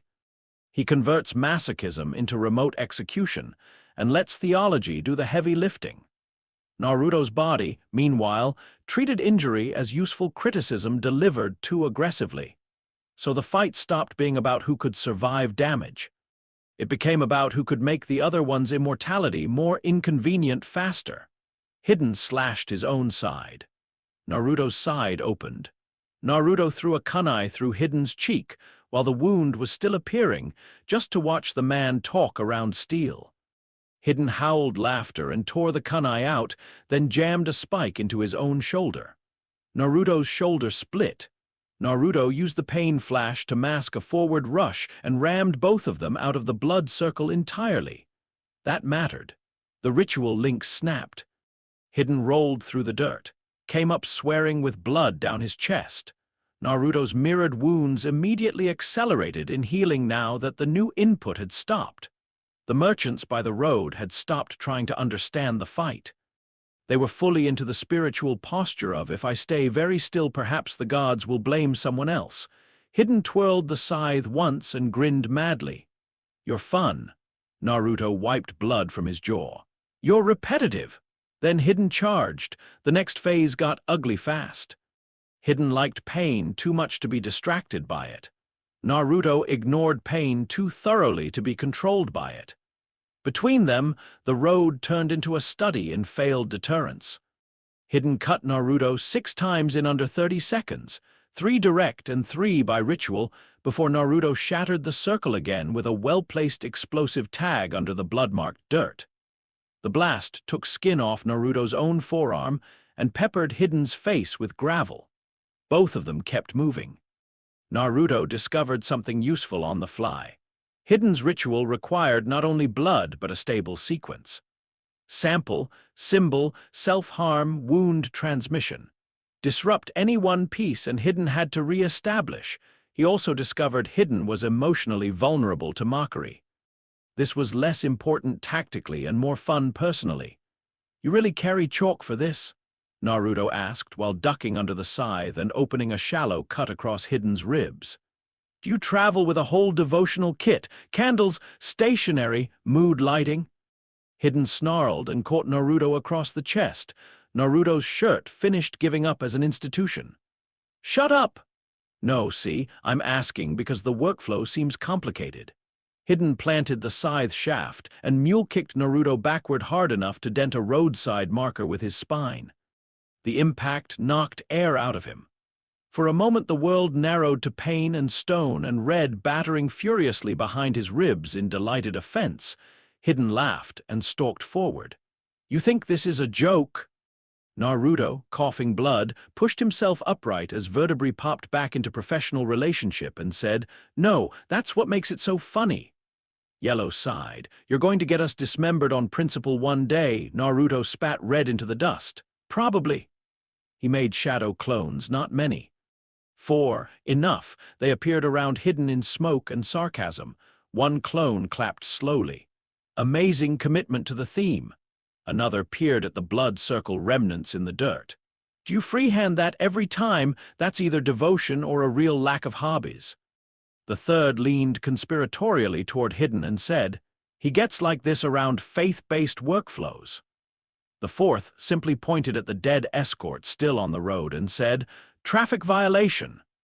Hidden screamed something not theologically useful and tore through 2 clones immediately.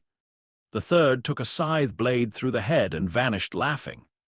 The fourth exploded into smoke just as Naruto, real body low and fast, came in under Hidden's right side and buried one serrated blade into the cultist's kidney. It went in deep. Hidden jerked, then grinned down at the blade lodged in his torso. "See, now we're talking."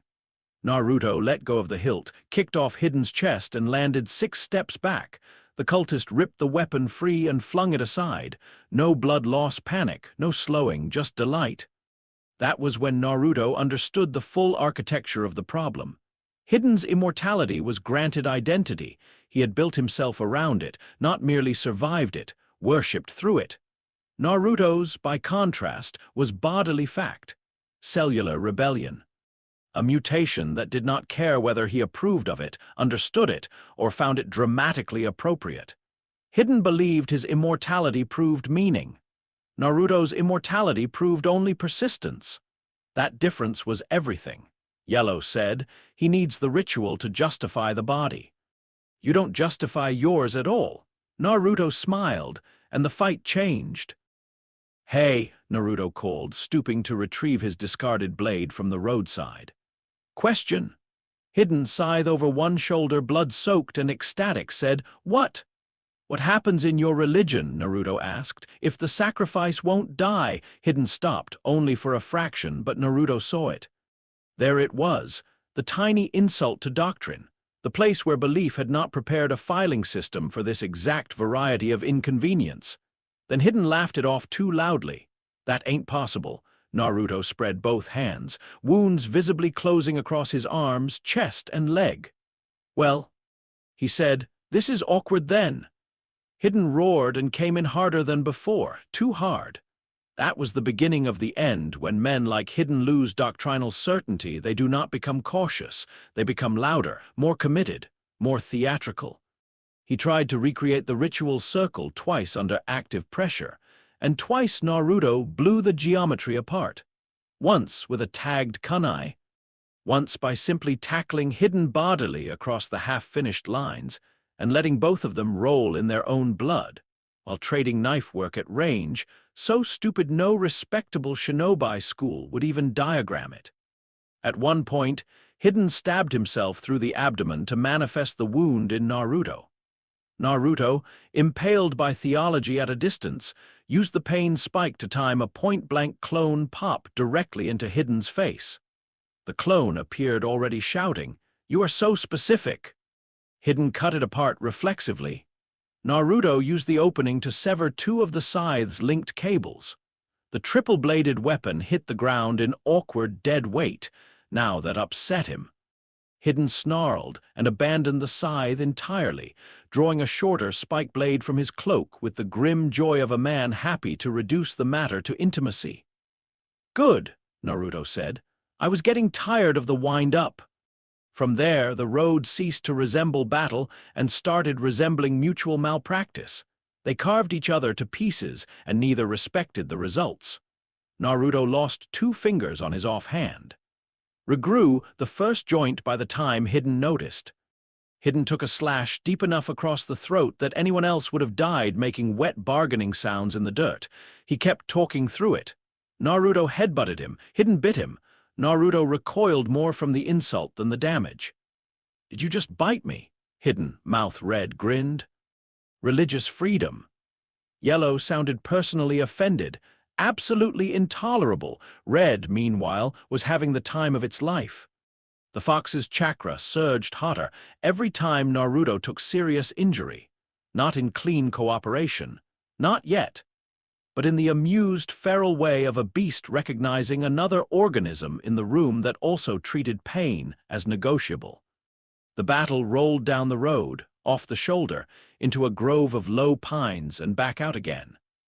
The ox carts were abandoned now. The surviving travelers had fled except for one elderly mule driver who had climbed halfway into a drainage ditch and seemed too committed to witness mode to leave. Naruto respected him for that. Hidden, eventually, got the ritual link back. He cut Naruto's cheek for blood, painted a smaller, faster version of the symbol on a flat roadside stone, and stepped into it before Naruto could close the distance. His face was a mask of joy. Let's see you laugh through this one. He drove the spike into his own chest. Naruto's heart stopped, or almost.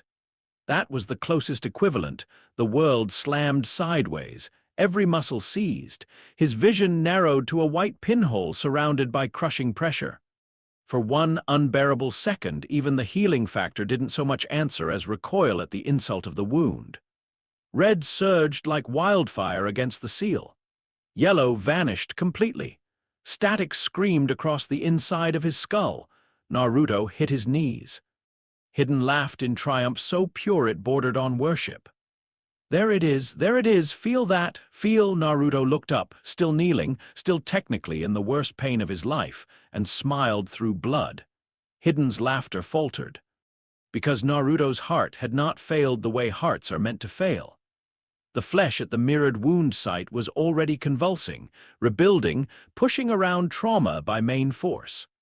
Chakra slammed through the body in ugly red-gold pulses. The stoppage had lasted an instant too long for comfort and not nearly long enough for conclusion. Naruto inhaled once, shuddering. Wet then, voice wrecked but audible, he said, "Okay, now that was interesting." Hidden stared, not horrified, not yet, something deeper. The spiritual equivalent of administrative backlog forming behind the eyes. "You," Naruto got to his feet, a little crooked, a lot bloodier. "You know," he said, stepping forward while his heart finished refusing to have been punctured at all. "I think we have different definitions of kill." That line broke something, not in Hidden's body, in his certainty. The next exchange lasted maybe 10 seconds. Hidden attacked with everything at once. No structure, no distance, no patient ritual, just holy offense and immortal panic in a white-haired blur. Naruto met him halfway and stopped trying to win clean. He won ugly, 2 clones from blind angles. One explosive tag under Hidden's planted foot, a blade hook into the elbow, a shoulder check. Then Naruto, hands slick with both their blood, got behind Hidden's neck and pulled. Hard. The body resisted. Of course it did. Vertebrae, tendon, immortal muscle, whatever divine nonsense kept the man animate through consequences that would have made anatomy textbooks resign in disgust. Naruto planted one heel against Hidden's back, set the serrated edge under the jawline, and said in the cultist's ear, "Nothing personal. This is for traffic management." Then he tore the head off. It was not graceful, it was work. There was blood, a lot of it. The body dropped to its knees, still twitching. The head hit the dirt, and immediately began screaming obscenities with breathtaking energy. The grove went silent except for the head. Naruto stood over the kneeling, headless body, breathing hard, chest and arms still stitching themselves back together from the last sequence of ritual and blade trauma, and looked down at the head in the road. Hidden looked up at him, eyes furious, mouth very much operational. "You're dead!" the head yelled. Naruto stared, then crouched, then, because honesty mattered, said, "See, I think we have different definitions of dead." Hidden's head screamed more theology at him. Naruto let it go on for a moment. Partly because it was educational. Partly because he was waiting to see whether the body would keep fighting without instruction. It did, not well, but enough.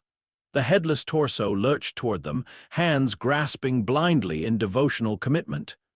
Naruto stepped aside, let it stumble past, then kicked the knees out. The body hit the dirt and kept trying. Yellow returned at last, sounding faint from the recent cardiac insult. "I would like the record to show I hated all of this." Naruto, still crouched by the talking head, replied under his breath, "Noted." The head spat blood in his direction. Naruto leaned back just enough to avoid it. "You are blasphemy!" Hidden shouted. Naruto looked at the head, at the body writhing uselessly in the grass, at the scythe half buried in the road, at the old mule driver climbing slowly out of the ditch with the face of a man who would never again enjoy a simple commute. Then Naruto stood. "Yeah," he said, "probably." The difficulty after winning a fight like that is storage. Killing Hidden conventionally was impossible, or at least inefficient. Leaving Hidden functionally whole was irresponsible. Carrying around a screaming, immortal zealot head in one's pack would have been logistically challenging and socially disastrous. Naruto needed a solution. The mule driver, to his eternal credit, did not run when Naruto approached. He merely stood by his cart, gripping the reins too hard and trying with tremendous dignity not to look at the talking, severed head. Naruto stopped a respectful distance away. "Question," he said. The old man swallowed. "Young sir, I have absolutely no useful answers for whatever this day has become." "That's fair." Naruto pointed at the cart. "Do you have any spare storage containers?" The man stared. Then, because some people discover hidden reserves of practical courage when reality becomes too absurd to judge normally, he answered. "There's a clay transport jar in the back." "For pickled roots," Naruto nodded. "Perfect." Yellow said, "No, absolutely not. You cannot pickle an immortal. Watch me." The jar was large, thick-walled, and blessedly empty. Naruto cleaned it quickly with hot spring water from a nearby runoff channel, then returned to the road where Hidden's head was still cursing him. Jashin, the road, the cart drivers, and at least one deity Naruto did not think belonged to the same religion. Naruto crouched. "Here's what's going to happen," he said. Hidden sneered bloodily. "You think this matters? You can't kill me." "I know." That threw him, Naruto continued, "but I can misplace you." Yellow made a scandalized noise. "That is a terrible sentence, and I admire it deeply." The body, still moving by ugly reflex, had been pinned under a cart axle and 3 improvised wire loops. Not elegant, but enough until Naruto dealt with the head. Hidden spat again. Naruto got the jar, dropped the head in. It fit poorly. Hidden's outrage echoed inside the clay container with surprising volume. Naruto looked at the old mule driver. "Do you have a lid?" The old man, visibly deciding that resistance to this process was beyond his available moral framework, found one. Naruto sealed the jar with wax, wire, and 2 explosive tags for emotional emphasis. The shouting muffled, then became distant but still very much present. The headless body he handled next. Disabling it required more labor than philosophy. Arms broken at joint, legs bound, scythe dismantled. Naruto considered burying the torso separately, but decided that if Hidden's religion had anything resembling customer service, separating doctrinal assets by geography was only polite. The mule driver watched all of this in silence. At last, when the road was clear enough for carts again, and Hidden had been reduced to one tightly sealed screaming jar plus a trust body that twitched on principle, the old man asked, very carefully, "Should I tell anyone about this?" Naruto looked at him, then at the jar, then back. "Yes," he said, "but make it sound stupid." The old man blinked. Naruto slung the trust body over one shoulder, picked up the jar under the other arm, and started walking toward the nearest town. Behind him, traffic slowly resumed with the delicate reluctance of people unwilling to admit that the obstruction had technically been resolved. Yellow said, "I can't believe we're transporting a theologian in produce packaging." Naruto adjusted the jar. "You say that like it's not funny." "It is the funniest possible outcome. That does not make it stable." "No, but it makes it memorable." That, as it turned out, was the real victory, because memory was the one part of Hidden's theology Naruto could reliably wound. The cultist had wanted a sacred contest, a proof of Jashin's supremacy through blood and fear. What he got instead was decapitation, philosophical confusion, and temporary containment in agricultural ceramics. Hard to mythologize that cleanly. The curiosity shop in the land of hot water had no business existing, which is how Naruto knew it would solve his problem.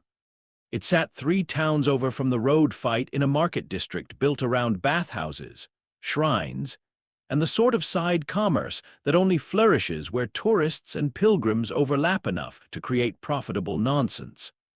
The sign outside depicted charms, fossils, and one deeply unconvincing dragon tooth. Naruto entered carrying the jar. The proprietor looked up from polishing a wooden mask and decided, to his credit, not to ask the obvious first question. He was a small man with careful hair and the mercantile instincts of someone who had long ago learned that if a customer brings in an object that screams, the correct opening line is about valuation. "What exactly?" the proprietor asked. "Am I looking at?" Naruto set the jar on the counter. From inside came the muffled but passionate declaration that all unbelievers would be flayed spiritually and perhaps literally. The proprietor went very still. Naruto folded his arms. "Curiosity item," he said. "Limited edition. High volume." Yellow whispered, "You are a menace to commerce." The proprietor stared at the jar, then at Naruto's healed but still bloody torso, then at the jar again. "It talks. Frequently." "And you wish to sell it?" Naruto considered. "Not exactly. More like long-term off-site storage with optional educational value." The proprietor, because he was a businessman first and only secondarily a man dealing with one of the worst sales pitches in regional history, leaned closer to the clay. Hidden screamed a threat involving sacrificial rivers. The proprietor leaned back. Is it cursed? Naruto thought about the ritual, the immortality, the religion, the yelling, then said, yes, but not in a way that affects refunds. That apparently tipped the scale. The proprietor named a number. Naruto nearly laughed in his face. Absolutely not. It's immortal. That is not a selling point. It literally is. After 3 minutes of negotiation, 2 interruptions by muffled blasphemy, and 1 demonstration in which Naruto loosened the seal just enough for the proprietor to verify authenticity, and then immediately regretted it, they reached an arrangement. The jar would be kept in a reinforced back room labeled Do Not Open. Regional Heresy Exhibit, admission optional, revenue split marginal. Naruto kept the scythe as collateral. The torso, meanwhile, he buried in a clay-lined pit behind the shop under 6 weighted slabs, and a local sealing charm the proprietor swore had once been used to store hostile ancestor spirits. Naruto had his doubts about the charm's ancestry specificity, but it was the best available service package. When it was done, the proprietor stood in the alley wiping sweat from his upper lip. You are not coming back for this, are you? Naruto looked at the earth where the body had vanished. Then at the shop containing the jar. Then at the street beyond where normal life somehow still carried on selling tea and bath salts and lacquer combs while an immortal cultist adjusted poorly to warehousing. Probably not, Naruto said. The proprietor exhaled with visible relief, then frowned. What if someone opens the jar? Naruto considered the market, the human appetite for terrible ideas, and the general fragility of containment systems across history. Then shrugged. Then I guess they'll learn something. Yellow said, this is why no one gives you institutional responsibility. Naruto left with a purse of coins, a dismantled triple-bladed scythe, and the warm, satisfied emptiness that follows a job both well done and deeply indefensible. Kakuzu heard about it a week later, not from Naruto, from a terrified intermediary accountant who had once handled Akatsuki subcontract payments and now wished, with increasing fervor, that he had gone into textile work instead. Kakuzu listened in the dim back room of an inn while the accountant described the road, the ritual, the decapitation, and the jar. Kakuzu said nothing for a very long time. His masked face revealed nothing. His stitched skin revealed less. At last he asked, You're telling me Hidden was defeated by a blonde teenager and then sold as a novelty? The accountant, sweating visibly, corrected himself. Stored, he said weakly. As a novelty? Kakuzu stood. He was not a man easily surprised.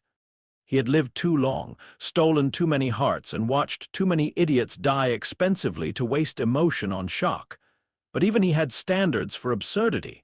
Apparently Naruto had exceeded them. Where is this blonde teenager now? Kakuzu asked.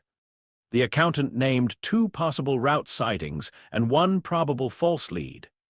Kakuzu listened, then walked out of the room with the expressionless stillness of a man who had decided not to pursue the matter immediately because he no longer trusted the day's categories. The accountant stayed seated until dawn. Naruto, had he known any of this, would have been thrilled. Not because Kakuzu's opinion mattered, because leaving a functional immortal bounty hunter speechless counted as a high-value professional metric. The story spread. Of course it did. By the time it reached the land of rivers, Naruto had become 3 different men in the retelling: an immortal demon child, a cursed mercenary of the Leaf, and an avatar of anti-religious bureaucracy who specialized in humiliating cultists through procedural violence. Naruto heard the 3rd version at a roadside gambling den and nearly choked on his tea. That one's got legs, he admitted. Yellow replied, I hate that I agree. The most useful outcome, though, was not the reputation, it was the data. Naruto sat alone that night near a steaming spring under pine shadow. Hidden's dismantled scythe laid beside him in pieces, and reviewed the fight the way other shinobi reviewed training forms. Immortality granted versus immortality embodied. Ritual dependency versus cellular certainty. He had won not because he was stronger, Hidden had terrifying tools. He had one because Hidden still needed his immortality to be meaningful. Naruto did not need meaning. He needed continuation. That made him slipperier, harder to predict. In some dark corner of himself, he knew the distinction was terrible.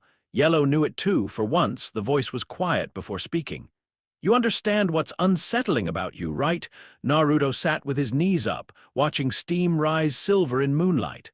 Several things. No. This one specifically. He waited. Yellow continued, softer. He hurts himself because his god told him pain proves devotion. You endure pain because your body refuses to grant it authority. That's colder. Naruto looked down at his own hands. Whole again, always whole again. Even after ritual puncture, blade work, blood loss, the almost stopped heart, the body had rebuilt without asking what lesson it should take from any of it. It's not colder, he said at last. Yellow made a doubtful sound. Naruto looked toward the road, toward the dark countries beyond the springs, beyond hot water, beyond whatever chapter waited next with its own monsters and philosophies and bad infrastructure. Then he said, "It's just less ceremonial." Yellow did not answer, maybe because that was worse. Maybe because it was true. Red slept mean and satisfied behind the seal. Static whispered between the trees. And in the distance, far beyond the spring town and the curiosity shop and the screaming jar in the back room marked regional heresy exhibit, the world kept moving exactly as if nothing deeply impossible had happened at all. Naruto smiled at that, because the world was rude like that. And because somewhere, in a clay vessel lined with wax and professional regret, Hidden was almost certainly still screaming. That thought improved the night considerably. Chapter 8. Don't look at me like that. Naruto met Itachi Uchiha at a tea house built for people who wanted silence to feel expensive. That was his first problem with the entire encounter. Silence should not cost extra. It should just happen if enough of the right people left. The tea house sat on the edge of a cedar road in the land of rivers, the sort of place diplomats used when they wanted private meetings without the indignity of admitting they were meeting privately. Narrow bridge over a koi pond. Polished wood darkened by rain. Paper screens so clean they felt arrogant. The hostesses moved like they had been trained not merely in service, but in minimizing the amount of world that clung to them. Naruto arrived because a courier he sometimes trusted had been stupid enough to leave a coded mark on a roadside shrine, and the mark had been wrong in a way that suggested either blackmail, interception, or artistic decline. He disliked all three, so he followed the chain. The chain led to the tea house, which meant the chain had either become very refined or very dead. Yellow, as Naruto stepped under the eaves and shook rain from his shoulders, said, "This has all the texture of an ambush that reads poetry." Naruto handed the hostess exact coins for tea and said, "That's the worst kind." He wore civilian clothes with just enough road where to make him look like a drifter who had recently learned to bathe. One blade hidden along the back, one along the hip. Headband wrapped at the forearm beneath cloth, hair damp, smile not yet in evidence. The hostess bowed, accepted him into the outer room, and never once looked directly at his whisker marks. Professional. The tea house had 4 occupied rooms. Naruto knew that before he sat. One old merchant in the western chamber, pretending to enjoy tea and absolutely not enjoying tea. 2 guards in the back corridor, sandals placed too carefully outside the door to belong to civilians, and in the private room overlooking the koi pond, 2 chakra signatures, one like old blood dried into threadbare silk, one like a knife pretending to be moonlight. Naruto stopped halfway to his mat. Yellow went very still. Oh, Naruto set his hand lightly on the table edge and felt the grain under his fingertips. Yeah, because he knew the second signature, not by experience, by pressure. Some people announce themselves through noise, heat, or sheer volume of killing intent. Others arrive like absence arranged into a shape. Itachi Uchiha's chakra was not large in the theatrical sense. It was precise enough to make precision itself feel sharp. And that, more than any bingo book sketch or whispered report, told Naruto exactly who he was about to meet. The old blood-dry signature beside him would be Kasama. That one was easy.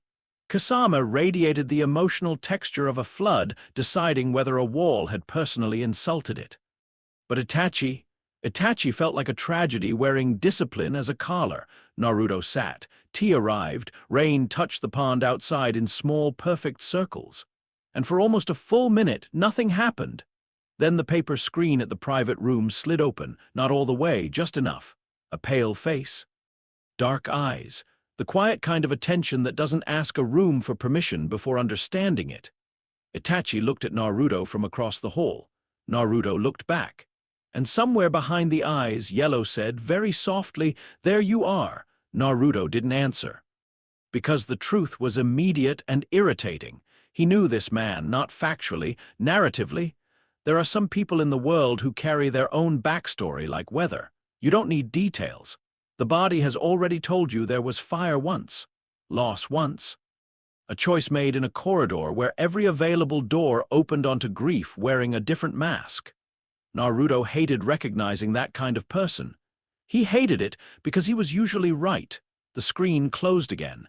Yellow let out a breath it didn't technically have. Well, that's appalling. Naruto lifted the teacup. Which part? The part where he's exactly as doomed as he looks. Naruto took a sip. The tea was excellent. That annoyed him further. Kasama entered first. Of course he did.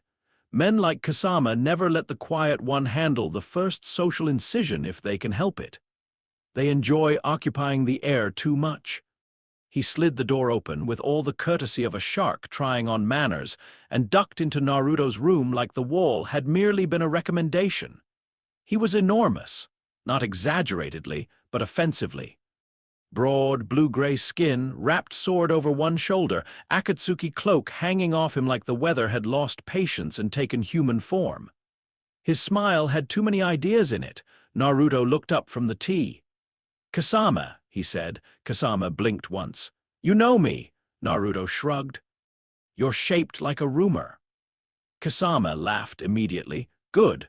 Naruto liked men who could identify a joke even when they were part of the furniture arrangement. Behind him, after a pause long enough to feel deliberate, Itachi stepped in too, and there he was, no dramatic entrance. No wave of killing intent, no need. His presence did the work, black hair framing a face that looked younger than his crimes and older than his years. Akatsuki cloak perfect despite the rain. Hittite scratched. Eyes calm, which was the worst thing about them.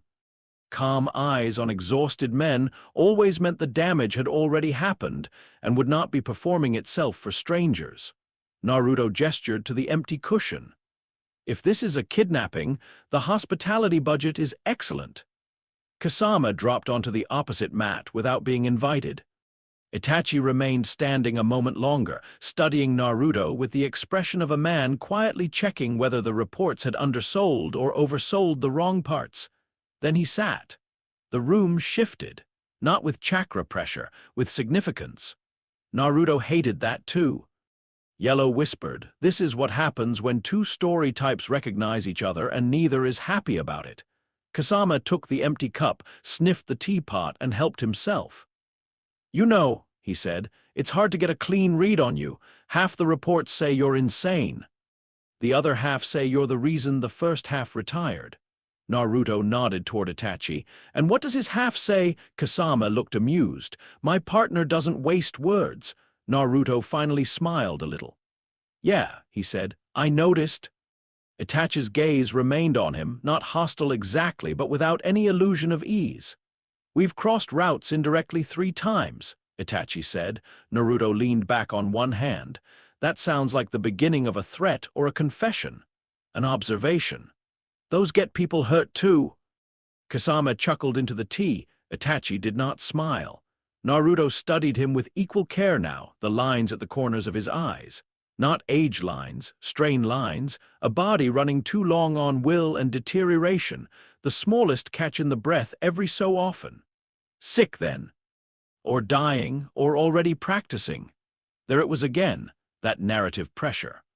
The certainty of a man heading toward a noble end he had not requested but had accepted because acceptance had become the only form of control left to him. Naruto disliked it on sight. Not because he disagreed with noble sacrifice, because he hated how often intelligent people turned it into private architecture and then expected no one to notice the scaffolding. Kasama set down the cup. "You've been busy." Naruto counted on his fingers. Road correction, regional extortion collapse, cult containment, minor economic sabotage. Usual. Do you always talk like this?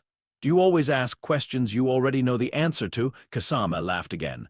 Itachi said, "You're difficult to predict." Naruto's smile widened a fraction. "That's very flattering from you." The room went quiet. Kasama's glance flicked to Itachi. Itachi's eyes narrowed by an almost invisible amount. Naruto sipped tea. He did not know details. Important, he did not know the massacre, the orders, the clan. The brother shaped like a knife, wound left to ripen. He knew nothing concrete, but story instinct and human damage are often enough. He knew this much. The quiet ones with impossible eyes are always carrying a burial nobody else attended properly. And Itachi Uchiha looked like a man buried standing up. Yellow murmured, "Careful, he'll notice the noticing." Naruto set down the cup. "Okay," he said. "What do you want?" Kasama's grin thinned. "Better, more honest," Itachi answered. "I wanted to see whether the reports were true." Naruto tilted his head. "Which ones?" "All of them." "That's lazy. You should narrow your genre." Kasama let out a short breath through his nose, almost a laugh. Itachi did not. Instead, he said, "Your mind is fragmented." There it was, not accusation, not insult, diagnosis. Naruto's gaze sharpened. Yellow whispered, "Well, that's abrupt." Naruto looked at Itachi for a long moment, then said, "Your face says you're one of those people who says cruel things accurately and expects accuracy to soften them." Kasama stopped moving. Even the rain outside seemed to check its footing. But Itachi only held Naruto's gaze. "If it were intended cruelly," he said, "I would have said worse." Naruto considered that, then, because honesty deserved reward in moderation, nodded once. "Fair." Kasama rubbed one thumb against the teacup and said, "This is going strangely well." Naruto didn't look away from Itachi. "No," he said, "this is just the foreplay for the eye thing." Kasama went still. Itachi's expression did not change, which told Naruto everything. He smiled. "See," he said, "there it is." The first time Itachi tried to catch Naruto in genjutsu, he did it politely. This is not a sentence Naruto expected to think during his life, but it was true. There are cruder Uchiha. There are flashier ones. There are idiots who weaponize eye contact like a street trick and wonder why people start carrying mirrors around them. Itachi was not crude. When he shifted into attack, it felt less like aggression, and more like a surgeon choosing the moment to test whether the patient has noticed the blade. The tea-house room remained unchanged. The rain remained steady. Kasama remained seated. Naruto remained halfway through the thought that this would be the nice version before the floor moved, not physically, conceptually. Reality tilted. The tea darkened to blood black. The paper walls stretched. The rain outside stopped striking the pond and began striking his skin from impossible directions at once. Naruto set down the cup in a room that was no longer a room and sighed. "Wow," he said into the altered space. "You really do start with tasteful." Tsukuyomi didn't arrive all at once. That was the mistake. Itachi, like all artists of horror, built it with confidence in sequence. The genjutsu formed around perception itself, rewriting sensory hierarchy, turning time into a private cruelty. Most victims never realize what happened until they are already drowning in it. That's the genius of it. It doesn't merely deceive the senses, it authors them. Against a normal mind, Tsukuyomi is prisoned by authorship. Against Naruto, it ran into occupancy issues. The altered room dissolved entirely. Now he stood in a corridor of red light and stretched shadows, chains hanging from nowhere, the floor reflective enough to show him a face too pale and eyes too bright. Time extended. Every second thickened. Somewhere distant, a blade scraped stone in measured rhythm. It should have been dreadful. Instead, Naruto looked around like a tenant finding someone had booked his apartment without asking. Yellow appeared first, not visually at first, tonally. A voice from the left wall saying with immediate irritation, "Oh, absolutely not." Naruto rolled one shoulder. "Hey, who does he think he is? We already have a whole internal committee." Then Red hit the floor of the genjutsu like a dropped furnace. A pulse. A snarl, not language but presence so fierce it warped the hallway's clean architecture. The chains trembled. The red light browned at the edges with heat.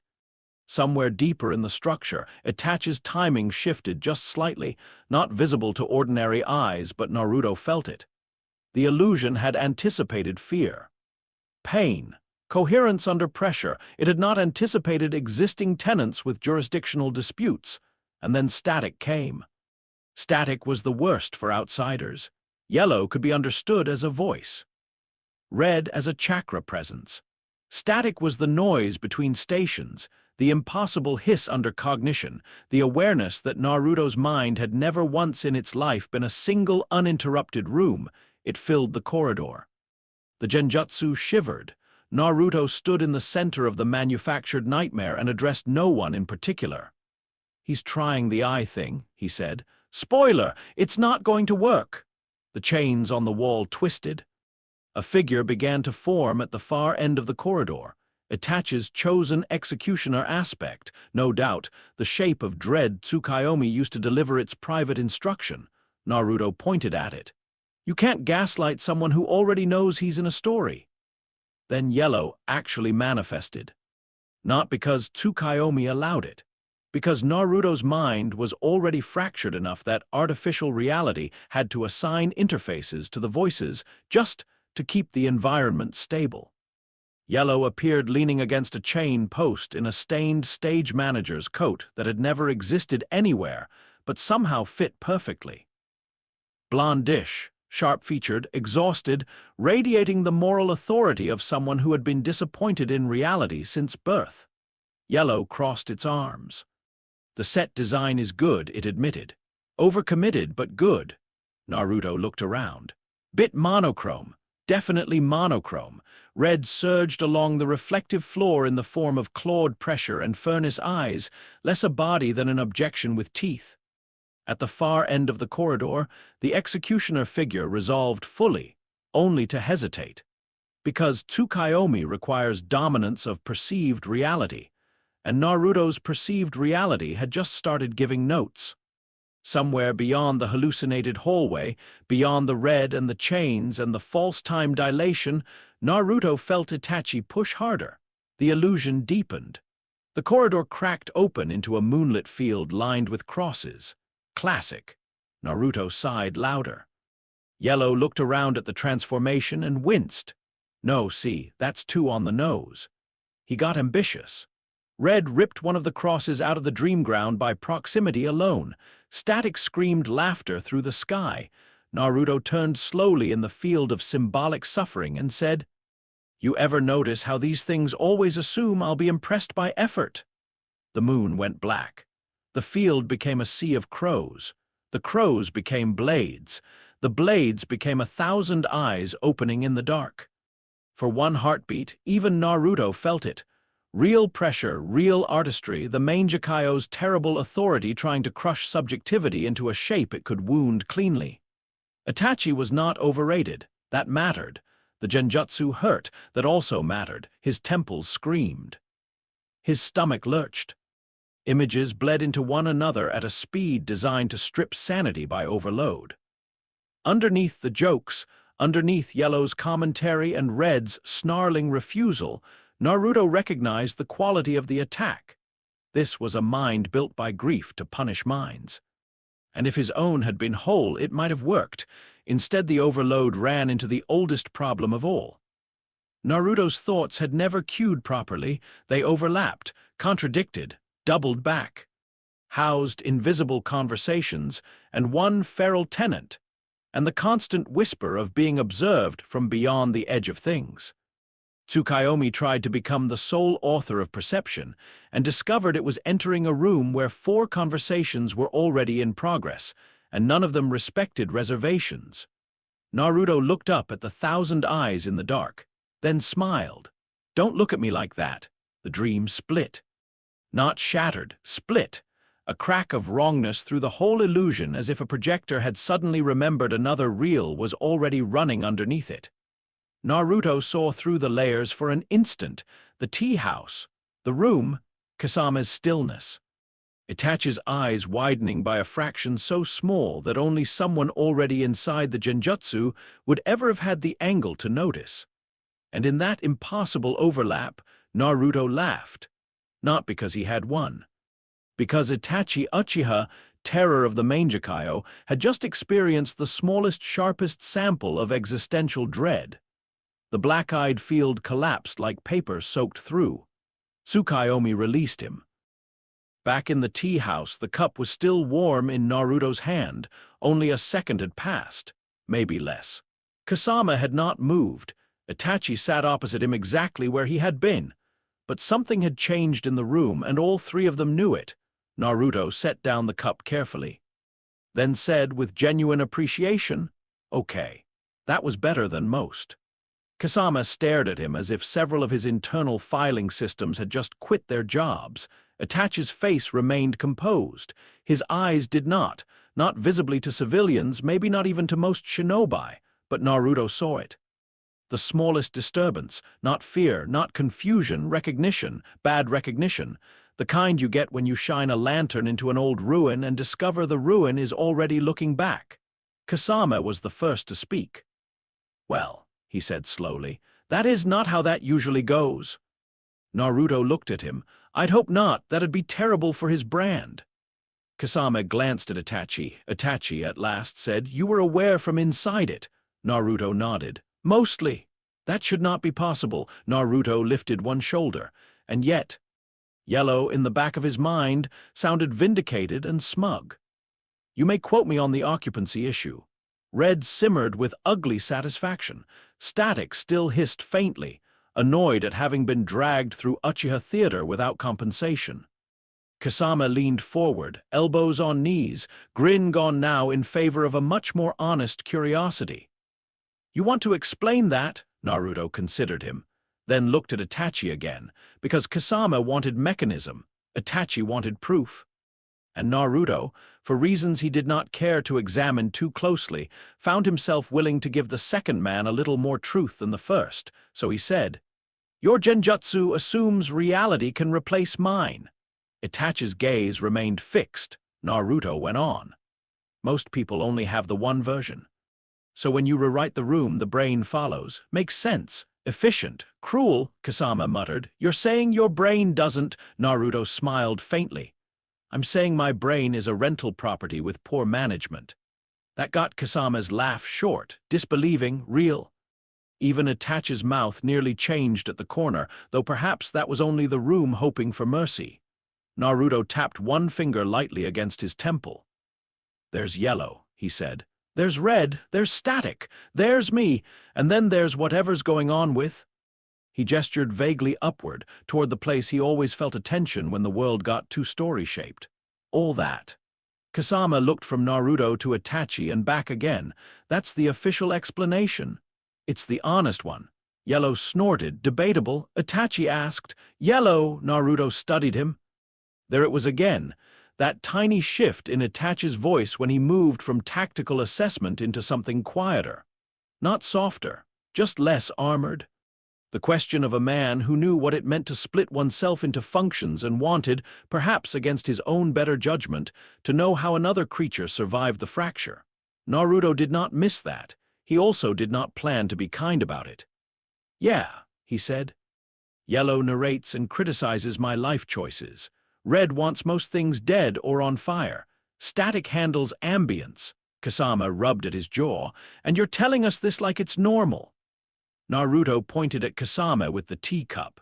"You carry a living sword and work for a criminal moon cult. Let's not get strict about normal." Kasama accepted that with admirable grace. Itachi, however, had gone more still than before. Naruto recognized the look.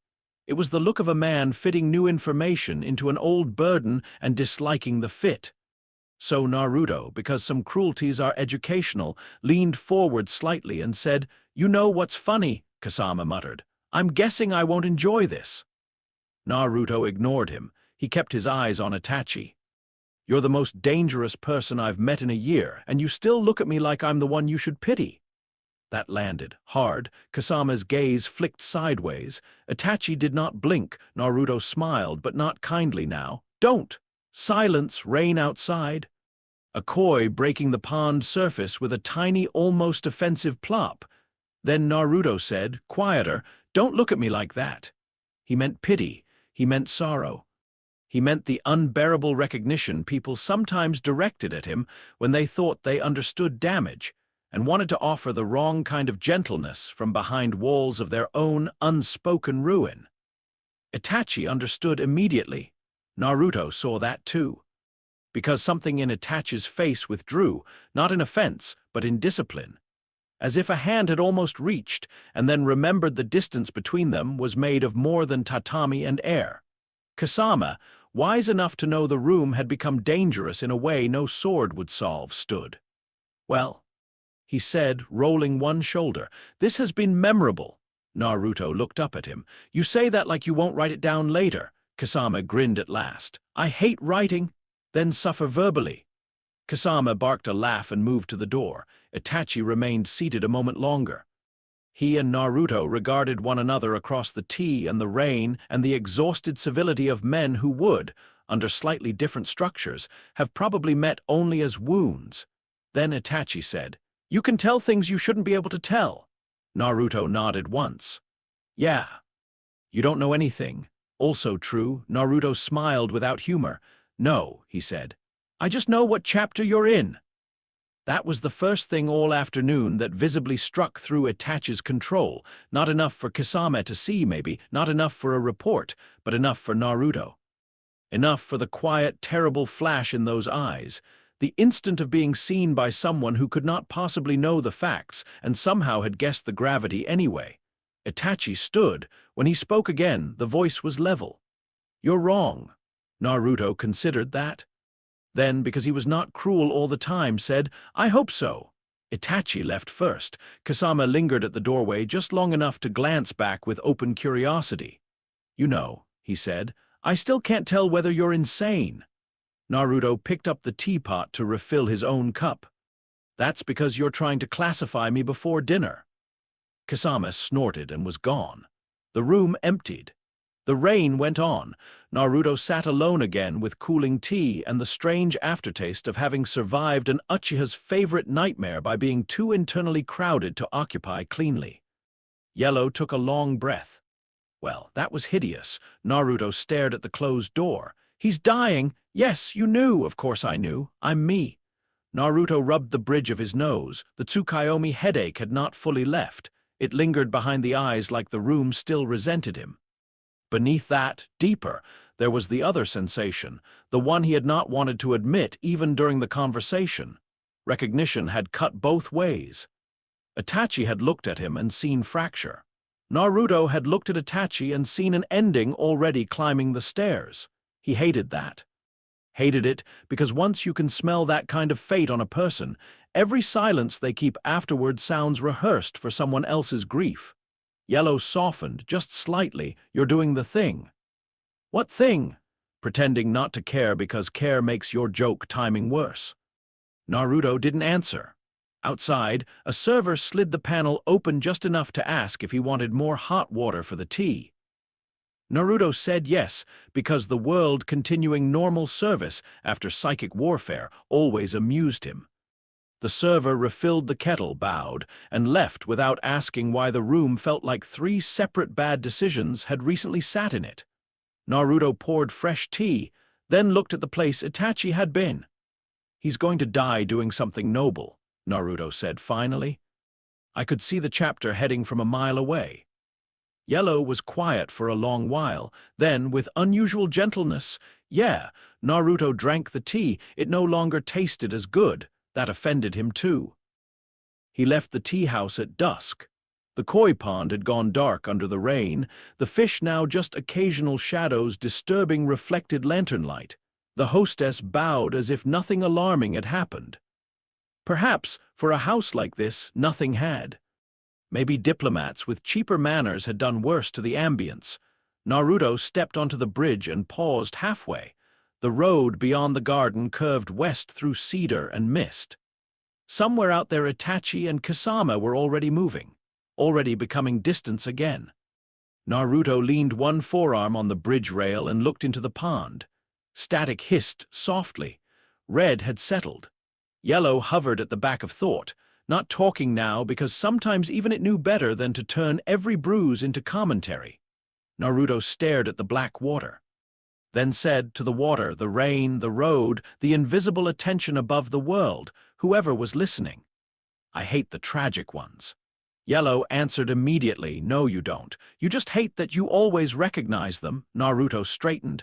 That was true enough to irritate him. He looked once toward the westward road. Then he smiled, small and sharp and tired in a way the bingo book artists would never get right. "Well," he said, "not my arc," and walked on. Behind him the tea house returned to quiet. Ahead of him the road stretched into evening and all the accumulating machinery of the next disaster.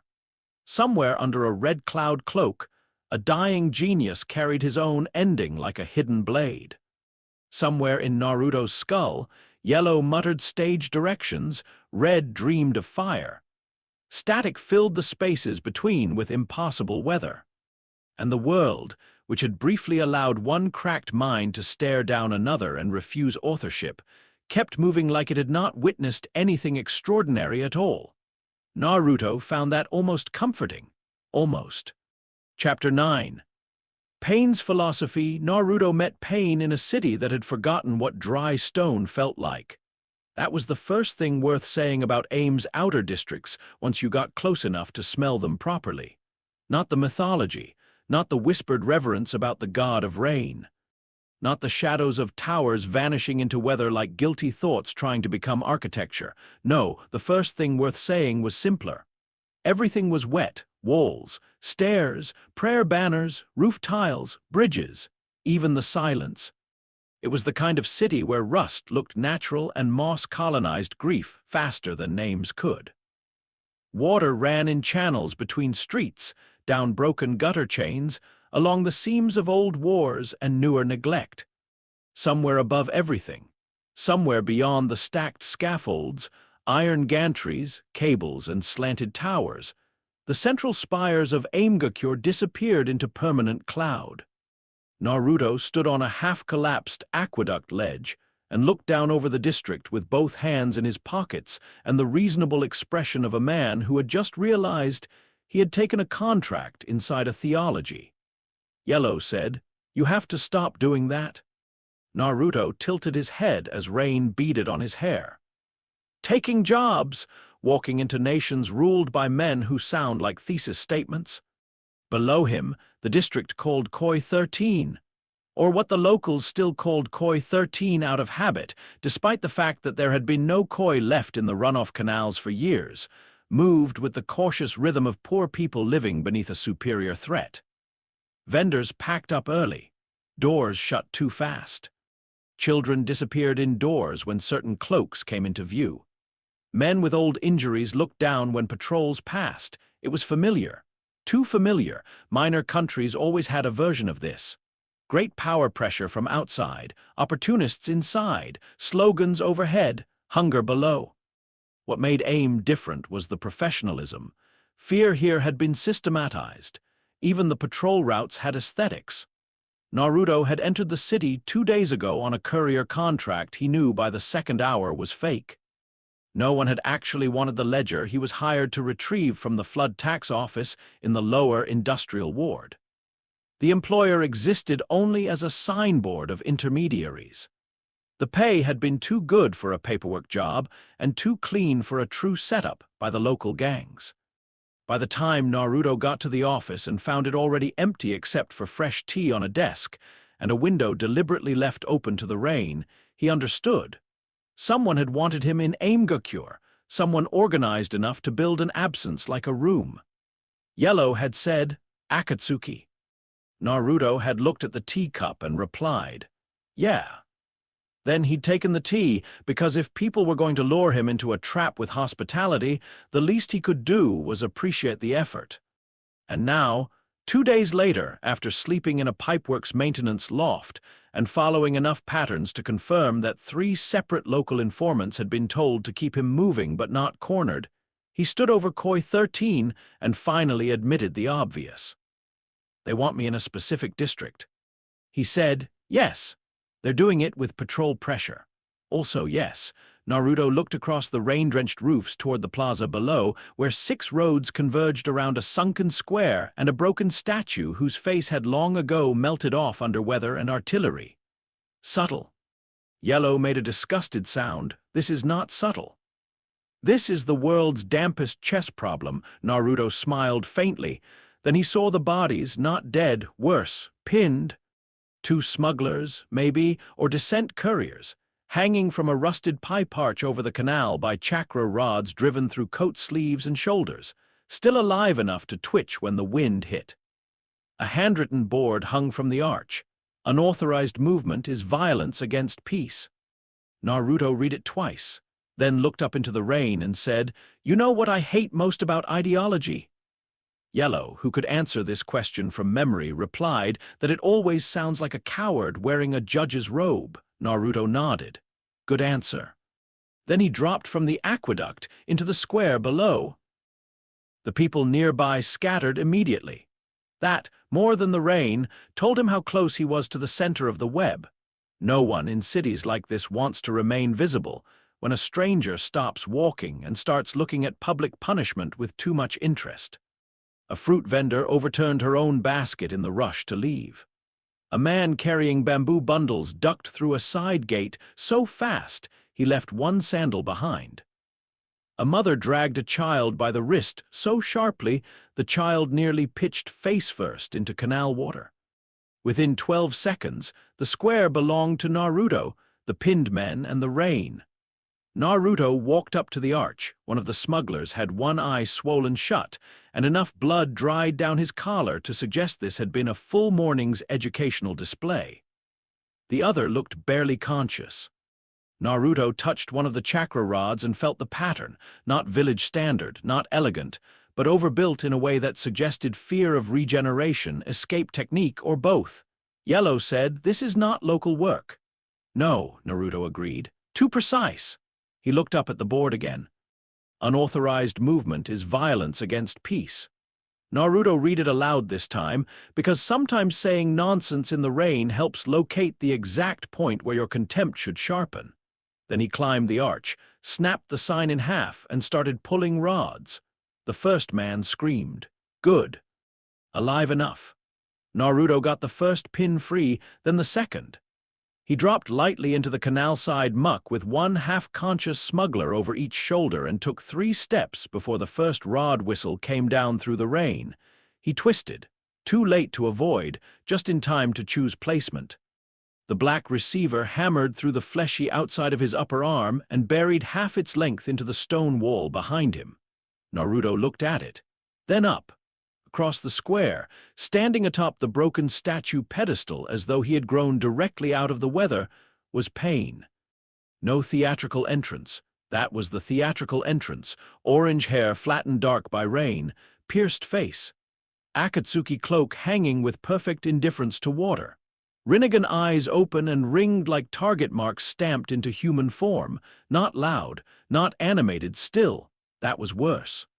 Behind him, on 3 rooftops and the bell tower beyond, 4 more figures appeared in separate lines of sight, then 1 more at the canal mouth. 6.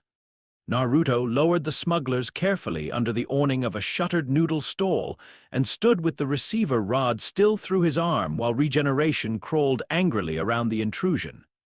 Yellow said, softly now, "Well, that's unpleasantly on brand." Naruto flexed his fingers. The rod disrupted the healing where it touched chakra flow, forcing the tissue to stall around black metal like the body had run into a bureaucratic objection. Interesting, he looked back at Pain on the statue.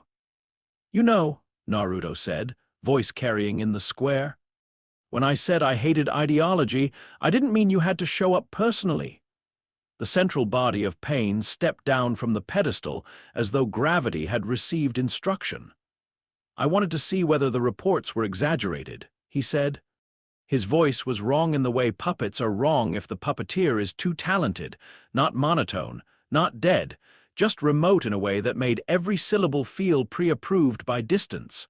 Naruto smiled, small. "People keep saying that. You interfere with systems you do not understand." Naruto glanced at the broken signboard in the puddle. "I understand that one. It's spelled badly." No reaction, of course not. Pain looked past him toward the two wounded men under the awning. "They steal food and movement from the village." Naruto lifted the rod-pinned arm with effort. "Funny. Usually when people say movement in a place like this, they mean the part they're controlling." The Diva Path's expression did not alter. Rain hit the square harder, turning puddles into shivering mirrors. "Everything that moves without order becomes suffering," Pain said. Yellow made a low, offended noise. Naruto looked around at the 6 bodies taking positions across the district, one broad and armored on the bell tower, one with long hair and blank hungry eyes by the canal, one older-faced and severe on the far roofline, one female body with a paper-cold expression on the metal stairs, one thick-set and silent beside a broken pipe. There they were, the 6-part sermon. He sighed. "Oh, this is going to be a thesis fight." Naruto did not attack first. This was partly tactical, mostly curiosity. Pain had gone through considerable trouble to bring him into a district already pre-cleared for demonstration. The public punishment, the shaped patrol routes, the signboard. The wounded smugglers still alive enough to prove a point. This wasn't capture yet, not in the immediate sense. This was staging. Nagato wanted a conversation and had brought 6 bodies to enforce its pacing. Naruto hated when men did that. The Diva Path stood in the center of the square and said, "You are a contradiction."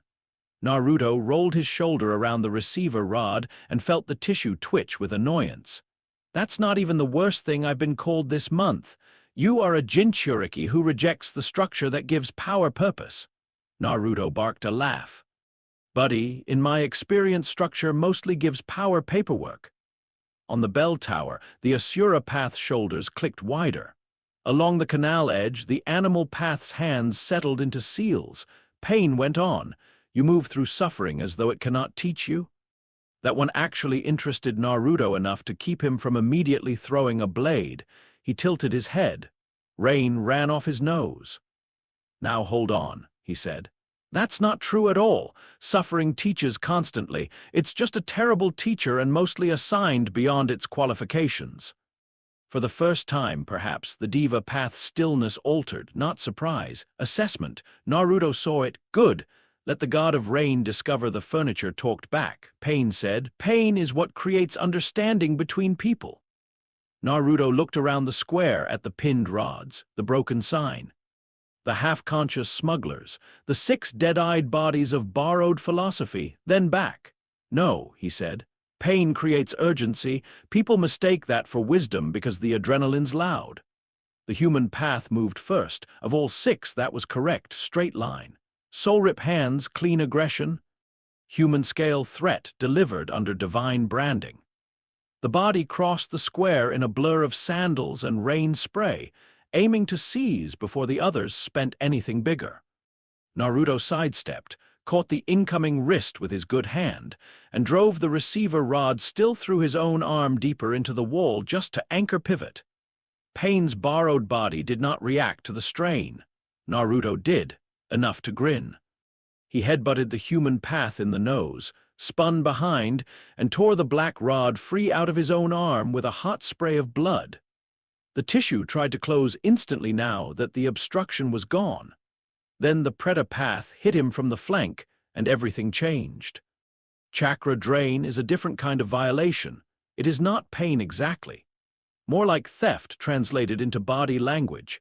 The Preta path's palm hit Naruto's side, and his whole network lurched, as if an invisible hand had reached into the machinery and started pulling out glowing wire. For a fraction of a second, even red flared in raw disgust behind the seal. Naruto jerked backward. kicked off the noodle stall post, and the Asura Path's wrist cannon blew the awning apart exactly where he had been. The square exploded into splinters, canvas, and steam. Naruto hit the canal edge shoulder first, rolled, came up with one blade out and laughed into the rain. "Okay," he said. "That's a decent opener." Yellow said, "Please stop complimenting the death machine. No promises." Then all six moved. Most battles can be understood if you reduce them to geometry, angles, timing, range, speed, force, the ordinary mathematics of bodies trying to insist on mutually exclusive futures. Pain did not fight like geometry. Pain fought like administration. Each path existed to make the others more official. The Diva path shaped space. The Preta path invalidated chakra. The human path punished contact. The animal path colonized the field with summons. The Asura path replaced escalation with hardware. The Naraka path stood back like the legal system, deeply unpleasant and somehow worse for waiting. Naruto understood this almost immediately and hated it on aesthetic grounds. He hit the Asura path first because machines are rude. A missile battery opened from the path's shoulder, and Naruto answered by making 7 clones in the same breath, sending 4 high, 2 low, and 1 directly at the launcher while the real body ran straight into what would, for any sensible person, have been the worst possible lane. Missiles care about heat and target commitment. Naruto had both and respected neither. The first blast took him in the side and pitched him through a rain barrel hard enough to break the barrel and 3 ribs. He came up inside smoke and shattered staves with blood in his teeth, and 1 clone already screaming from the far roof. "He's doing municipal overkill." The second clone took a rocket to the chest and vanished shouting, "Excessive but on theme." Pain did not react to the commentary. That only encouraged Naruto. He used the blast wave from the second missile to close, slid under the Asura path's follow-up punch, and jammed 1 serrated blade up through the shoulder housing. Metal shrieked. The path's arm spasmed. Then the Diva path said, "Shinra Tensei." The world objected. There is no graceful way to describe being rejected by space. One moment Naruto was inside the Asura path's range, blade buried in metal and rain and momentum on his side. The next, an invisible verdict hit him broadside and turned physics into a personal insult. Air became impact. Stone became shrapnel. The whole square exhaled him violently into the side of a drainage tower. The wall cratered around his spine. For 1 bright, impossible second, his body stopped negotiating and simply came apart along the lines pain prefers when amplified by force. Shoulder torn open. Left arm broken in 3 places, internal organs deciding to protest in sequence. Even his healing factor stumbled under it, not failing, not yet, but interrupted. The tissue around his worst wounds tried to start, then stuttered, then started again as if the force had temporarily convinced the body that damage was still legally binding. Naruto sagged half-seated in broken stone. Looked down. His left forearm hung wrong. Then lower, his left hand wasn't there anymore. That was new. Well, newish. Yellow, from somewhere very far away behind the concussion buzz, said with admirable calm, "I need you to notice that he just argued with your cells and briefly won." Naruto coughed blood and rubble dust. "Yeah," he said aloud. "I noticed." Across the ruined square, the Diva path lowered its hand. Rain fell into the silence between impacts. The missing hand lay somewhere in the wreckage, attached to no useful argument. Naruto looked at the stump, watched tissue bunch, pulse, and begin the ugly bright work of rebuilding. Not instant, not clean. More like the body was forcing itself through resistance, muscle and bone regrowing under a delay it deeply resented. Interesting. Pain walked toward him. Even you can be made to understand pain, he said. Naruto laughed hoarsely. "No," he said, dragging himself upright on one knee while new fingers pushed wetly from the ruined wrist. "See, this is where your whole philosophy gets needy." The human path came in from Naruto's blind side. He didn't turn, didn't have time. He let it grab the newly reforming stump arm at the elbow and then drove his forehead into the path's mouth with enough force to crack teeth. Pain's body reeled. Naruto seized the opening, planted a heel against the drainage wall, and launched himself bodily through the nearest window into the tower interior. The Preta path followed. Good. Naruto wanted walls. Inside the tower, the fight became more honest. No square, no plaza, no public sermon geometry, just wet iron stairs, broken pipes, narrow platforms, and the extremely specific sound of rain hitting old metal from above. The Preta path landed on the mezzanine opposite him. The human path recovered below from outside through blasted stone and shattered window slats. Naruto could feel the diva path repositioning for line-of-sight authority. He flexed the half-grown new hand. Ugly, tender, functional enough. Yellow said, that's going to itch later. Naruto wiped blood off his chin. Put it on the list. The Preta path advanced first, hands ready to strip chakra straight out of any jutsu-centered answer. Smart. Against most shinobi, it was a nightmare. Naruto's style was already too physical, too body-first, for the path to read cleanly. He gave it what it wanted anyway. One clone popped into existence directly in front of the Preta path. The path seized it and drained. The clone vanished immediately, no gain, just a smoke burst and 3 shouted voices from the stairwell at once. He likes the chakra one. Of course he does. Tell him he's special. The Preta path paused. Important. Pain's bodies did not feel confusion like ordinary people, but the delays still existed. Measurement. Adaptation. Tiny shifts in operational prediction. Naruto used the pause to leap the mezzanine rail and come down heel first on the human path's shoulder below. Bone cracked. Not enough to matter long-term, plenty to matter for now. He hit the landing, turned, and drove a blade under the human path's collarbone before the Asura path's mechanical arm punched through the tower wall from outside like artillery having a rude opinion about architecture.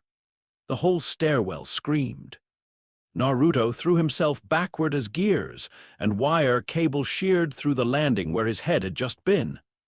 Then the animal path summoned, inside, because why not make a bad room worse?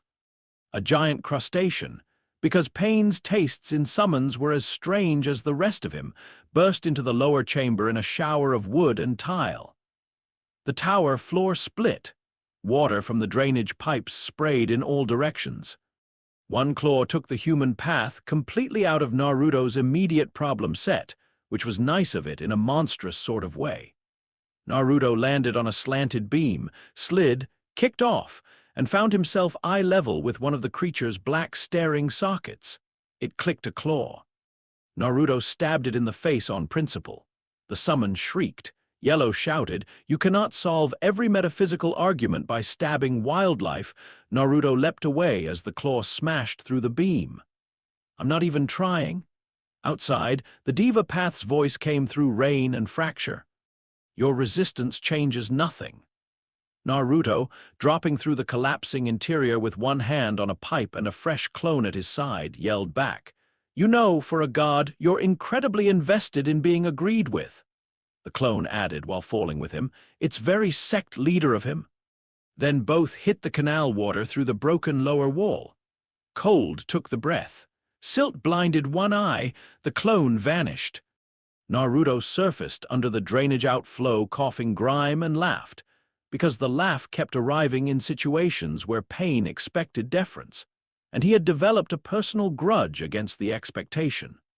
Across the canal, the 6 paths emerged through rain and wreckage like an organized apocalypse. He stood in waist-deep black water with one arm fully regrown, the other still slick with incomplete healing, and understood something he had not wanted to admit when the first receiver rod hit. Pain was the first opponent in a long time who could actually make the healing factor feel like a contested border instead of a law. That would have frightened a wiser man. Naruto mostly found it rude. The district came apart block by block. That was how the battle expanded. Neither of them had started wanting scale, not exactly. Nagato wanted a controlled engagement, a demonstration that would corner argument and body alike. Naruto wanted to pry under the philosophy and see whether it bled differently from simpler tyrannies. Then the Asura path destroyed a tower. Then the animal path turned 3 alleys into a zoo designed by a militant pessimist.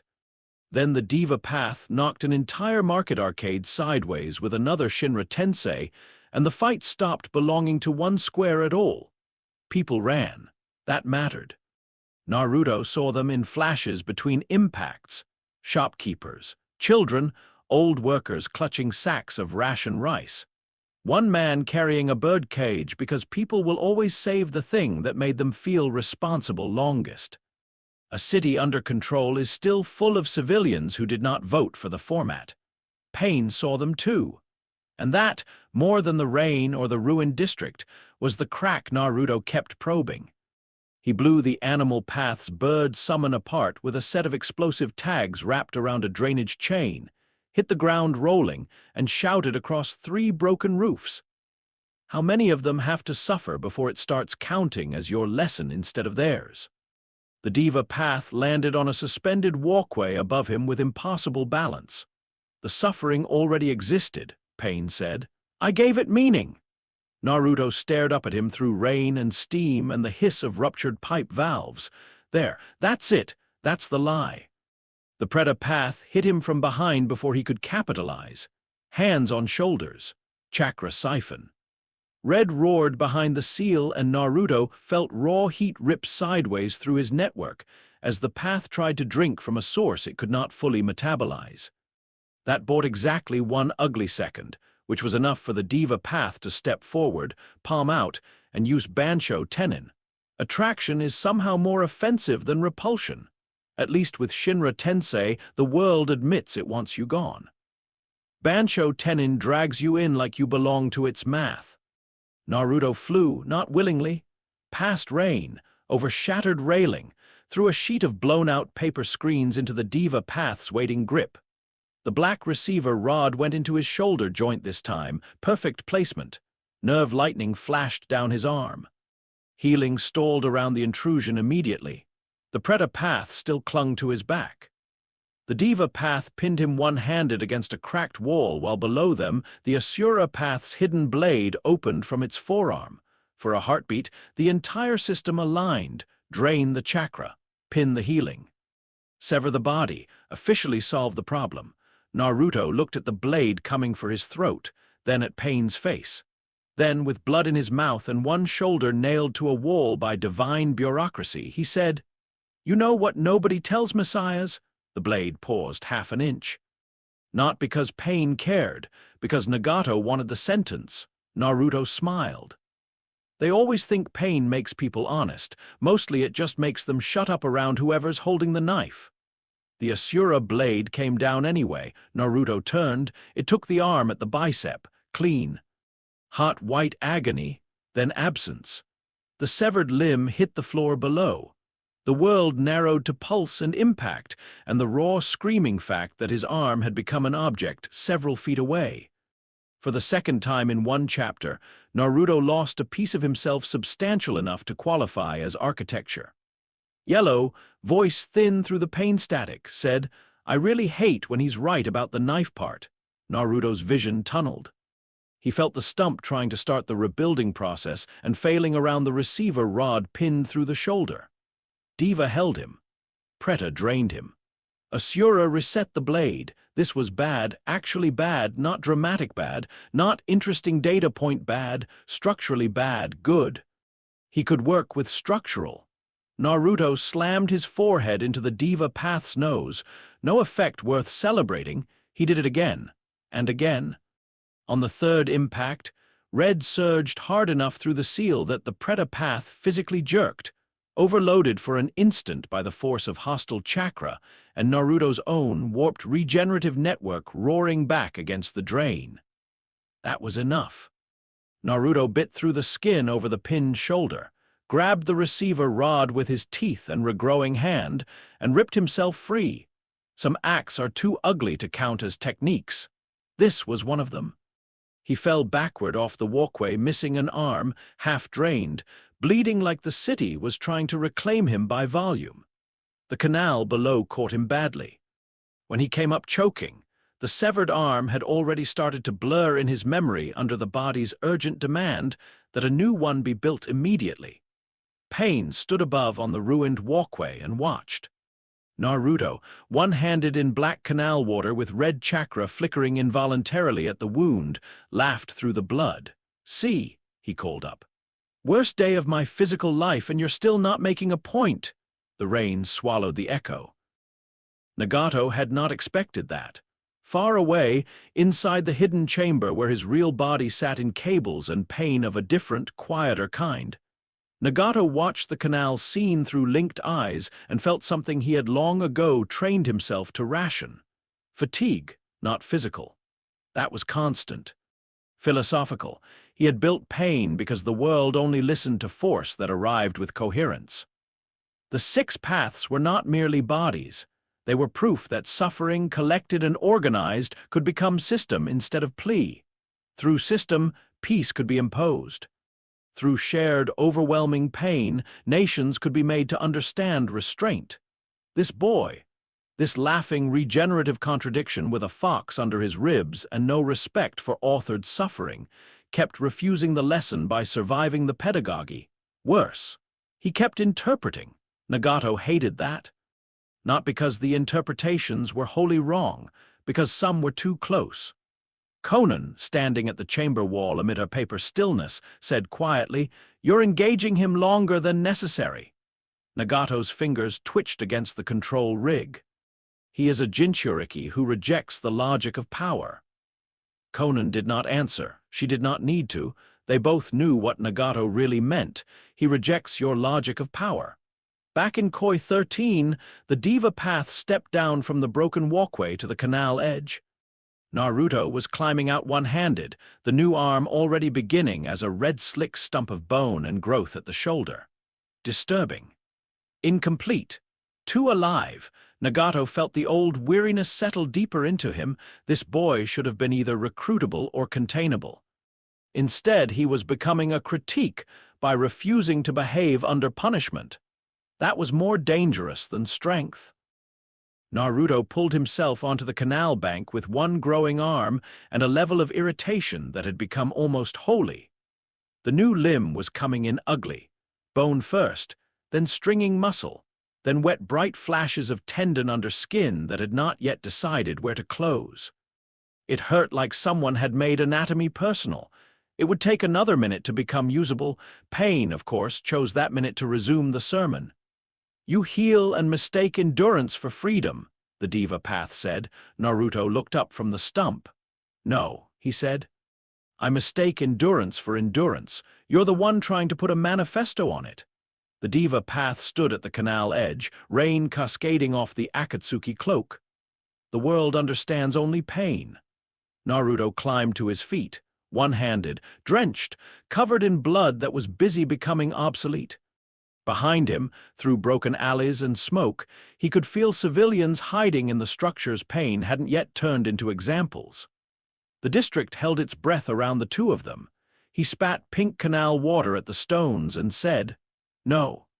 The world notices pain because it interrupts whatever lie it was telling itself 5 seconds earlier. That's not the same thing." The Asura path advanced from the left, human from the right, animal high on a roof. Naruto's new fingers twitched into existence with grotesque impatience. Good enough. He made clones, a lot. They exploded into the canal road, roofs, balconies, pipe gantries, Naruto's in blood and rain and half-finished sleeves, all of them grinning like the district had become a bad idea factory. One clone pointed at the Diva Path and yelled, "He thinks trauma is a curriculum?" Another shouted, "That's because he's a failed state with cheek piercings." A third, right before the Asura path blew it in half, declared, "Shared pain does not build consensus, it builds meeting avoidance." Nagato, through 6 bodies, felt something between fury and exhaustion. Naruto attacked within the noise. That was the real danger of him, not the clones, not the healing. The fact that his commentary always aimed at the seam where a man had built his identity too tightly around a wound. He hit the human path low, shattered its knee, vaulted off its shoulder into the animal path summon platform, drove a blade through one of the giant dog's eye sockets, and took a crushing tail swipe to the chest from some other impossible creature for his trouble. Bones popped. Lungs folded. He kept moving. The regrown arm finished at last, just in time for Shinra Tensei to tear him off the roof again, this one smaller, more precise. Enough to slam him through a signal bridge and into a storehouse wall across the lane. He landed inside grain sacks and old tools, and one terrified old woman who stared at him from behind a stack of cracked jars with the full concentrated horror of a civilian who had just watched a blood-covered teenager get launched through her livelihood. Naruto raised one finger. "Don't do the montage," he said automatically. The woman blinked. Yellow said, "Wrong chapter, but admirable consistency." Naruto pushed himself up, ribs healing with loud private complaints, and turned back to the doorway just as the diva path appeared framed in rainlight and splintered wood.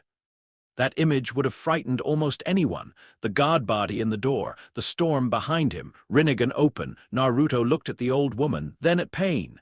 Then said, "You know she doesn't understand your philosophy, right?" Pain said nothing. Naruto went on. "She understands you ruined her wall."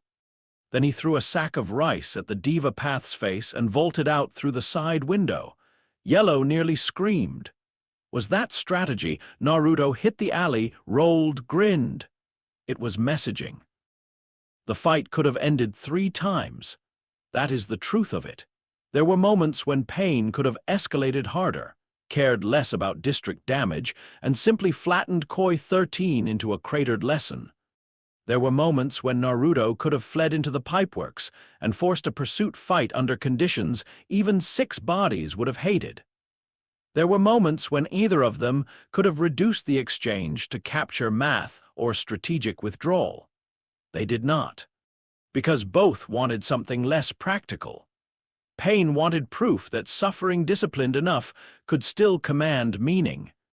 Naruto wanted to know whether Nagato actually believed his own thesis, or merely inhabited it because it was the best architecture left after grief had burned everything softer down. So they kept talking while trying to mutilate each other. By the time the district clock struck a drowned metallic hour from somewhere in the upper ward, half the blocks around the square were rubble, and Naruto had lost enough blood to make an ordinary battlefield look tax-deductible. He stood on a collapsed tram line with 3 clones left, one blade chipped, shoulder punctures half-healed, and rainwater running pink off his coat hems. Below, the Diva Path, Preta Path, and Naraka Path remained mobile. The others were damaged, delayed, or temporarily impolite to use. Around them, the district breathed smoke, steam, and shattered conduit noise. Nagato chose that moment to speak without preamble. "I was once like you." Naruto barked a laugh. "No, you absolutely weren't." The Diva Path's eyes did not change. "I believed that understanding could be chosen." Naruto crouched on the twisted rail, all feral balance and contempt. "There it is. That's different." The rain softened strangely, as if even the weather wanted to hear the rest. Pain said, "The world taught me otherwise." Naruto smiled, but not kindly. "No. The world hurt you, and you promoted the injury into doctrine because grief with a title feels less humiliating." That one struck. Naruto knew it struck because the Preta Path moved a fraction too soon and the Diva Path did not stop it. Coordination lag. Small, human enough, he used it. Dropped from the tram line. Clone first, then real body delayed a beat behind the obvious angle. The Preta Path seized the wrong Naruto and vanished it in chakra smoke. The Naraka Path summoned the King of Hell behind the lane mouth, more opening for restoration procedures. And the Diva Path, just for 1 second, watched Naruto instead of the field. Good. Naruto landed inside that second and drove his blade into the Naraka Path's throat, not to kill, to interrupt the function. The path fell backward into the king's shadow. The monstrous face behind it flickered. Pain answered with Bansho Tenin, dragging Naruto bodily toward the diva path through broken glass and rain. Naruto let it happen. Important. Pain expected resistance. Instead, Naruto came in willingly, faster than attraction planned for, and said through bared teeth, "You know the part of your speech I hate most?" Diva's palm rose for the kill strike. "What?" Naruto smiled. "The part where you keep saying world when you mean me." Then he detonated the explosive tag he'd slapped onto his own chest 3 seconds earlier. Point blank, bad idea. Excellent timing. The blast flung both of them apart. Naruto's shirt finally surrendered completely as a philosophical position. Flesh peeled off his ribs. The diva path hit the far wall hard enough to crack stone. The Preta path staggered. The king of hell flickered out entirely. Naruto landed on his back in the rain, half blind, half flayed, very briefly all the way out of jokes. The healing factor surged ugly and red through the wound map. Every cut burned shut, every tear argued itself closed. Pain rose from the rubble slowly, one sleeve gone. Piercings blood-rimmed. Expression unchanged except for the fact that the unchanged expression now looked effortful. Naruto pushed up on one elbow. Then, because truth deserved witness, he said, "You're not trying to teach the world pain." The diva path stood still. Naruto coughed blood. "You're trying to make the world admit it owed you one." That did it, not conversion, not collapse, not some clean anime revelation where the villain sees himself reflected and immediately drops the ideology. Nothing that cheap, just silence. The kind that tells you the wound under the theory has finally been touched with bare hands. Nagato, in the hidden chamber, closed his eyes. Only for a second. Conan watched him and said nothing. Because there are truths even allies should not say aloud when a man has built a god out of surviving them. Back in Koi 13, the diva path lowered its hand. Naruto, noticing, laughed once despite the pain. "There you are," he said. "That's the real voice." The draw began there, not in victory, in exhaustion. Nagato could still have escalated. He knew it. Naruto knew it. Diva still had force. Preta still functioned. Other paths could be recovered. More of the district could become proof if proof was the point. But proof was no longer the point, not entirely. This boy with the laughing broken body had not defeated Pain's philosophy. He had done something worse. He had made it sound personal again. That was intolerable. And also, in some buried chamber of honesty Nagato despised for remaining alive this long, unavoidable. The diva path looked at Naruto across the ruin, rain between them. Civilians hiding in the shells of buildings both had made worse. Broken tram line. Burning grain store. Dead summon. Receiver rods in puddles like punctuation. "You think I am wrong," Pain said. Naruto got to his feet one final time, swaying a little as the last of the explosive burn sealed over his ribs. "No," he said. "I think you're tired and calling it revelation." Another silence. Then the diva path turned. Not fled, not yielded. Just turned and stepped off the ruined lane into rain and debris while the remaining operative paths pulled back by precise degrees. One by one, not hurried, not theatrical. Simply removed from the district, as though an administrative decision had been made higher up than the square. Naruto watched. Yellow, incredulous, said, "Is he leaving?" Naruto wiped blood out of one eye and felt his pulse finally start to believe the fight might be over. "Yeah," he said. "I think I made him bored in a new way." The last path vanished across the roofline. The rain remained. Koi 13 exhaled. No cheer. No applause, just the sound of a district realizing catastrophe had moved a few blocks away without asking anyone's permission first. Naruto stood alone in the lane for a long time, then sat down in the rain because standing had been an overachievement and his body, for all its rudeness about dying, still appreciated paperwork after this much damage. Around him, the wounded city slowly resumed being a city. A child cried somewhere above. A man shouted for his brother. The old woman from the grain store emerged into the doorway, looked at Naruto sitting shirtless and blood-striped in the gutter, and said, with remarkable clarity, "You broke my wall." Naruto looked up at her, then over his shoulder at the ruin, then back. That's fair, he said. Yellow laughed so hard it hurt. They did not call it a victory afterward. There was no clean word available. In the outer districts, people said the god had come down and argued with a devil, and neither had liked the other's sermon. In the middle wards, they said an Akatsuki operation had tested a rogue Jinchuriki and found the results administratively inconclusive. In criminal channels, the story became simpler and therefore better. 6 bodies, 1 man, a district wrecked, no corpse worth claiming.